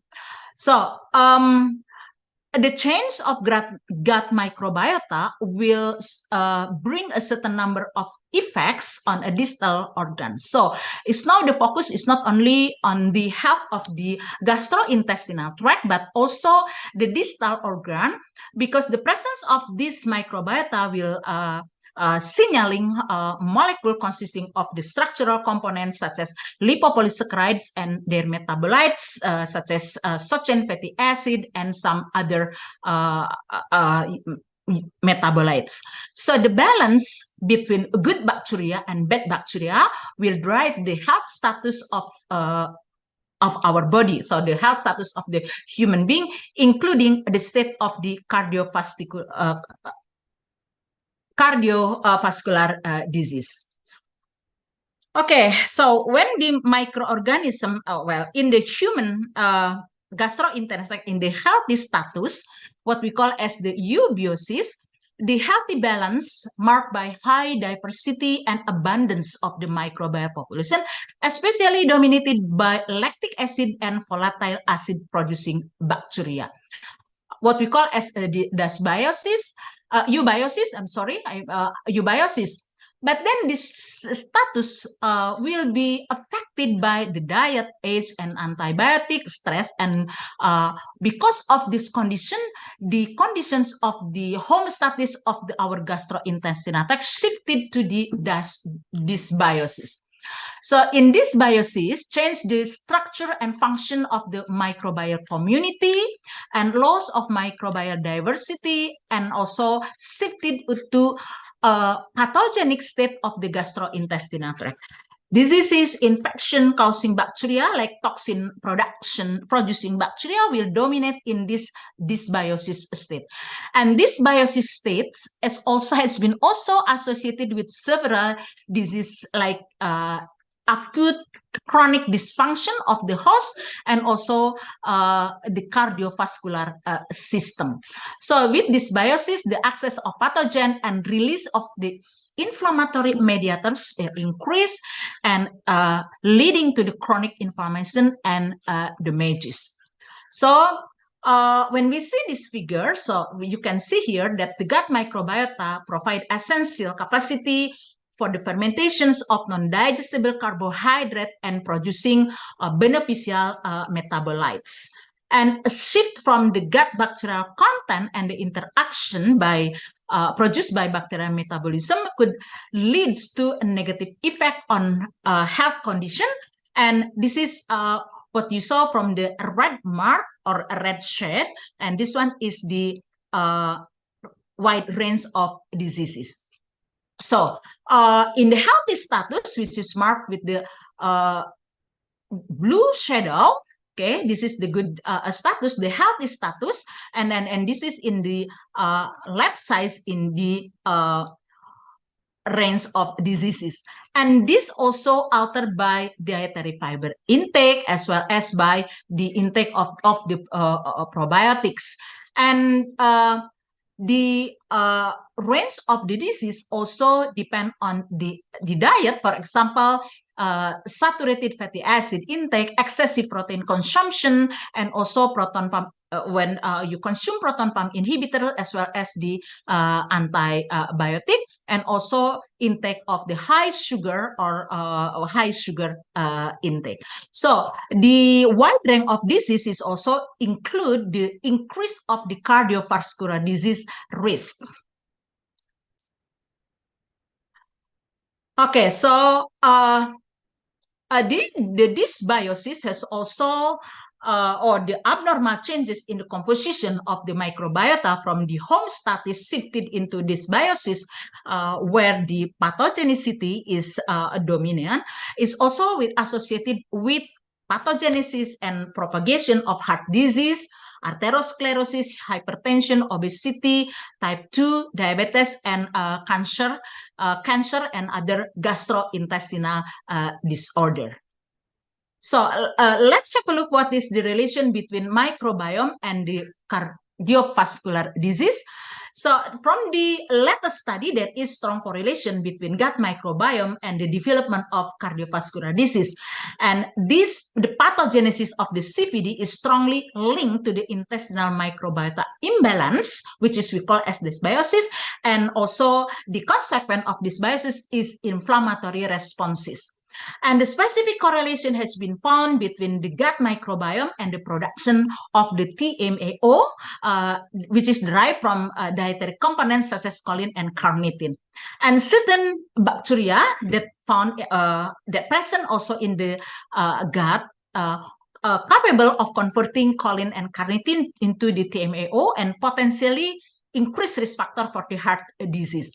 And some studies showing that the gram-negative bacteria, which is considered as pathogenic microorganisms, such as Shigella, Enterobacteriaceae, Yersinia, etc., they are abundant in the stool sample of patients with CVD. From this case, that there is a relation between the microbiome and the status of the cardiovascular diseases. Okay, so now how to restore, because there is the strong correlations between the microbiota, the healthy state of the microbiota, healthy status of the microbiota in the gut, and then how we can restore the where the unbalanced or the perturbed gut microbiota. So nowadays that what we call them as a biotics is the concept for treating of preventing the onset of chronic diseases. It's not only preventing or treating the gastrointestinal disorder, but also for chronic diseases. So this biotic including probiotics, prebiotics, symbiotics, and postbiotics. The probiotics, by definition, is live microorganisms that, when administered in adequate amounts, confer a health benefit to the host.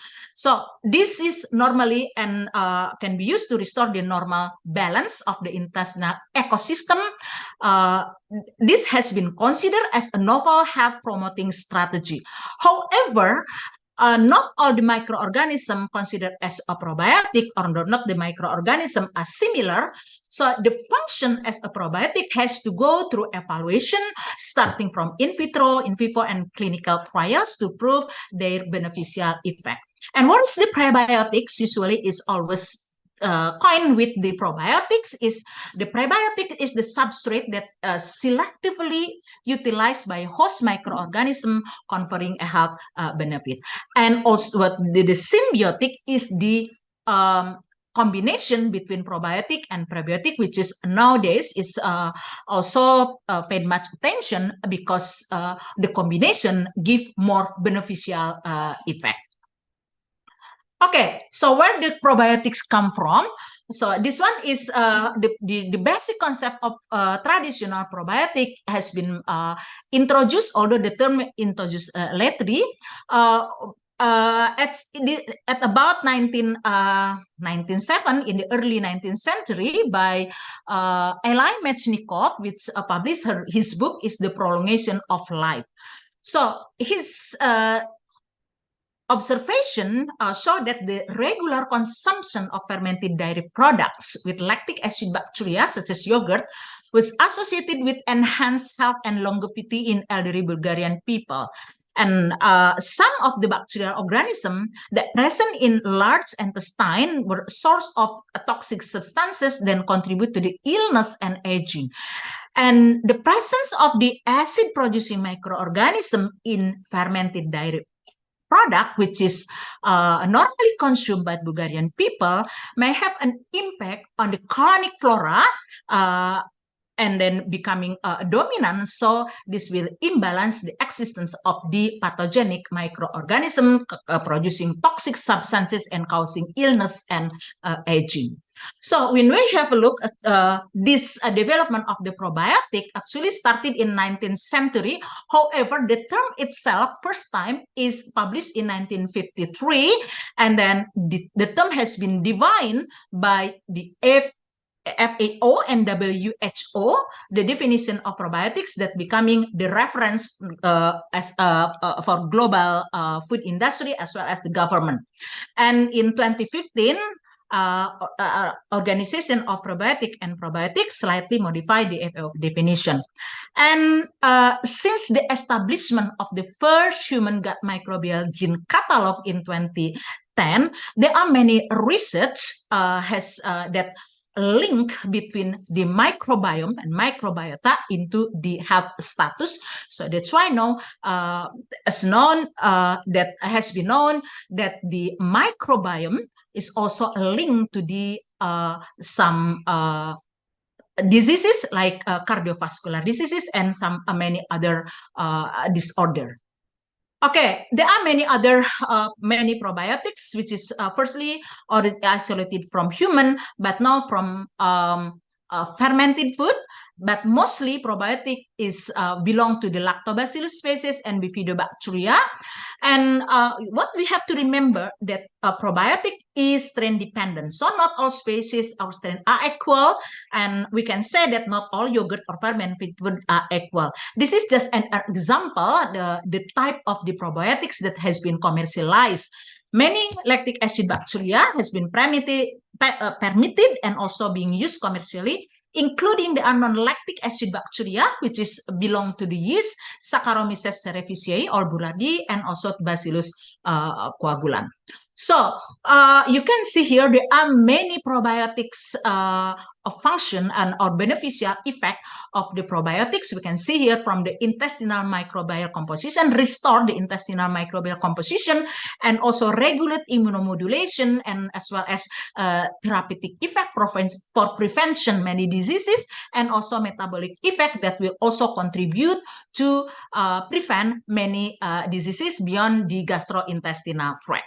So we can summarize here that the probiotics function first in balancing gut microbiota by maintaining intestinal microbial composition, and also for the immunomodulation, this one including the improved resistance to allergy and improve the stimulate the innate and adaptive immunity, and also the metabolic effect by secretion enzymes and producing bioactive components that some of them also contribute to the prevention of the cardiovascular diseases, as I'm going to explain to you later on. So as I mentioned to you that the functional of the probiotics, okay, the function, the beneficial effect of the probiotic that has been established for the digestive health. However, there are given many promising health functional, including cardiovascular, by producing anti-hypertensive peptides and manage modestly elevated cholesterol. Some other also, which is support the condition of the cardiovascular diseases such as diabetes, obesity, and also some other function, respiratory, as well as the mental health. So we know is we have a gut-brain axis, gut-lung axis, as well as gut-heart axis. Okay, so how the beneficial of the probiotic for in CVD, so the mechanism of probiotic in preventing CVD by balancing the functional and structural alteration of the gut microbiota is the key here, and then will boost immune system and produce antioxidant activity. Some also produce antiplatelet activity and anti-inflammatory activity, reducing cholesterol and producing anti-hypertensive. So the outcome will decrease metabolic syndrome, inflammation, and atherogenic lipid profile, and then will improve cardiovascular health. So by also this could be increase the function could be increased by selective enrichment by using prebiotics. Okay, so how the function of the probiotic in reducing the risk factors of the CVD. So the risk factors which is related to microbiota is intestinal microbiota imbalance, inflammatory responses, and oxidative stress. And this one is beside other several risk factors such as hypertension. And probiotic and prebiotics have the potential to alleviate risk of the CVD through some mechanism. For example, this one just get example by reducing total and low density lipoprotein cholesterol, and also the high sensitivity C-reactive protein and certain cytokines, which is involved in the response of the inflammatory. And Lactobacillus and bifidobacteria has been shown to inhibit lipid peroxidation and reactive oxygen production, and then that will lead to slow or even prevent the development of the CVD and other oxidative stress-related diseases.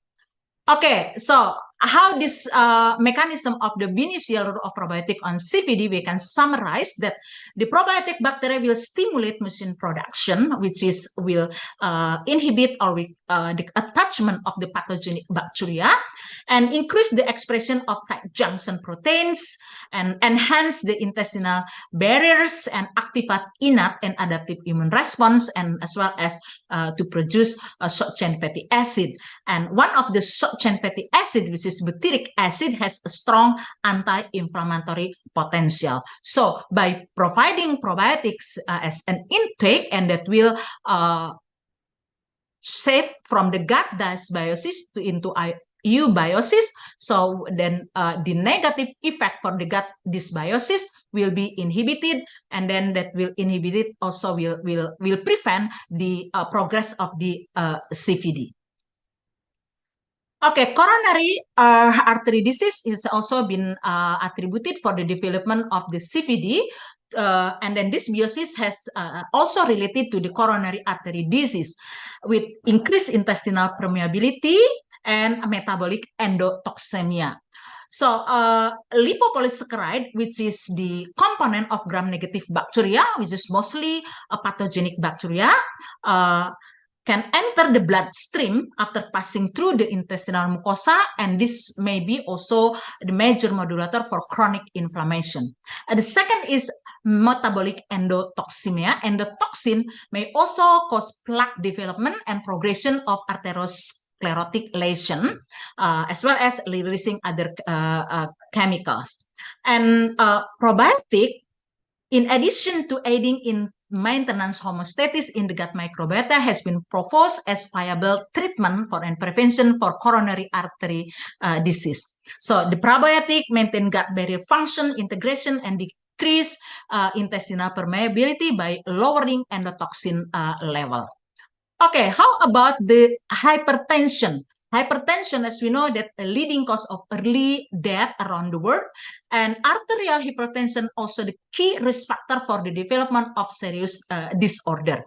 The anti-hypertensive effect of the probiotic, especially that has been intensively studied, is lactic acid bacteria, and this is contribute to the proteolytic activity and peptide transporters that produced by lactic acid bacteria.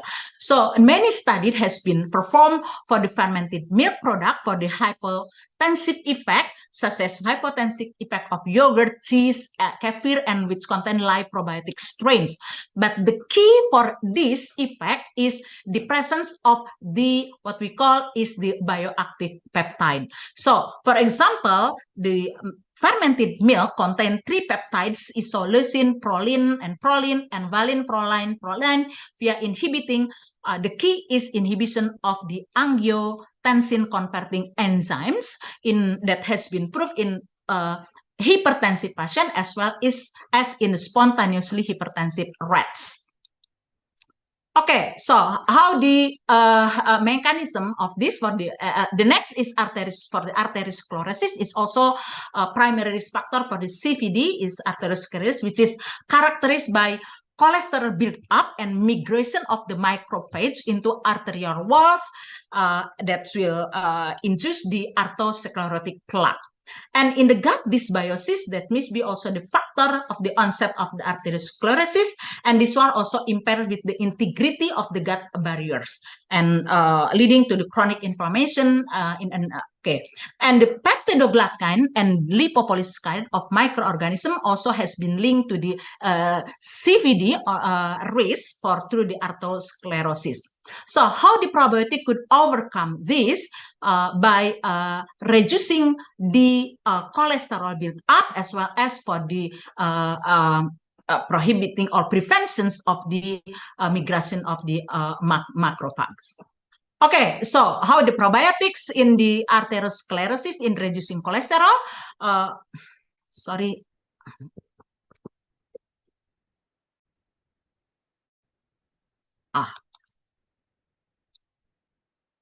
Oops.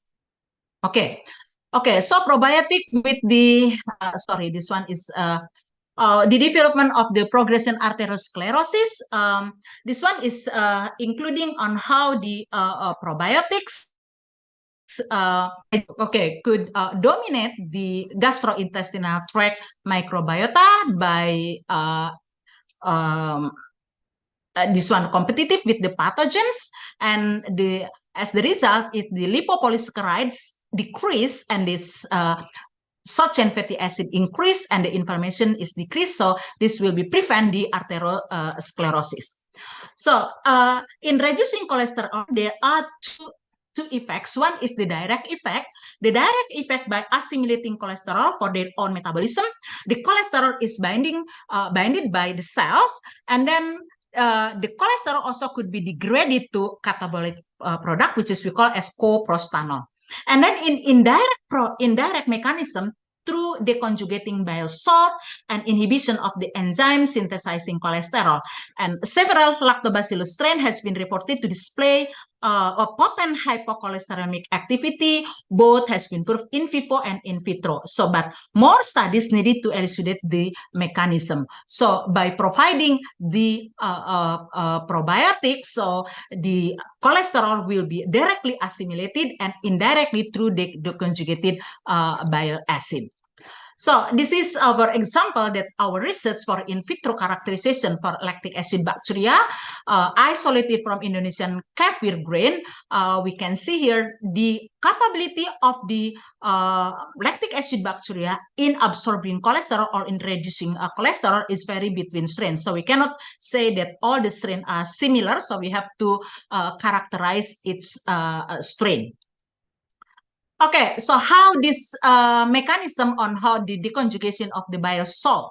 So the bile salt that produced in heart, in liver, not in liver, and that will be deconjugated by hydrolysing using bile salt hydrolase, and the hydrolysis product, taurine, will be absorbed back to the liver as well as the glycine. However, free cholic acid and the free cholic acid released from the bile salt will be excreted into feces. So this will indirectly reduce cholesterol, but the amino acid group will be reabsorbed into intestinal tract.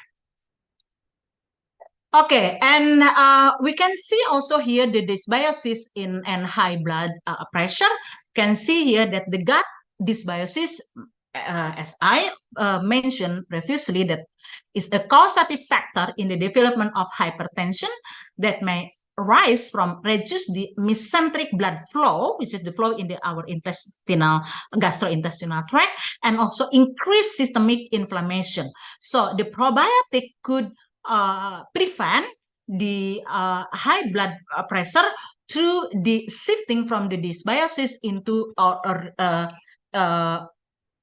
recovering from dysbiosis into eubiosis. So similarly with the short chain fatty acid, that could also affect the vasodilation, that will also this one inhibit the high blood pressure.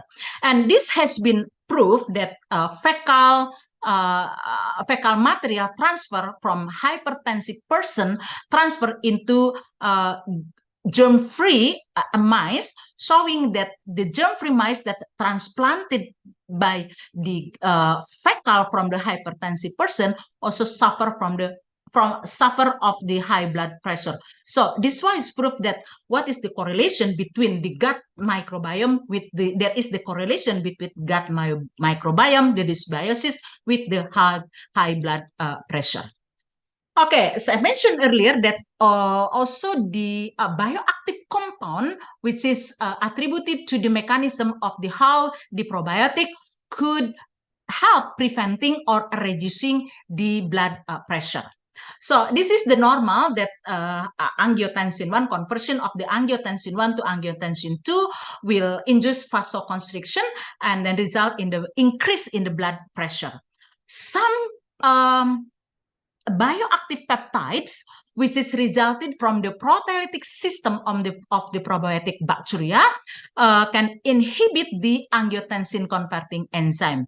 Inhibition of the angiotensin converting enzyme make the system fail to convert angiotensin 1 into angiotensin 2, and then this will result in the vasodilation, and then that will reduce the blood pressure. So many lactic acid bacteria produce inhibitory peptides, and generally the one that very good in inhibiting the angiotensin converting enzyme with 2 to 5 amino acid residue, but although some bigger amino acid residue also show some activity to inhibit AC.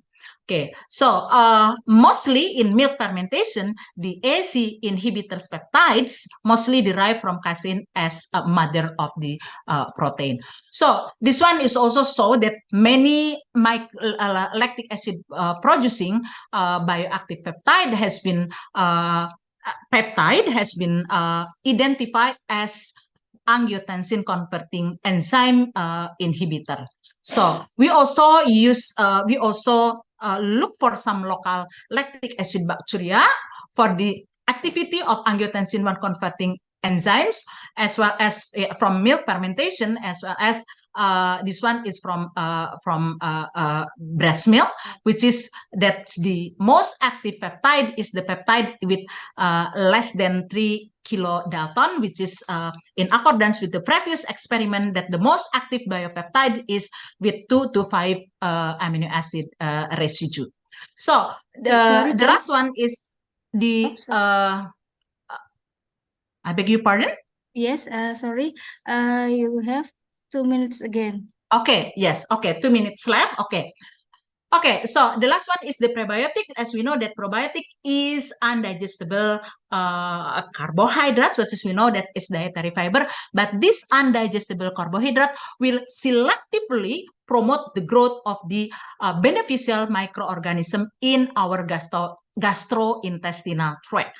So the current probiotic health beneficial effect is not only by increasing the producing the inhibition of the pathogen or stimulate the inhibition of the pathogen or stimulate the growth of the lactic probiotic bacteria or the good bacteria, but also has been burden to the cardiometabolism by reduction the blood lipid levels, also effect upon insulin resistance, as well as to mental health, brain function, and cognition, and bone to the bone. This one is quite conventional for minor bioavailability.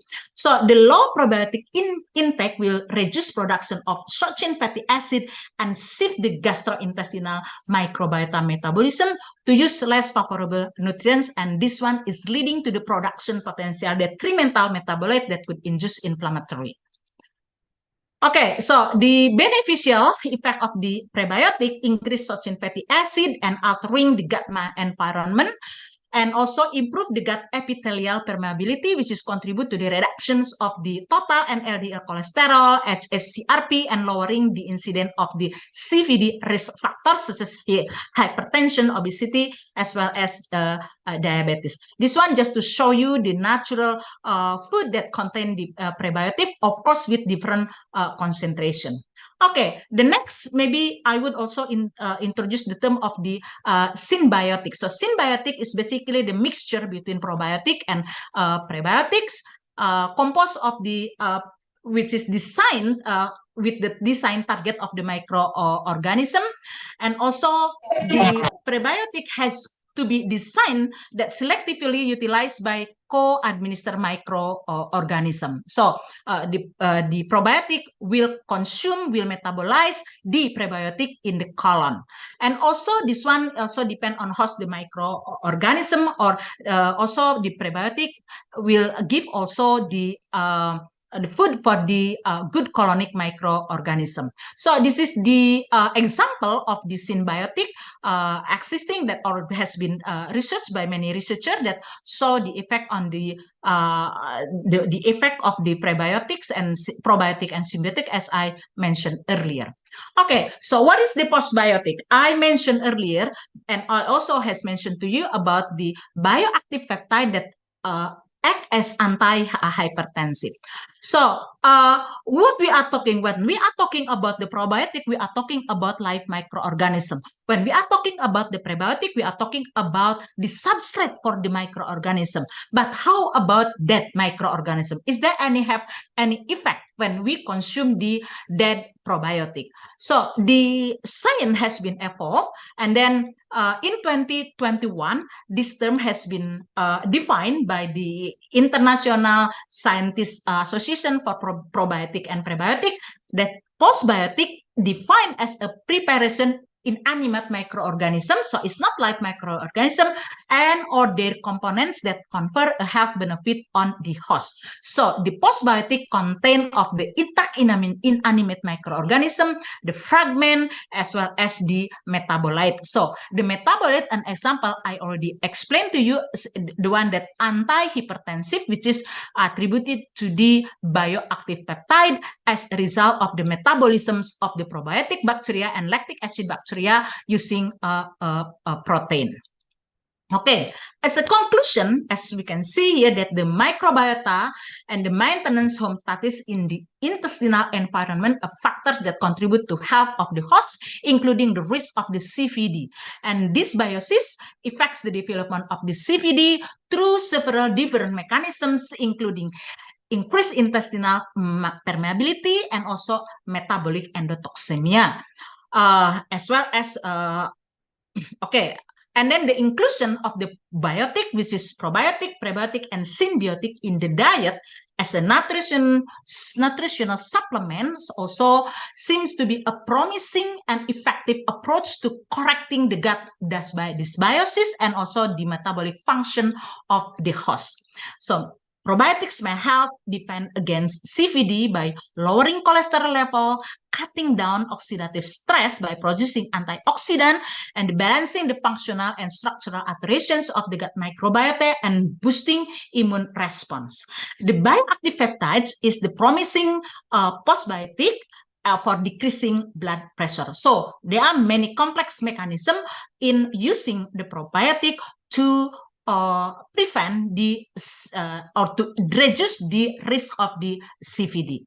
Okay, that's I think all what I would like to share with you today. Thank you very much for your attention. Wabillahi taufiq wal hidayah. Wassalamualaikum warahmatullahi wabarakatuh. I hand over again this to the moderator. Thank you. Okay, thank you, Prof. Lilis. Thank you very much, Prof. Lilis, for giving us information and interesting presentation. And the next agenda discussion, the question and answer session. This is three. Oh, in the question. Okay, question. yes. Okay. And chat box. There's Haidar, Sukma, and the last Najwa from Umpri.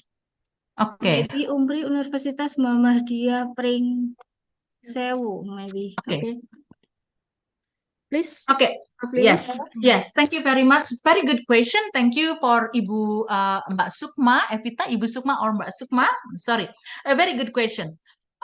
Yes, because the probiotic actually nowadays is used for preventive. It's not, as I mentioned to you, it's not the status for right now is not for medication, but use of the probiotic for the prevention. So you can use as a part of a holistic approach by adjusting or by regulating the diet as well as medical intervention. But however, maybe you have to do maybe some research for the medical intervention, because in the medical intervention usually we use herb, but maybe some herb could detrimental to probiotic, or maybe some other could be useful to support the growth of the probiotic. In my presentation, there is also actually in terms of the probiotic, beside the oligosaccharides, that's non-digestible carbohydrates, nowadays that the prebiotic also cover the bioactive compounds such as phenolic and some other compound that could be metabolized by the probiotic in our gastrointestinal tract. So this also very interesting area in our one side, whether the probiotic with combination probiotic with some traditional herb could also induce the probiotic function or could elevate the probiotic function, or in contrast maybe could inhibit. So that we have to see as an individual strain and as well as individual herb. The second question is the recommended dose and duration for using probiotic. Okay, so as I mentioned nowadays that probiotic is not for medication, although there is some possibility or medication, but is to really need to establish and to confirm with more clinical study. However, for prevention, so usually the average dose it depends on what we expect. Actually, the probiotic expected to be present in our colon is 10 to the 6, 10 to the 6, 1 million. So when we ingest a probiotic, some probiotic will die because of the detrimental condition during our gastrointestinal tract. In the stomach, there is an acid, as well as in the intestine, there is the bile salt. So it is in the worst scenario, it is estimated that 10 to the second, or 10 to the second is 100 probiotics will die, two log cycle were reduced during passing through the gastrointestinal tract. By simple calculation like that, so at least we have to consume 10 to the 8, 10 to the 9 daily of the probiotic. So how long we can consume the probiotic? Because as a prevention, we could consume probiotic as a daily meal. So with the food or with supplement of probiotic is not intended for medication. So it's could be applied for the long use of the as a part of daily intake. Okay, I think that's my answer. This one is to answer Mbak Najwa Stefani, the last one. Okay, thank you. Okay. Prof. Lilis had one question from Haidar. Sorry. Yeah. Yes. One question. Okay. So, can probiotic be considered as a sustainable and cost-effective strategy for the prevention? Yes, I think the probiotics and as well as combination with regulating with the combination with prebiotic food, for example, this is very good strategy and sustainable, because once you got illness and then the cost of the illness is not only contributed for the medication, but also contributed to the loss. If we are talking about disease, the cost of the disease is not only for the medication, but also lost hours and also loss of our quality life. So in clinical practices, I'm not a medical doctor, but I think in the clinical practices is not part of the single medication yet. However, there are many now medical doctors suggest to consume a probiotic as part of the prevention. So the keys until now as the probiotic as the prevention for gastrointestinal disorder as well as other metabolic disorder. Okay, I think that's my answer. Thank you. Okay, thank you, Prof. Lilis. But this time is closed out, and one question is not. Please, sorry, because it's time is 1 hours. I prefer this topic. Recent advice has provided scientific evidence that CVD may also be attributed to gut microbiome. In this review, we highlight the complex interplay between microbes, their metabolites, and their potential influence on the generation and development of CVDs.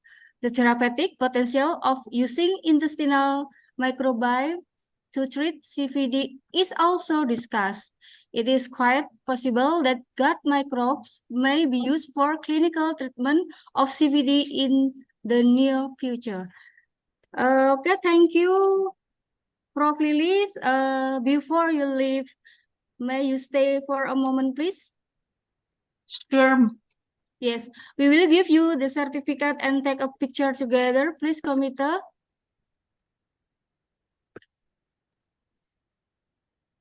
Okay. Okay. Thank you, the moderator, as well as the organizing committee. Yes. Okay. This is certificate for Prof. Lilis and our appreciation of your coming and sharing. Thank you very much, and I hope we will see you another event. Thank you. Okay, thank you very much and have a good day. Okay.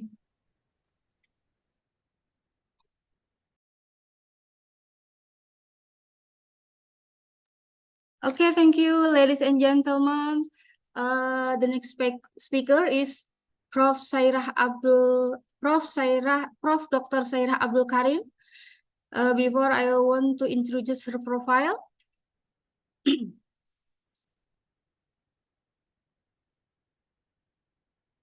Okay, Prof.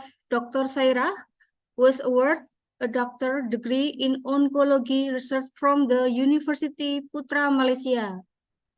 She has years of research experience for in vivo research involve laboratory animals, electrophoresis, SDS, PHGE, ELISA, hematology, immunohistology, transmission, and scanning electron microscopy.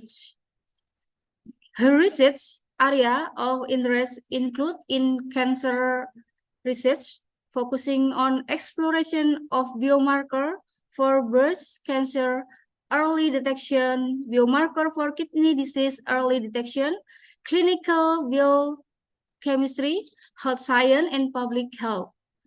And her experience in administration and management by holding high position at university, including as Dean of School of Graduate Studies, Dean of Faculty of Health and Life Science, and as head of department of various department in the faculty. Also, undergo various training in research, teaching, and administrative. She also has extensive experience in supervision of undergraduate and postgraduate students at master and PhD levels. Okay, and education background, bachelor in biomedicine and master in hematology and clinical biochemistry, and 2009 Doctor of Philosophy Oncology. Okay, Prof. Dr. Sairah Abdul Karim, you can hear my voice. Right, thank you very much, moderator. Okay, thank you. Yes, All right. I'm here. Thank you very much once again to moderator to introduce me to the participant. All right. First of all, thank you very much. Assalamualaikum warahmatullahi wabarakatuh and very good afternoon. Waalaikumsalam warahmatullahi For wabarakatuh. inviting me as a speaker for this conference. This is the first international conference, International Pharmaceutical and Food Analysis Conference, all right, organized by Poltekkes, Kemenkes Surakarta. Yes. Thank you once again and congratulations to everyone for conducting this conference, right? So shall I start now, my session? Okay, yes, your session, but your speaker has 13 to deliver the present and will be followed by discussion. Sorry? 13 minutes to deliver the presentation. All right, okay. Okay. All right. Shall I share the screen? Yes, All share right, the screen. let me share the screen. Okay, waiting.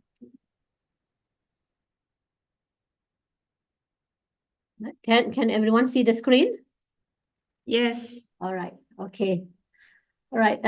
So once again, Assalamualaikum. All right. So the title, for my talk will be the traditional medicine for cardiovascular health. Right. So this is MSU. I'm from MSU, Malaysia, Management and Science University, Malaysia. So just to introduce you our campus in Malaysia, inshallah. So hopefully all of you can have a chance, opportunity to come to MSU campus in future, right? This is our main campus. And this is another angle for the main campus. Right. All right. So let us start.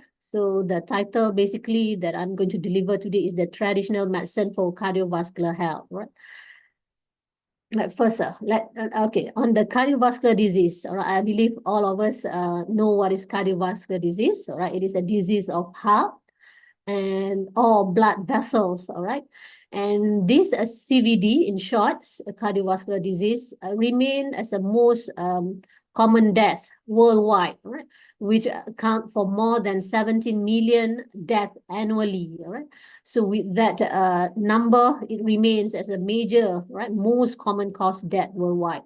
And it also leads to the major economic and health burden worldwide, right? To support on the treatment and also healthcare for these cardiovascular diseases. And World Health Organization, or in short, WHO, has reported, right, this CVD account for 31% annual global death, right? That 70 million death, this account for 31% global death annually, which is very big number. It is quarter of the global death, basically. And the common risk factors that cause cardiovascular disease, among the factors are the smoking, all right? Smoking is considered a bad habit, and then an unhealthy diet, and diabetes, right? Diabetes mellitus, hyperlipidemia, low density lipoprotein, or low percentage or low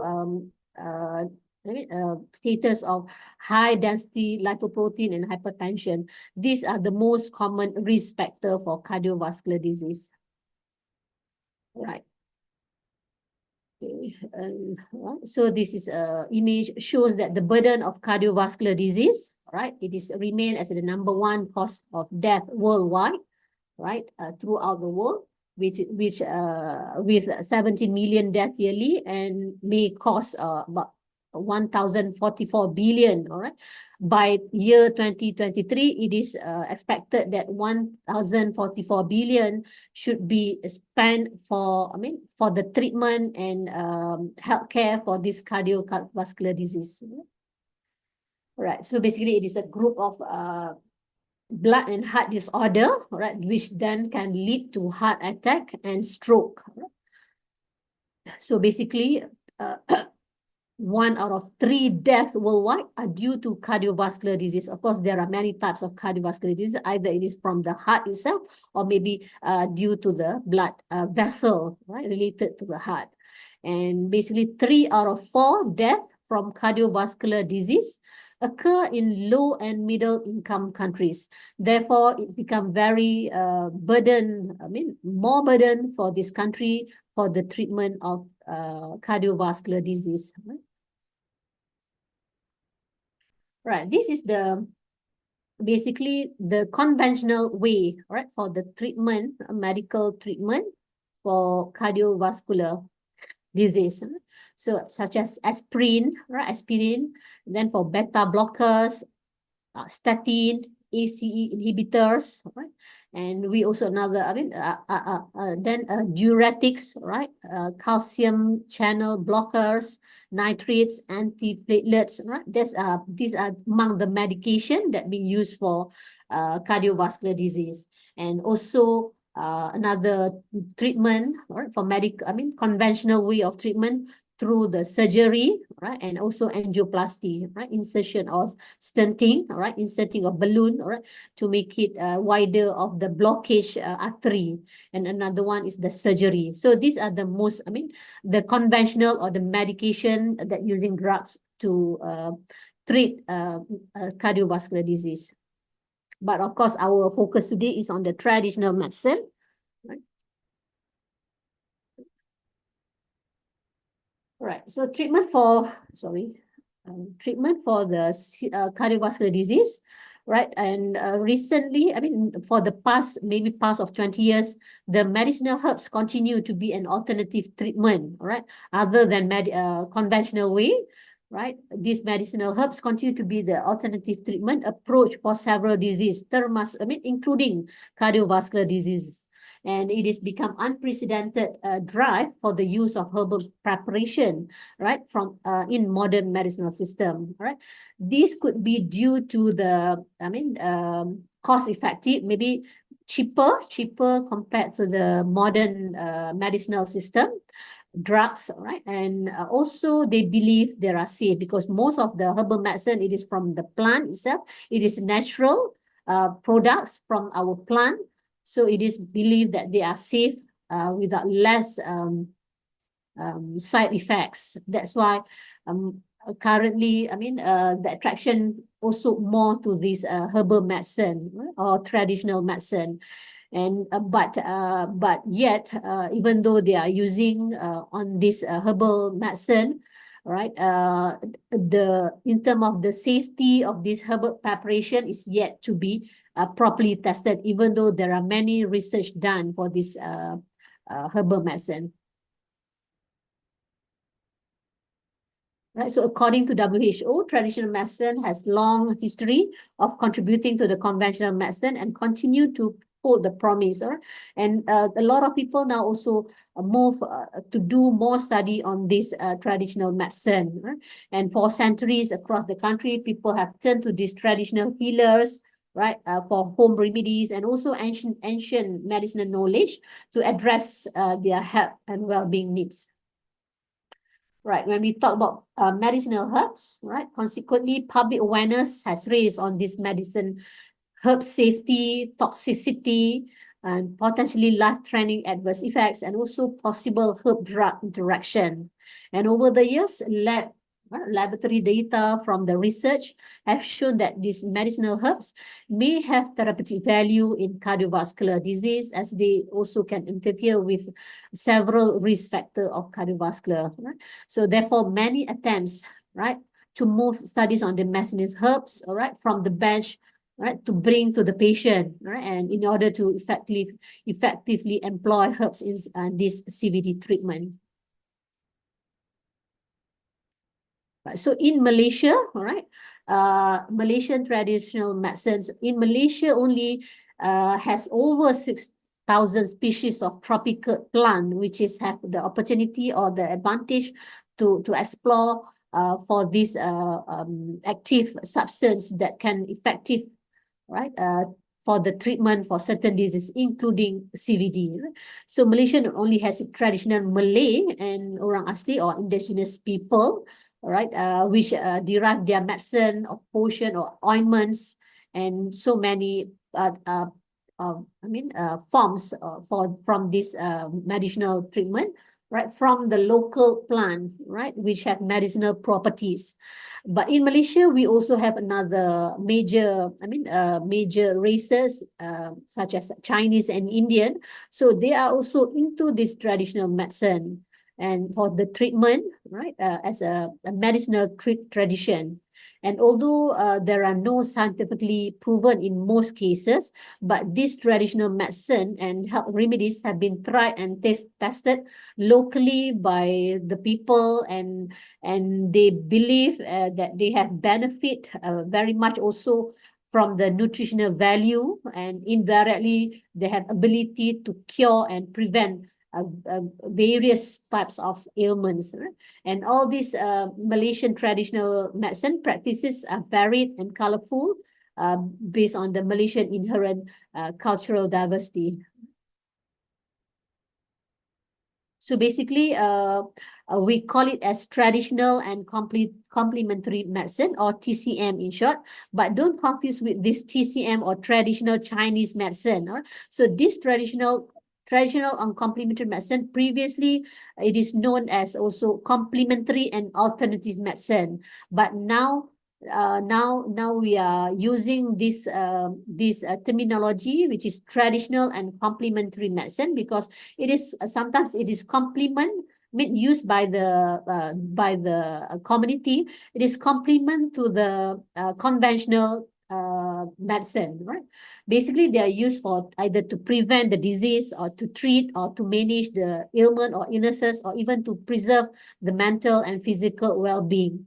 So basically, in Malaysia, we are practicing traditional Malay medicine, traditional Chinese medicine, also traditional Indian medicine, and also another famous, which is homeopathy and complementary therapies. So in Malaysia, basically, it is in a Ministry of Health of Malaysia, right? There are 9 hospitals that practice this traditional and complementary medicine. It is it is registered and consists of these 4 types of traditional and complementary medicine: Malay traditional, Chinese traditional, Indian traditional, homeopathy, and complementary medicine. Right? And of course, normally they will combine this treatment together with the conventional medicine. Right?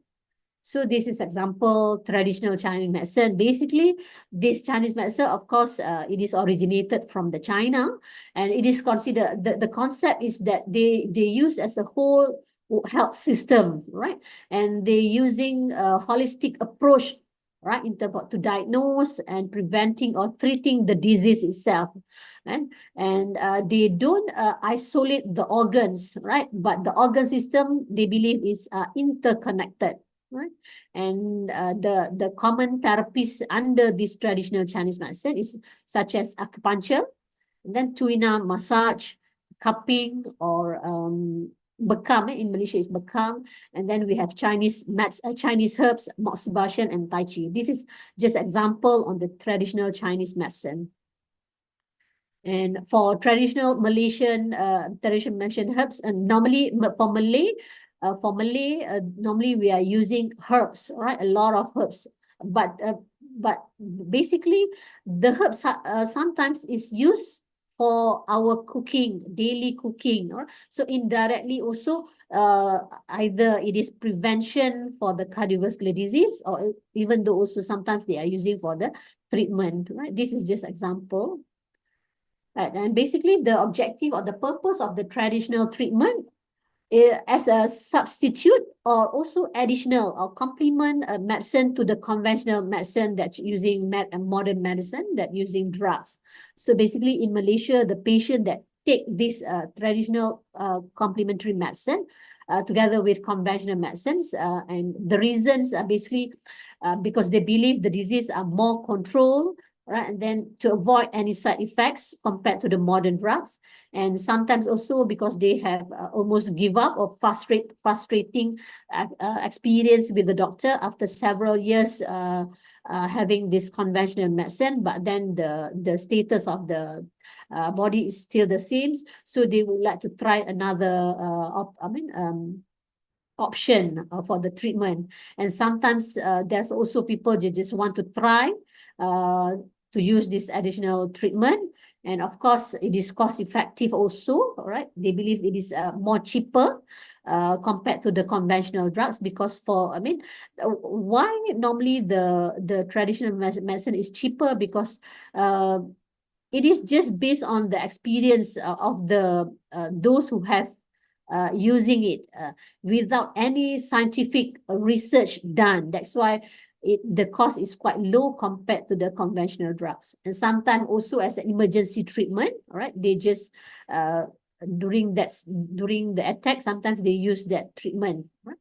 And also when the conventional therapy does not help or fail to cure their disease. These are the reason why some people, they opt to use this traditional medicine.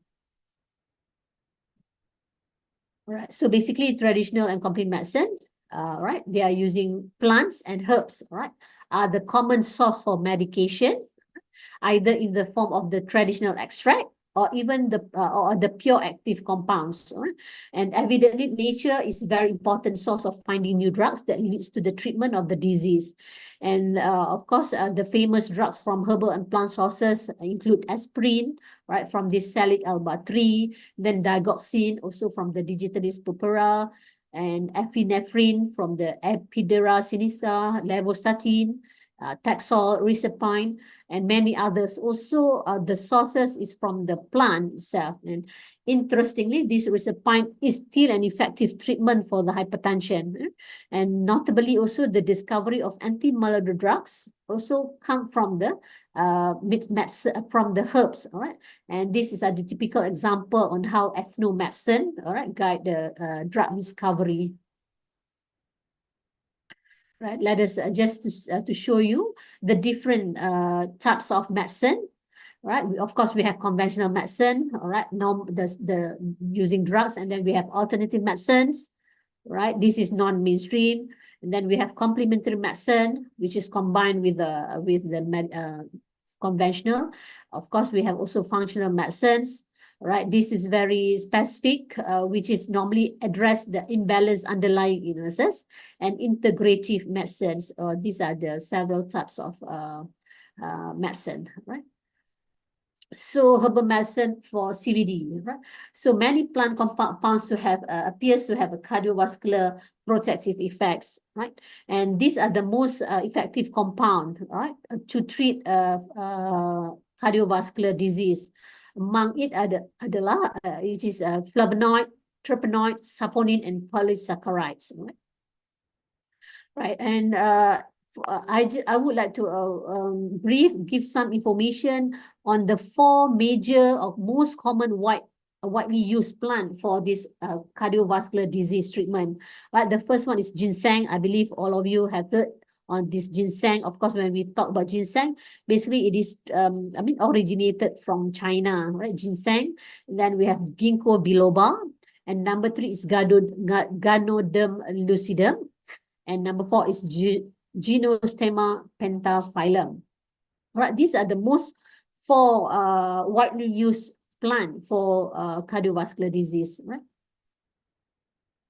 And use of these 4 plants in the context of cardiovascular disease, right? Normally is to treat myocardial infarction, hypertension, peripheral vascular diseases, coronary heart diseases, cardiomyopathies, and dyslipidemias. All right, these are the types of cardiovascular condition or diseases that normally treat using these 4 plants. And many recent studies have also explore on the cellular and molecular cardioprotective mechanism, right, of this 4 plant. How this plant can treat, right, all these types of cardiovascular disease. All right, they explore more on the cellular and the mechanism, right, and how this medicine, how this herbal can improve the condition of cardiovascular disease. And clinical trials also has been conducted using these 4 medicinal herbs with special emphasis, of course, on the efficacy, the effectiveness of this plant, right, the safety and the toxicity, right? So a lot of research and clinical trials has been done, right, on these 4 herbal medicine. Okay, let us start with the first one, ginseng, and I believe all of you know this is the ginseng. This is how it look like. It is basically it's like a roots, right? And it is ancient cultivated plant for the past of 200 years, 2000 years ago, and traditional medicine which is back in 20th century ago, and it is easily available in Asian countries, especially in Korea, Japan, China, Vietnam, and also in the North American countries such as Canada and United States, right? And how they use these plants, right? Usually the roots, right? The roots of ginseng, about 5 to 7 years old plant, either they air dry, right, under the sun, and then it will yield, they call it white ginseng, or either or another way to process it, they steam, all right, treated at 98 to 100 degrees Celsius for 2 and 3 hours, and then they sun dried also.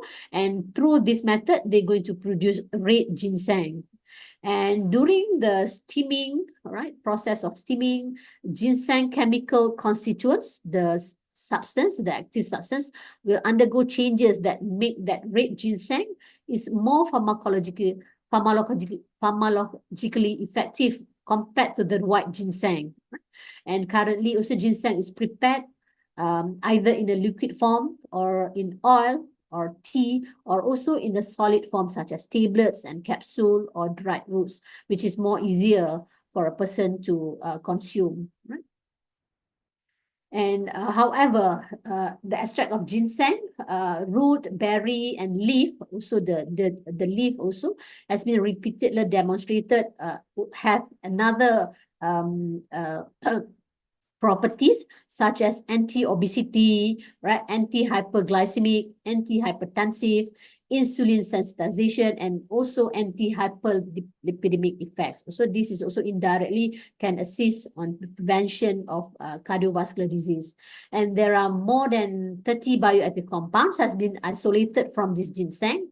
And it is found that the most bioactive constituents are the tritterpene saponin, all right? And this tritterpene saponin is very effective towards the cardiovascular disease. And they use to manage hypertension, right? They give hypotensive effects because they give improvement through the arterial function, right? That's how this ginseng being used for cardiovascular disease.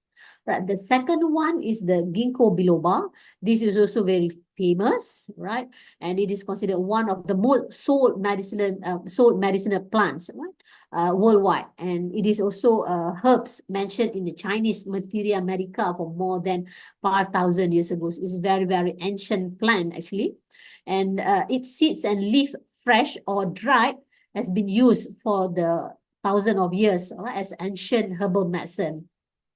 And current research on the therapeutic properties, all right, they will use the leaf, all right, this is the leaf. And also many pharmaceutical companies also sell the extracts of the leaf, right, either for the research and also for the use, right? Sorry. So for this ginkgo biloba's therapeutic effects and pharmacological action are basically majorly due to its constituents of flavonoid, right? The content, the constituents or the bioactive substance in ginkgo biloba is the flavonoids and also terpenoids. Right? So these two are the most bioactive compound in this ginkgo biloba, right? And these ginkgo biloba constituents are well known also as for their antioxidant and anti-inflammatory effects. All right, this is how it can give as a treatment for the cardiovascular disease. Right? So these anti-inflammatory and effects also beneficial in the disease, including cardiovascular, pulmonary, and central nervous system. Right, and the third one is the Ganoderm lucidum, right? This is how it's look like. So I believe most of you are very bad. I mean, this is quite very famous. I think in Malaysia it's very famous, and I think it is worldwide also very famous. It is also known as Lingzi, right? The product, it is Lingzi. It is like a mushroom, actually. It is a mushroom family, right? It is a mushroom whose different parts, all the different part, mycelia, spores, and fruit body, right? It is the body itself are used to make different form of commercial Ganoderm for their medicinal benefits, right? And commercially, they are available also in a powder forms, right? And also as a dietary, being used as a also dietary supplement in a tea form and other forms also. So historically, this Ganoderm medicinal has been used spread in Asia country, mainly in China, Japan, in Korea for more than 2,000 years, all right? And then also it is introduced to the Western society. All right, and to extract the bioactive compound from this plant, all right, this Ganoderm, normally they use the hot water of the ethanol, right? And And this bioactive compound includes triterpenes, polysaccharide, nucleosides, steroids, and so few other bioactive compounds. And it is also shows an immunomodulation, right? They have on the immune system, they will assist on the immune system also, and have antioxidant properties, right? And also good for the liver protection, anti-proliferation, and anti-angiogenesis are among the various properties by this Ganoderm. Right? And these triterpenoids also have hepatoprotective, meaning they also prevent hepatodisease, and of course antihypertensive, which is lead to the cardiovascular disease, right? Cholesterolemic, antihistaminic, anti-tumor, and anti-angiogenic effects. All right. So these are the properties for these Ganoderms. Right? So a lot of diseases normally, being introduced with this. With this Ganoderm, with the hope that they can improve the condition of the patient. Right? So in addition, this Ganoderm lucidum startopreneur also have anti-platelet aggregation, right, and complement inhibition effects. Right. All right. Basically, over 200 bioactive compounds that have been identified for Ganoderm lucidum, but basically, it is also the most common use is for the cardiovascular disease because of the antihypertensive, and also on the hypocholesterolemic. And the fourth one is the Gynostemma, right? Gynostemma pentaphyllum, also known as Geogulan, right? It is originating in South China and now has been distributed widely in South and East Asia. Okay. And it is found also in the subtropical China, Japan, Myanmar, India, right? And also when they grow near the river, right, surround the Yangtze, right, river basin, and also southern China. And normally it can be found also at the health supplement, being used as health supplement in beverages, so some biscuits, and also face washes and bath oil, right? And what are the bioactive compound? Basically, all right, they contains of gipinosides, saponin, flavonoids, polysaccharides, and amino acids. Right? And the biological effects range from the antimicrobial, antioxidant, anti-cancer, anti-inflammatory, anti-diabetic, anti-lipidemic, and neuroprotective, and also to anti-obesity effects. So there are so many compounds that can be used for the treatment. So basically, that's the four, right? The four most common traditional medicine being used for CVD. Right? And current evidence also have demonstrated that these herbal medicine have potent therapeutic properties that can ameliorate pathological condition, right, associated with the cardiovascular disease. However, this clinical therapeutic is yet to secure because it is still cannot be safely recommended as an alternative therapeutic medicine. Right, it is being used, but then cannot be as an official cannot be as a replacement for the conventional, right? Because of the scientific research. And most of the researcher and the health practitioner believe that better design studies on the clinical trials that we should use using large samples are critically needed, right, to investigate the role of different medicinal plants and to study their underlying mechanism in context of CVD. But then so far, people still have the confidence to use this herbal medicine. Okay. All right, but then I believe when it comes to health, of course, it is very important to focus on lifestyle habits, all right? So to avoid any cardiovascular disease or any types of disease, or to make yourself healthy, you need to practice healthy lifestyle habit. This is include physical activity. We must make sure that we are always active. We must get enough sleep, and we have to manage our stress and avoid bad habit of smoking and eating a balanced diet, right? Right. And I would like to share also other than the herbal medicines, I think we also need to go for the prevention, right? These are the food that are best for our heart, right? And if you read or you can read a lot in the internet, there are so many superfood, they call it as superfood, that can prevent or to make yourself be more have a quality in life, all right? So I just like to share with you, these are the food that are best for our heart, right? So among it is the vegetable, of course, the leafy greens, broccoli and carrots, right? We should consume all these food, right? Fruits, berries, all right? Berries, we know that all types of berries are high antioxidant, which is very good for our health, right? Fruits, the apple, banana, and oranges.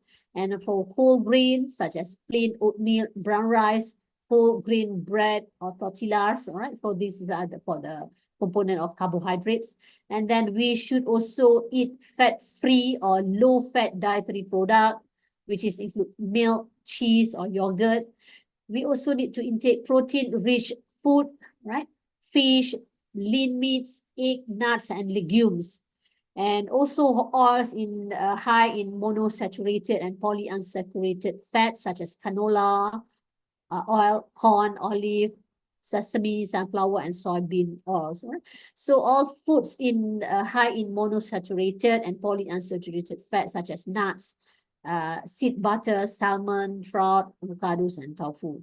And so these are among the best food that can take care of our heart, right?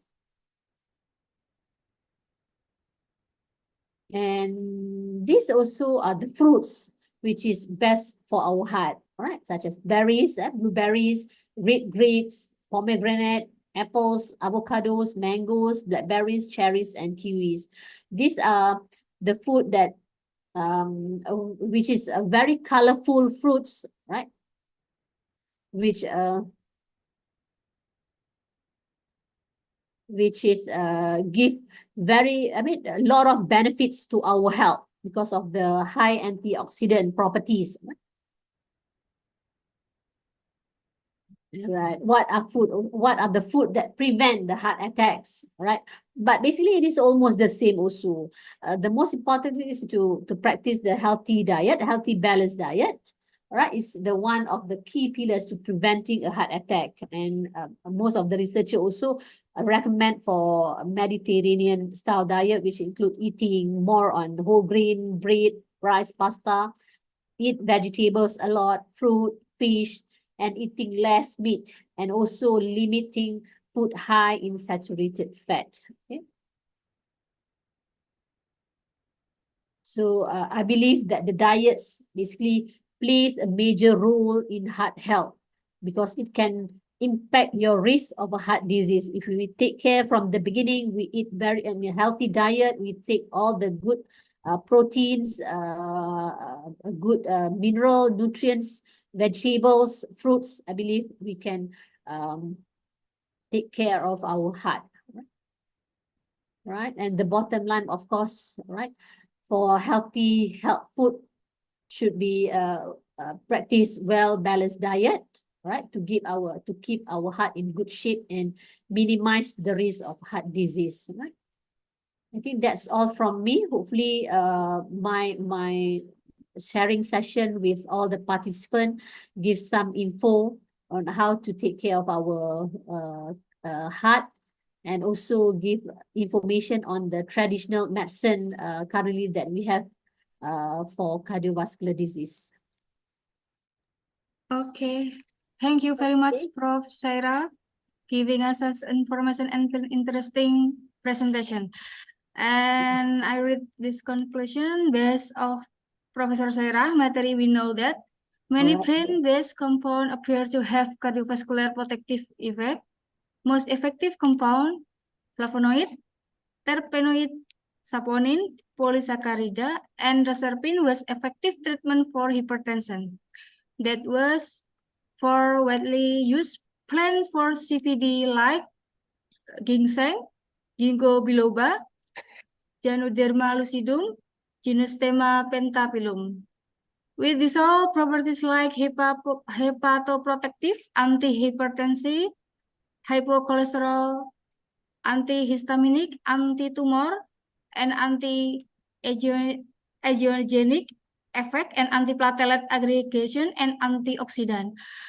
Nonetheless, the claimed safety of herbal preparation yet remains to be properly tested. Okay, thank you, Prof. Saira. And then this is a panel discussion so that Prof. Saira can wait last speaker. It's okay? Sorry, yes. Sorry, Prof. Saira can wait last speaker. It's not a long time. Okay. Can't get you.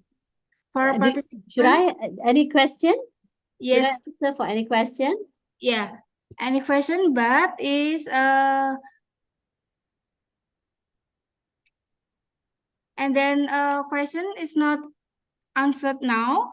We have to the last speaker. Yeah. Or now is the turn for the last speaker. Yes, okay. Okay, now yeah, sure. Okay, for a participant who wants to ask question, please be patient. Next agenda, the last speaker. Okay, Mrs. Regia Desti Rahmayanti. Are you hear me? Yes, Mrs. Justin, can hear you. I will read your profile. Please, date of birth, Mrs. Regia Desti Rahmayanti, Purwokerto. And then now address Klaten. Okay, the next. Education. Bachelor of Pharmacy, Jenderal Sudirman University, Purwokerto, and Pharmacy Profession at Pajajaran University, Bandung, and the Master of Pharmaceutical Science at Gajah Mada University, Yogyakarta. Work experience, pharmacist at G2 Pharmacy, Purwokerto, and 2018 until now. And Anna Pharma Department Lecturer, Surakarta, Ministry of Health, Polytechnic. And then her organization, Indonesian Pharmacists Association. Okay, the Miss Regia Desi, are you ready? Time is yours. Okay, thank you, Mrs. Justiana, for the opportunity. My voice is clear. Okay, I will share my presentation first.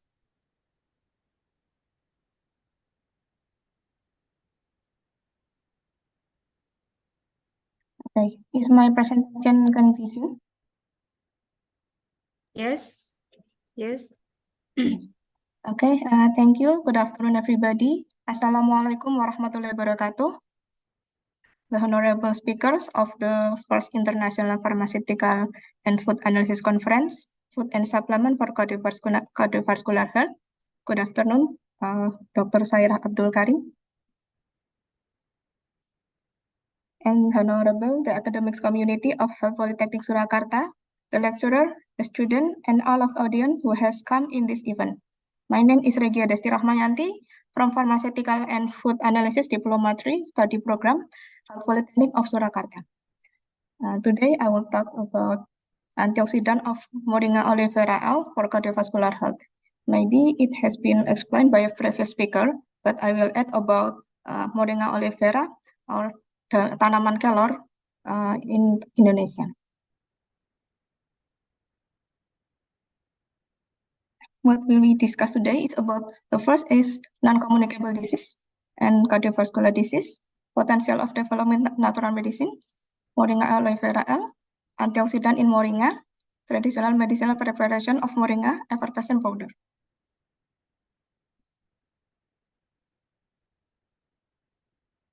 Okay, Non-communicable disease, or NCDs, are diseases that are not spread through infection or through other people, but are typically caused by unhealthy behaviors. NCDs were responsible for 71% or 41 million of the 57 million deaths which occurred globally. The major NCDs responsible for these deaths include cardiovascular disease, 31% of all global deaths, cancer, 61% of all global deaths, chronic respiratory disease, 7% of all global deaths, and diabetic, 3% of all global deaths. And how about Indonesia? In Indonesia, cardiovascular disease is the main cause of death in Indonesia, with a death rate of 35% in 2016.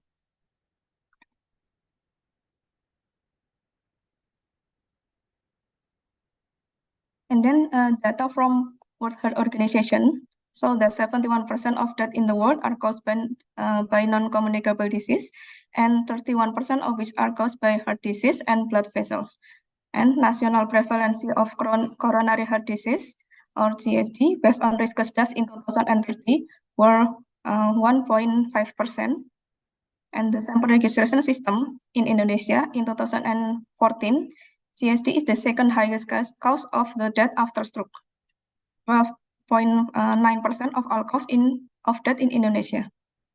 And then BPJS, Indonesian Insurance Program, that show that in 2014, CHD was 4.4 trillion rupiah for cost treatment, and then increased to 7.4 trillion rupiah in 2016. The increase of cost for CHD is 68.2%. And leading cause of close life in the world in 20 and 30, it is predicted that it will remain the main cause of the death in the world up to 23.3 million people is caused by heart disease or ischemic. And there are many different types of cardiovascular disease, but this is the four main types of cardiovascular disease that can cause death and disability. The first is cardiovascular disease, and then stroke. The third is peripheral arterial disease, and the fourth is aortic disease.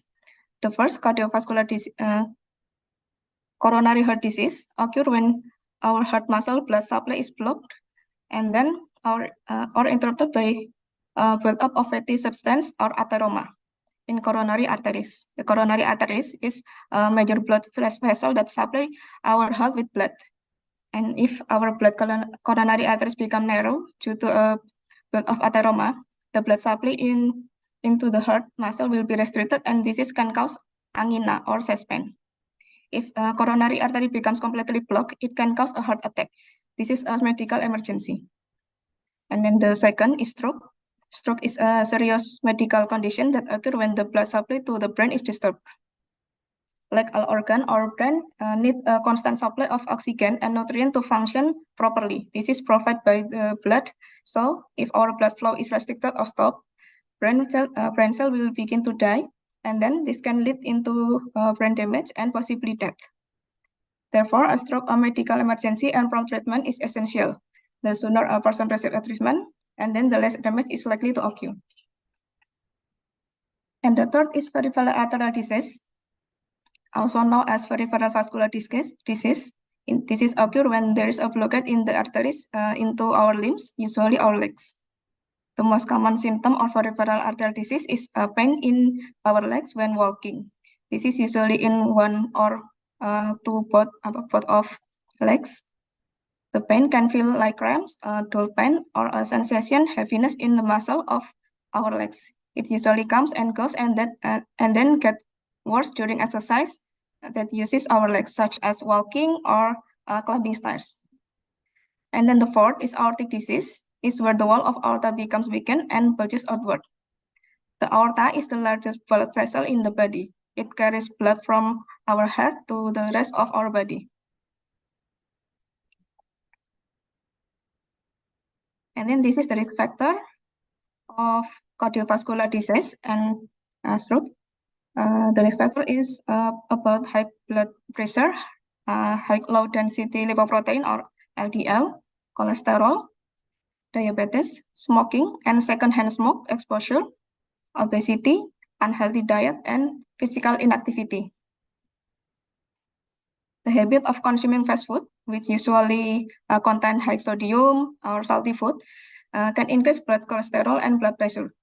When someone is obese, the risk of coronary heart disease will increase to 4 times higher than those with an ideal body weight. Being overweight or obese can increase high blood pressure and fat abnormalities. Then obesity will also increase the blood sugar level, which will certainly cause diabetes. And diabetes is one of disease that can increase the risk of coronary heart disease. This is because diabetes makes it easier for blood vessels to decrease so that bad fat or LDL easily stick to the wall of blood vessel and cause narrowing. And then hypertension can injure artery walls and reduce the function of blood vessel, making it easier for LDL or cholesterol to blood vessel walls and increase blood clot. And then cigarettes or smoking. This is a factor in of disease. In cigarette smoke can cause heart disease, ranging from lung cancer, pregnancy and fetal disorder, to heart disease. This is because tobacco contain various substances that are harmful to the body, such as nicotine, which can make the heart beat faster than normal, and then carbon monoxide is a poisonous gas that can block the supply of oxygen to the heart. And then one of the biggest risk factor for cardiovascular disease is hypercholesterolemia. Cholesterol is important fat. However, if excess in the blood, it can cause various diseases. One of these is cardiovascular disease. And this is for prevent cardiovascular failure. First is getting regular exercise, and condition the heart. Losing excess weight is linked to better cardiovascular and pressure. The third is a healthy diet, been associated with cardiovascular health. And the fourth is drinking in moderation. I think smoking is imperative.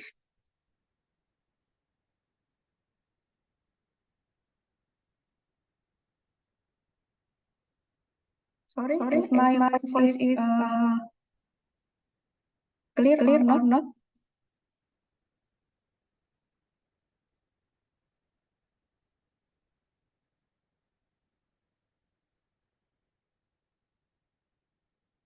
Okay, I will continue.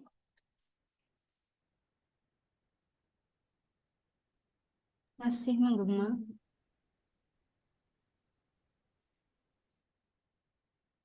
Is it still not clear?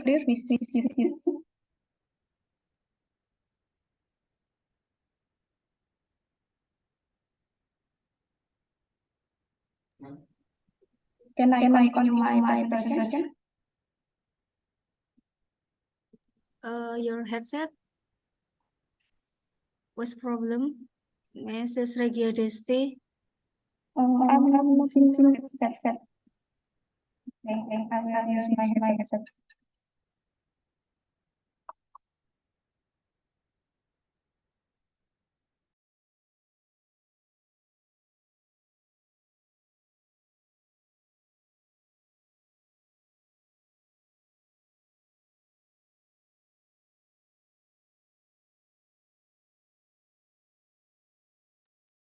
Okay, is my voice clear? Okay, clear. Okay, I will continue my presentation. Okay, from my explanation before, the high incidence of heart disease, disease can cause the main death and disability, and this is require very high cost for the treatment, where coronary heart disease is the dominant type suffered by heart disease sufferers, and the cause of coronary heart disease is high level of cholesterol in the blood, and then disease can be a potential development natural medicine to lower cholesterol. And one of plant that has high potential for lowering cholesterol level is Moringa oleifera L. or in Indonesian is called kelor.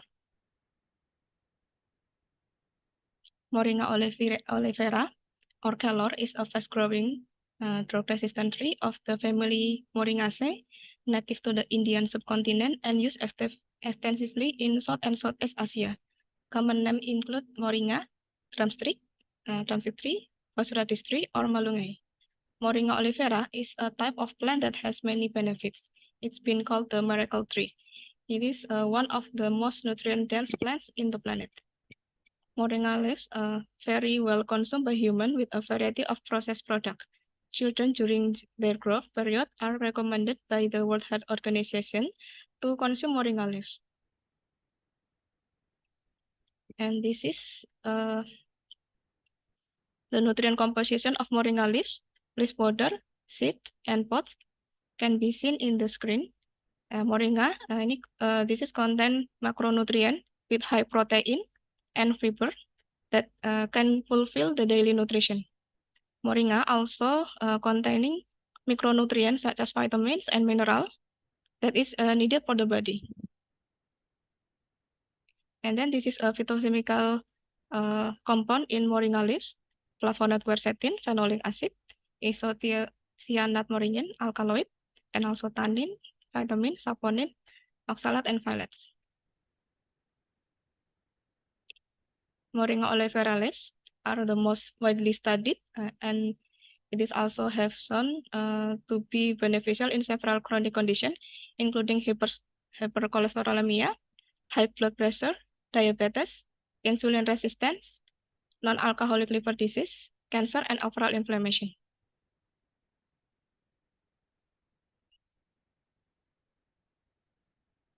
This is a traditional medicinal use of moringa.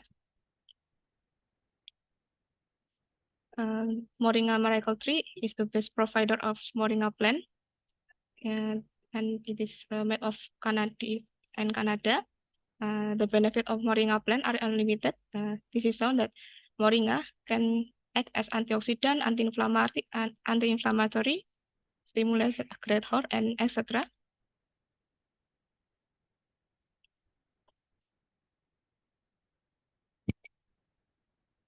Then antioxidant in moringa. Research results generally state that moringa leaves has been proved to be able to reduce blood cholesterol levels.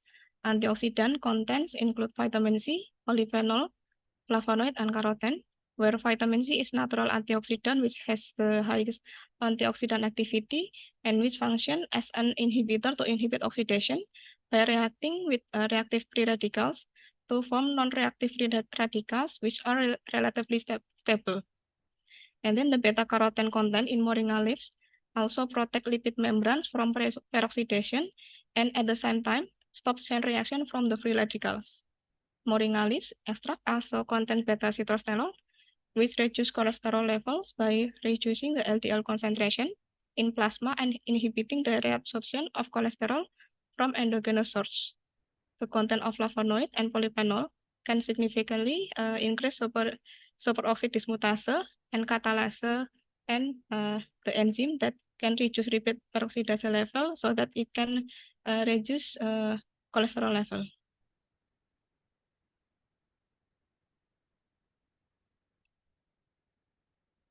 And this is my research about effervescent powder formulation of moringa leaf extract, moringa oleifera L.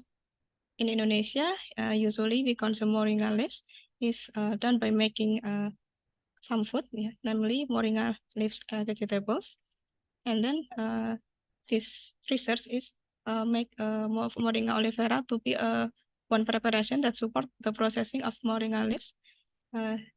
That is effervescent powder. Effervescent powder is a powder that the form of small granule containing citric acid and sodium bicarbonate. The research aim is to evaluate the physical quality and antioxidant activity of effervescent powder of moringa oleifera leaf extract. The method of the research begin with extraction. Extraction of moringa leaves with maceration method. Moringa leaves were dried at 50 degrees Celsius and then extracted with 70% of ethanol. And then moringa leaves extract were made into effervescent preparation with 3 formula, which can be seen on the table.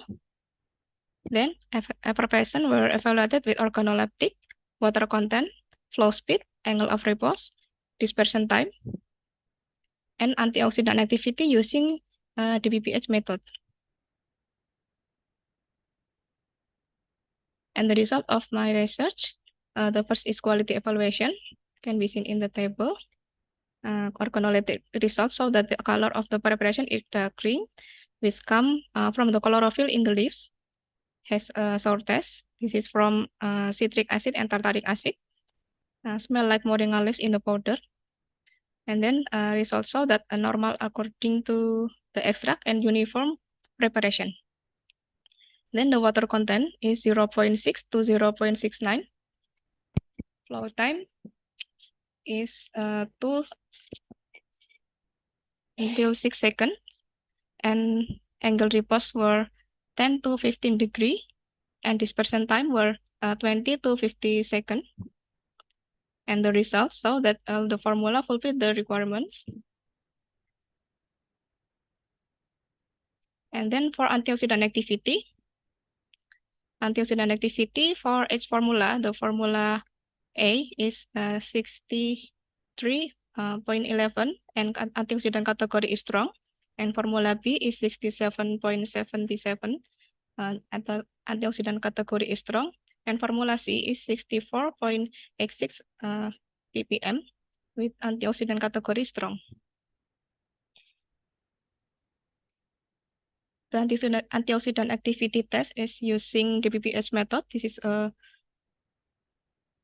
method that use radical DPPH, the technique of DPPH testing, with elimination of DPPH, which would be a stabilizing free radical.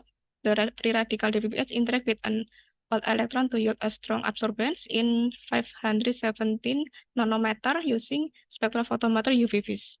And then antioxidant activity can be expressed by IC50 or inhibitor concentration 50. The IC50 value can calculate to determine the concentration of the sample required to inhibit 50% of radical. And then the lower IC50 value, the higher the antioxidant activity of the sample. Based of the result, formula A was the formula with the strongest antioxidant activity.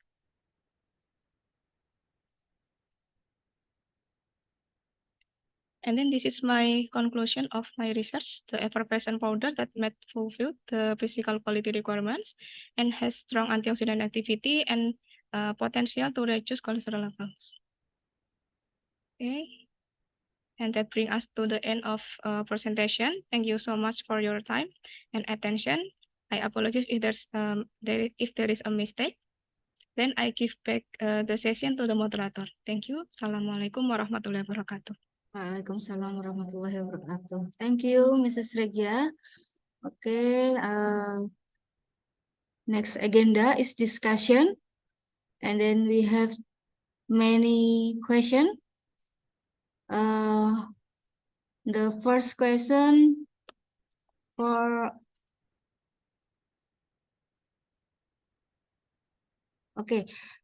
Resti Ulia.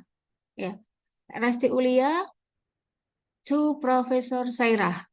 Okay, and then Professor Sairah, you can explain or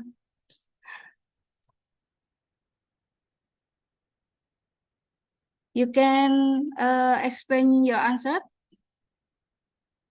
Professor Sairah. You can hear my voice?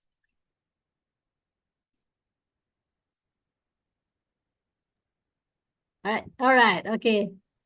You have Yes. answered me. All right, thank you very much, moderator. Right, a question from Resti. I also try to answer that. The first question is, are there potential interaction or conflict between traditional herbal remedies and modern cardiovascular medication? All right, basically, of course, logically, right? Logically, there must be an interaction, right, between the modern medicine and traditional or the traditional medicine. But normally, I believe the medical doctors will not allow allow any of their patient to use both way of treatment together, right? Normally, they will try with the modern medicine first, but then the decision to use the traditional medicine, normally it is up to the individual itself. And if they have several, several trial with the modern medicine and then the situation is not improved, only then normally they will go for the traditional remedies with the hope that can have an maybe a higher chance right, to improve the situation. And but in terms of this from the scientific research, I think it is not, they are not very much to study in terms of the interaction between, or the conflict when they use together, because I think it is for clinical trial, it is very hard to get individual because this is involved with the disease. I think so far, based on my reading, there is no research, done, right? Of course, the clinical trial cannot be done, right, to study in the interaction, all right, in vivo, using the normal, using the human, right, to study in terms of the interaction. But then maybe there are also research done using the animals, all right, for the clinical trials to study in the interaction between the herbal medicine and modern vascular medication. But in reality, I don't think it is good actually to practice to use together for this medicine. Right? That's why most of the research done or most of the research done to the patient to get their feedback, normally they only go for the traditional medicine when they have give up with the modern medicine, or maybe because of the cost, in terms of cost also, normally they will go for the cheaper first, only then they go for the modern medicine. That's normally how the acceptance of this herbal or traditional medicine. And for the second question, the traditional dietary pattern associated with the cardiovascular health, and how do they differ from the modern dietary recommendation? I think our parents or our grandmother, grandfather, their traditional dietary, I think much more healthy. Not only from the diet, but I believe their lifestyle also, it is healthy, right? They practice a good lifestyle because they always active, right? And compared to the current generation, I believe, because with the current generation, which is less active, and also with the diet with so many modern food, contemporary food with the high sugar, right? Then that makes the difference on the risk of the cardiovascular. And if we read on the cardiovascular risk, I believe the new generation now, they have very high risk for this cardiovascular because of their lifestyle. And that should be, the action should be taken from now, right, to make sure that our young generation practice the healthy diet, as I share with all the participants just now. On the healthy diet, we should go for the healthy diet, go for the green vegetables. We need to also consume a lot of fruits, right, and less sugar, with the good fat diet also. And I believe you can relate also with our sunnah food. I think all the beans, nuts, also from the sunnah, and fruits also, right, such as avocado, good food. Berries is a good food. Almond is a good food also, right, that contribute to the health. So I believe we need to, practice our, from the beginning of the human being, right? to make sure that we can reduce the risk of this cardiovascular disease, right? And the next question is on the how widely accepted is the traditional method. This is from Natasha Aisha Putri, right? So how widely accepted? I think it is based on the community, right? The acceptance is varies, right?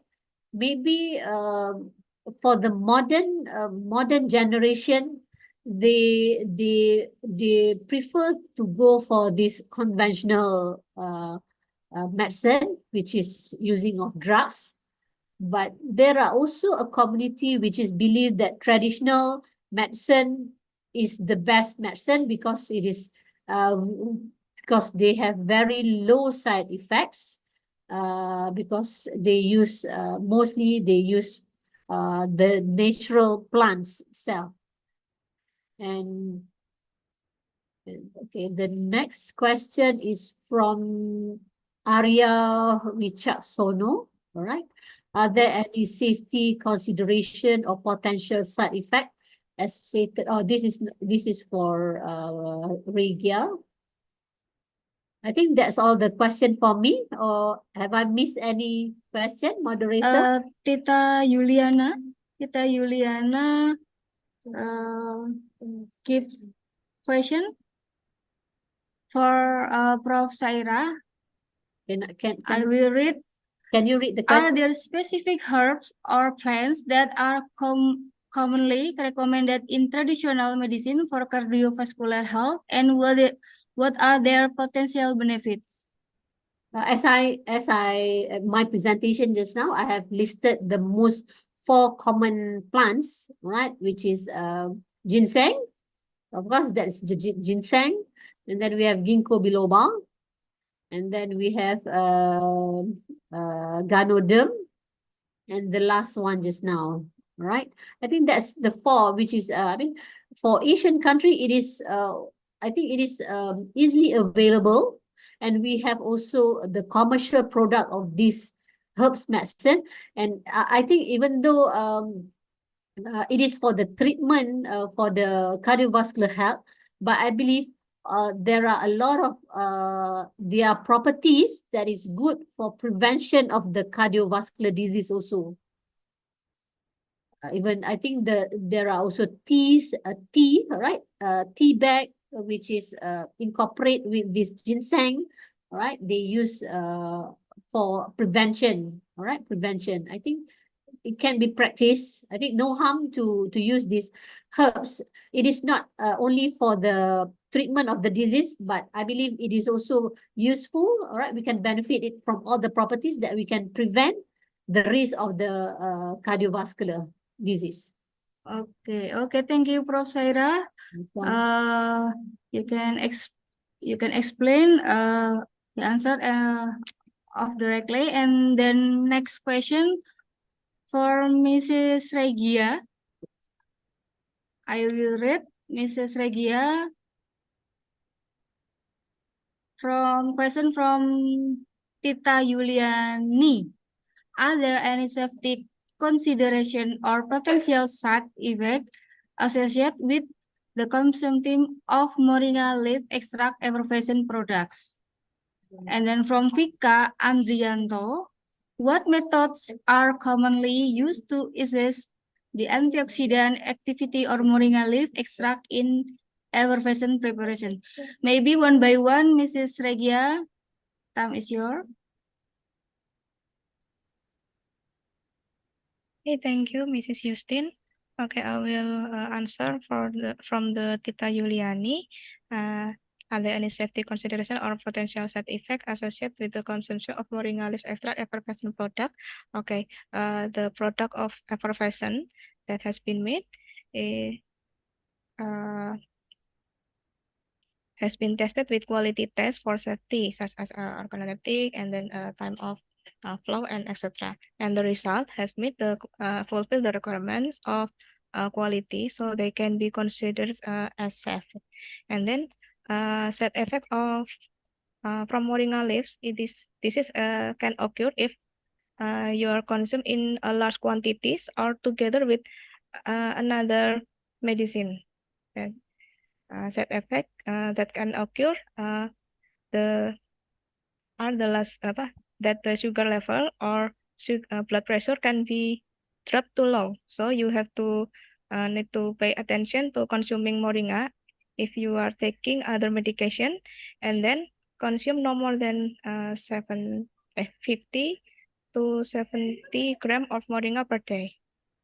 And then from Vika Andrianto, what method used to assess the antioxidant activity?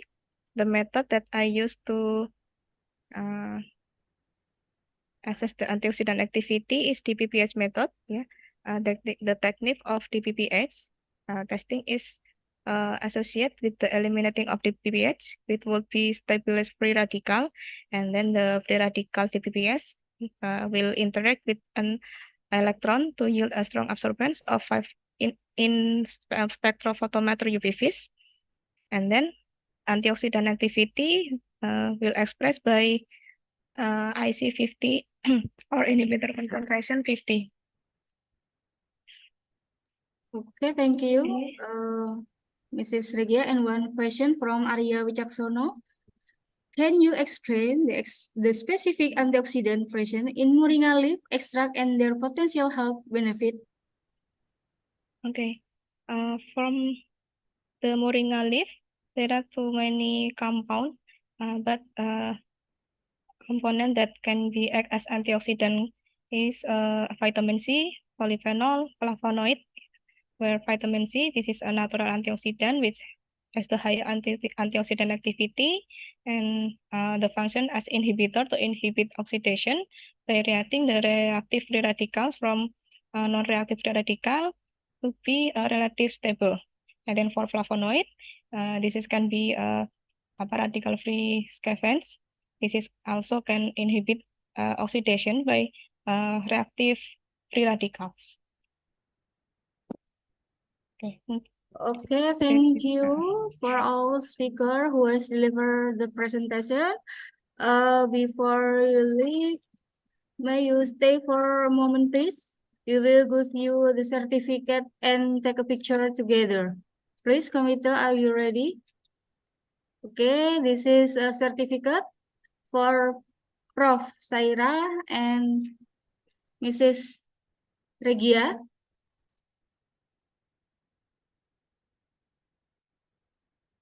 Okay, thank you. Our appreciation of your coming and sharing. Thank you very much, and I hope we will see you in another event. Thank you for all speaker. And then thank you for all the participants and your question who completed join this session. I am Justiana Durusita and I give the time back to MC. Thank you. Wabillahi taufiq wal hidayah. Wassalamualaikum warahmatullahi wabarakatuh. All right, give an applause for our speaker and moderator. We would like to thank Professor Lilis Nur Aida, Magister Science PhD, Associate Professor Dr. Sairah Abdul Karim, and Apotheker Regia Desti Rahmayanti, Magister Science, as they are be allowed to leave the room soon. For Mrs. Apotheker Justiana Dwi Risita, Magister Science, we would like to giving the certificate as moderator in this conference.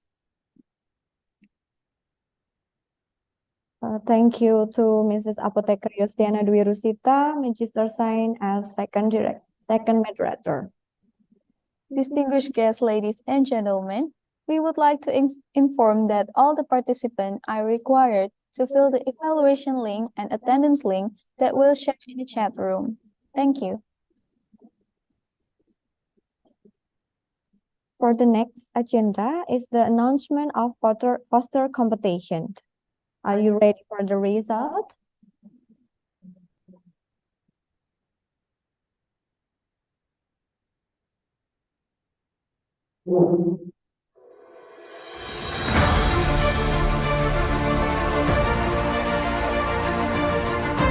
For the scientific poster competition,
Dain Tatias Utami and team.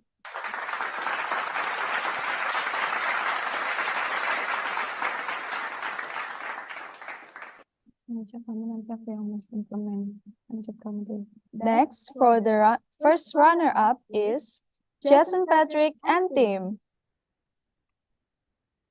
And the winner of the scientific poster competition is Nadila and team.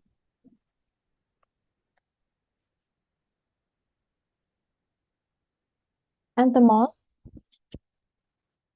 most implemented in society category is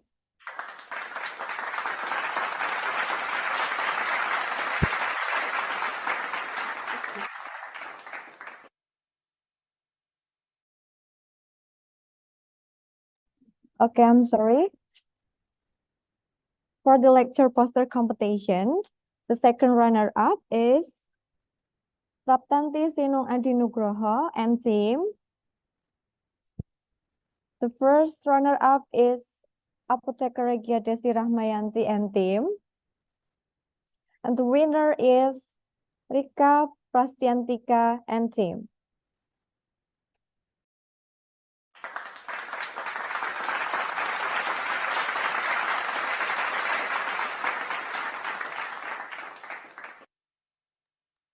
The next category is the most implemented in society category. For the third winner is Maria Rosari Mayaranti and team. The second winner is Eli Septiana Ayuning Tias. And the first winner is Kenia Ersa and team.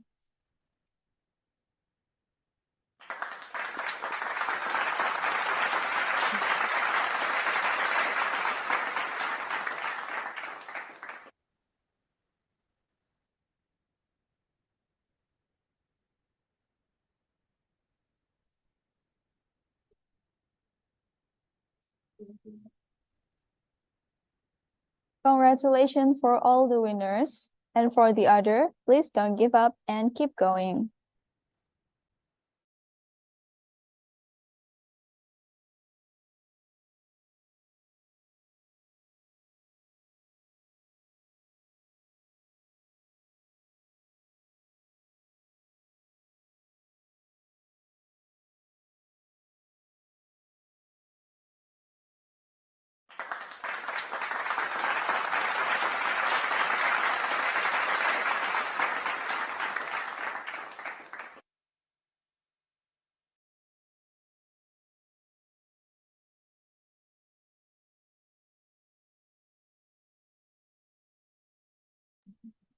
This is a certificate for the winner for the scientific poster competition. And Miss Titi and Amna Akmal, you have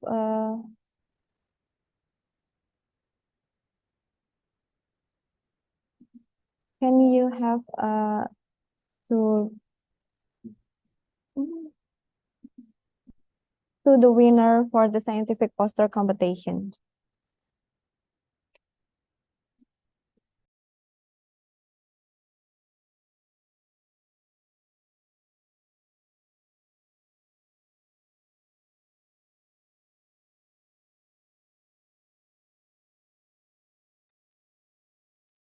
Okay, this is the certificate for the second runner-up. Mrs. Amna Akmal, can you giving the certificate for the winner of the second runner-up, and we have to take a picture for a moment, please. Okay, can you hear me?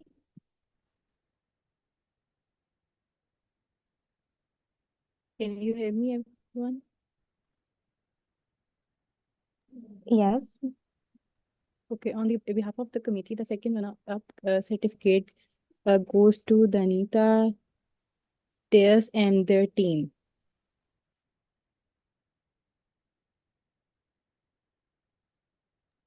Okay, the next certificate to first runner-up Question topic and theme to Titian Amna Akmal to you giving the certificate.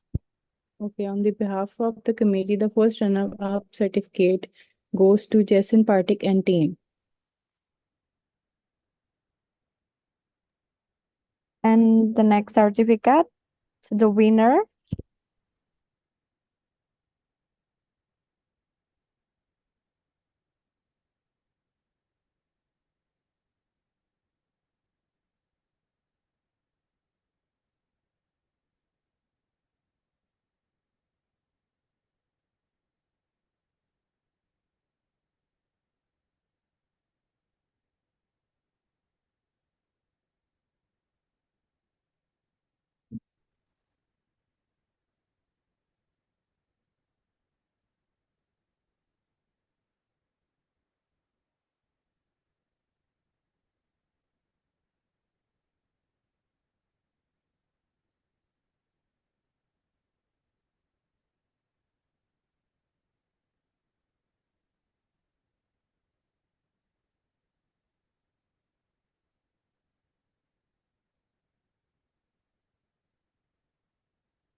And the winner of the competition is Nadila Jubita and the team.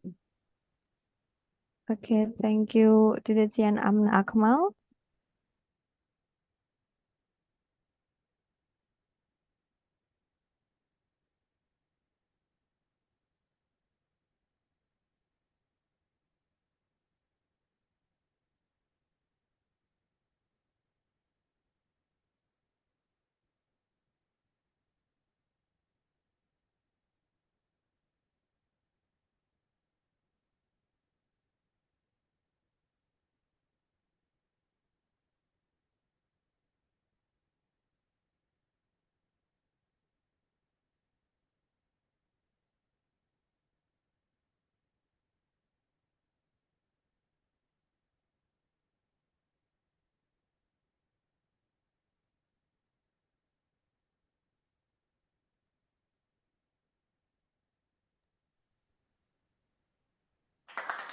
Okay, then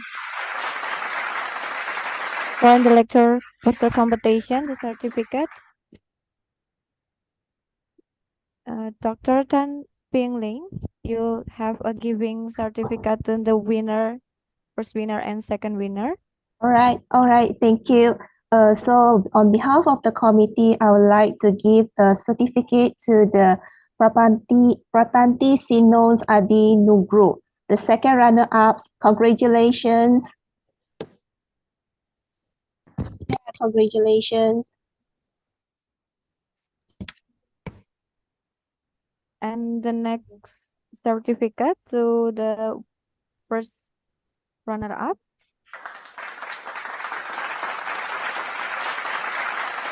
Okay, so for the first runner-up, on behalf of the committee, I would like to congrats to the Reja Nesti for the first runner-up. Congratulations for you.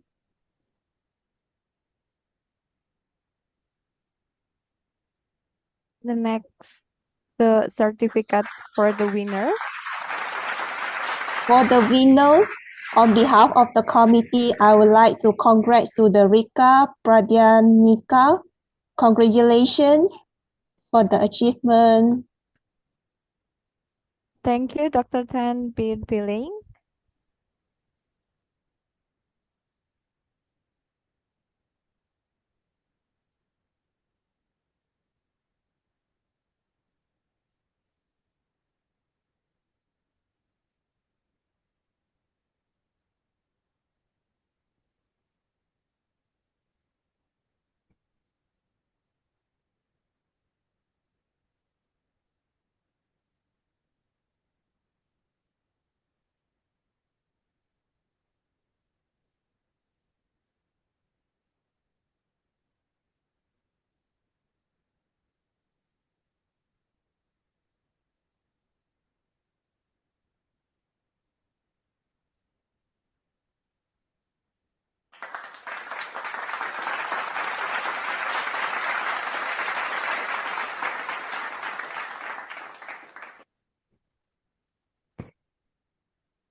Okay, for the most implemented in society category, the third is Maria Rosari.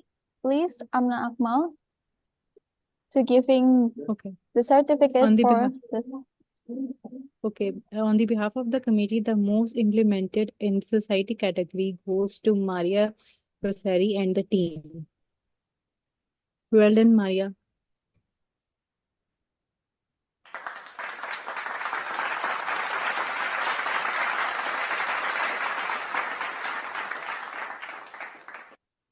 And for the second, please to Dr. Tan Beling to giving the certificate. All right. Thank you. So the most implemented in society of the categories is goes to Ellie, Sipiana, and Unitas. Congratulations.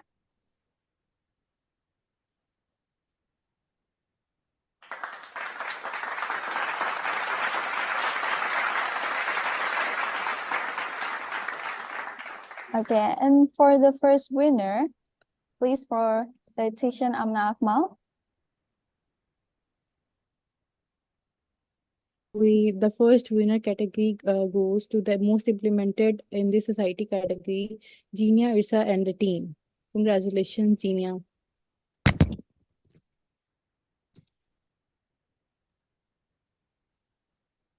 Okay, thank you so much for Dr. Tan Billing and dietitian Amna Akmal for giving the certificate to the winner. Okay, thank you. Thank you so much for having us. All right, distinguished guests, ladies and gentlemen, now we have reached the end of the conference. We would like to thank the director, deputy directors, all head of department in Health Polytechnic of Surakarta, lecturer, and academic community in Health Polytechnic of Surakarta, the entire international conference organizers who conducting in this special event. Thanks. Thank you also to the invite guests and all the participants. They enjoyed this conference. And once again, please give him a round of applause. Finally, from the tips of our heart and on behalf of the International Conference Committee, we do apologize for any mistake during we present this event. I'm Marska Molina and my colleague. I'm Rahayu Budianti. Thank you very much for your kind attention. Wassalamualaikum warahmatullahi wabarakatuh. Thank you for all Waalaikumsalam warahmatullahi wabarakatuh. speakers.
which has superiority recognition in critical and emergency nursing.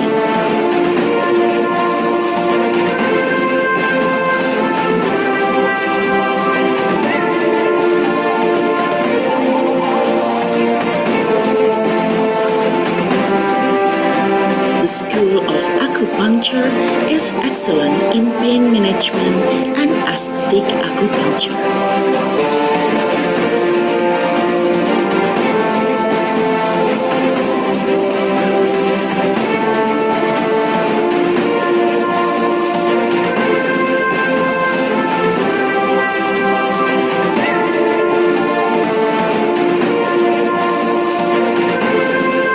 The School of Speech Therapy is well known with neurodevelopmental management and community-based rehabilitation.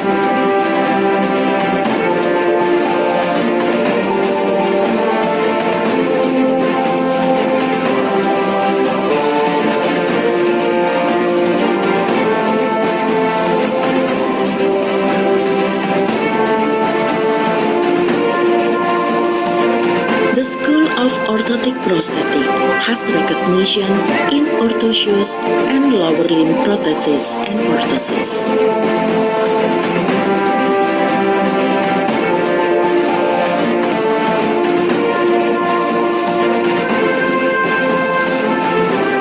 The School of Occupational Therapy with leading in physical disability and pediatrics. The School of Physiotherapy is acknowledged with musculoskeletal cases and pediatrics.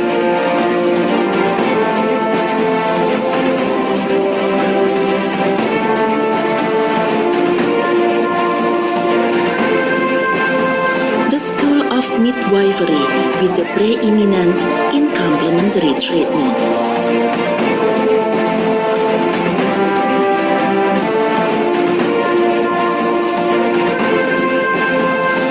The School of Indonesian Traditional Medicine is transcendence for traditional aesthetic by means of herbal medicine. While the School of Pharmaceutical and Food Analysis is excellent in toxic and hazardous substances in traditional medicine and cosmetics.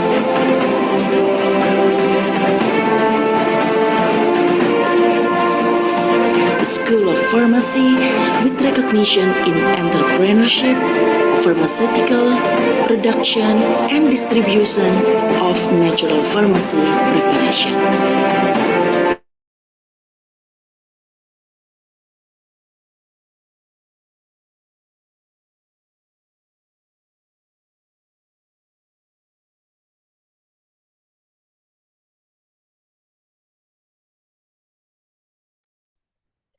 To all participants and all judges, can to allow the room Zoom.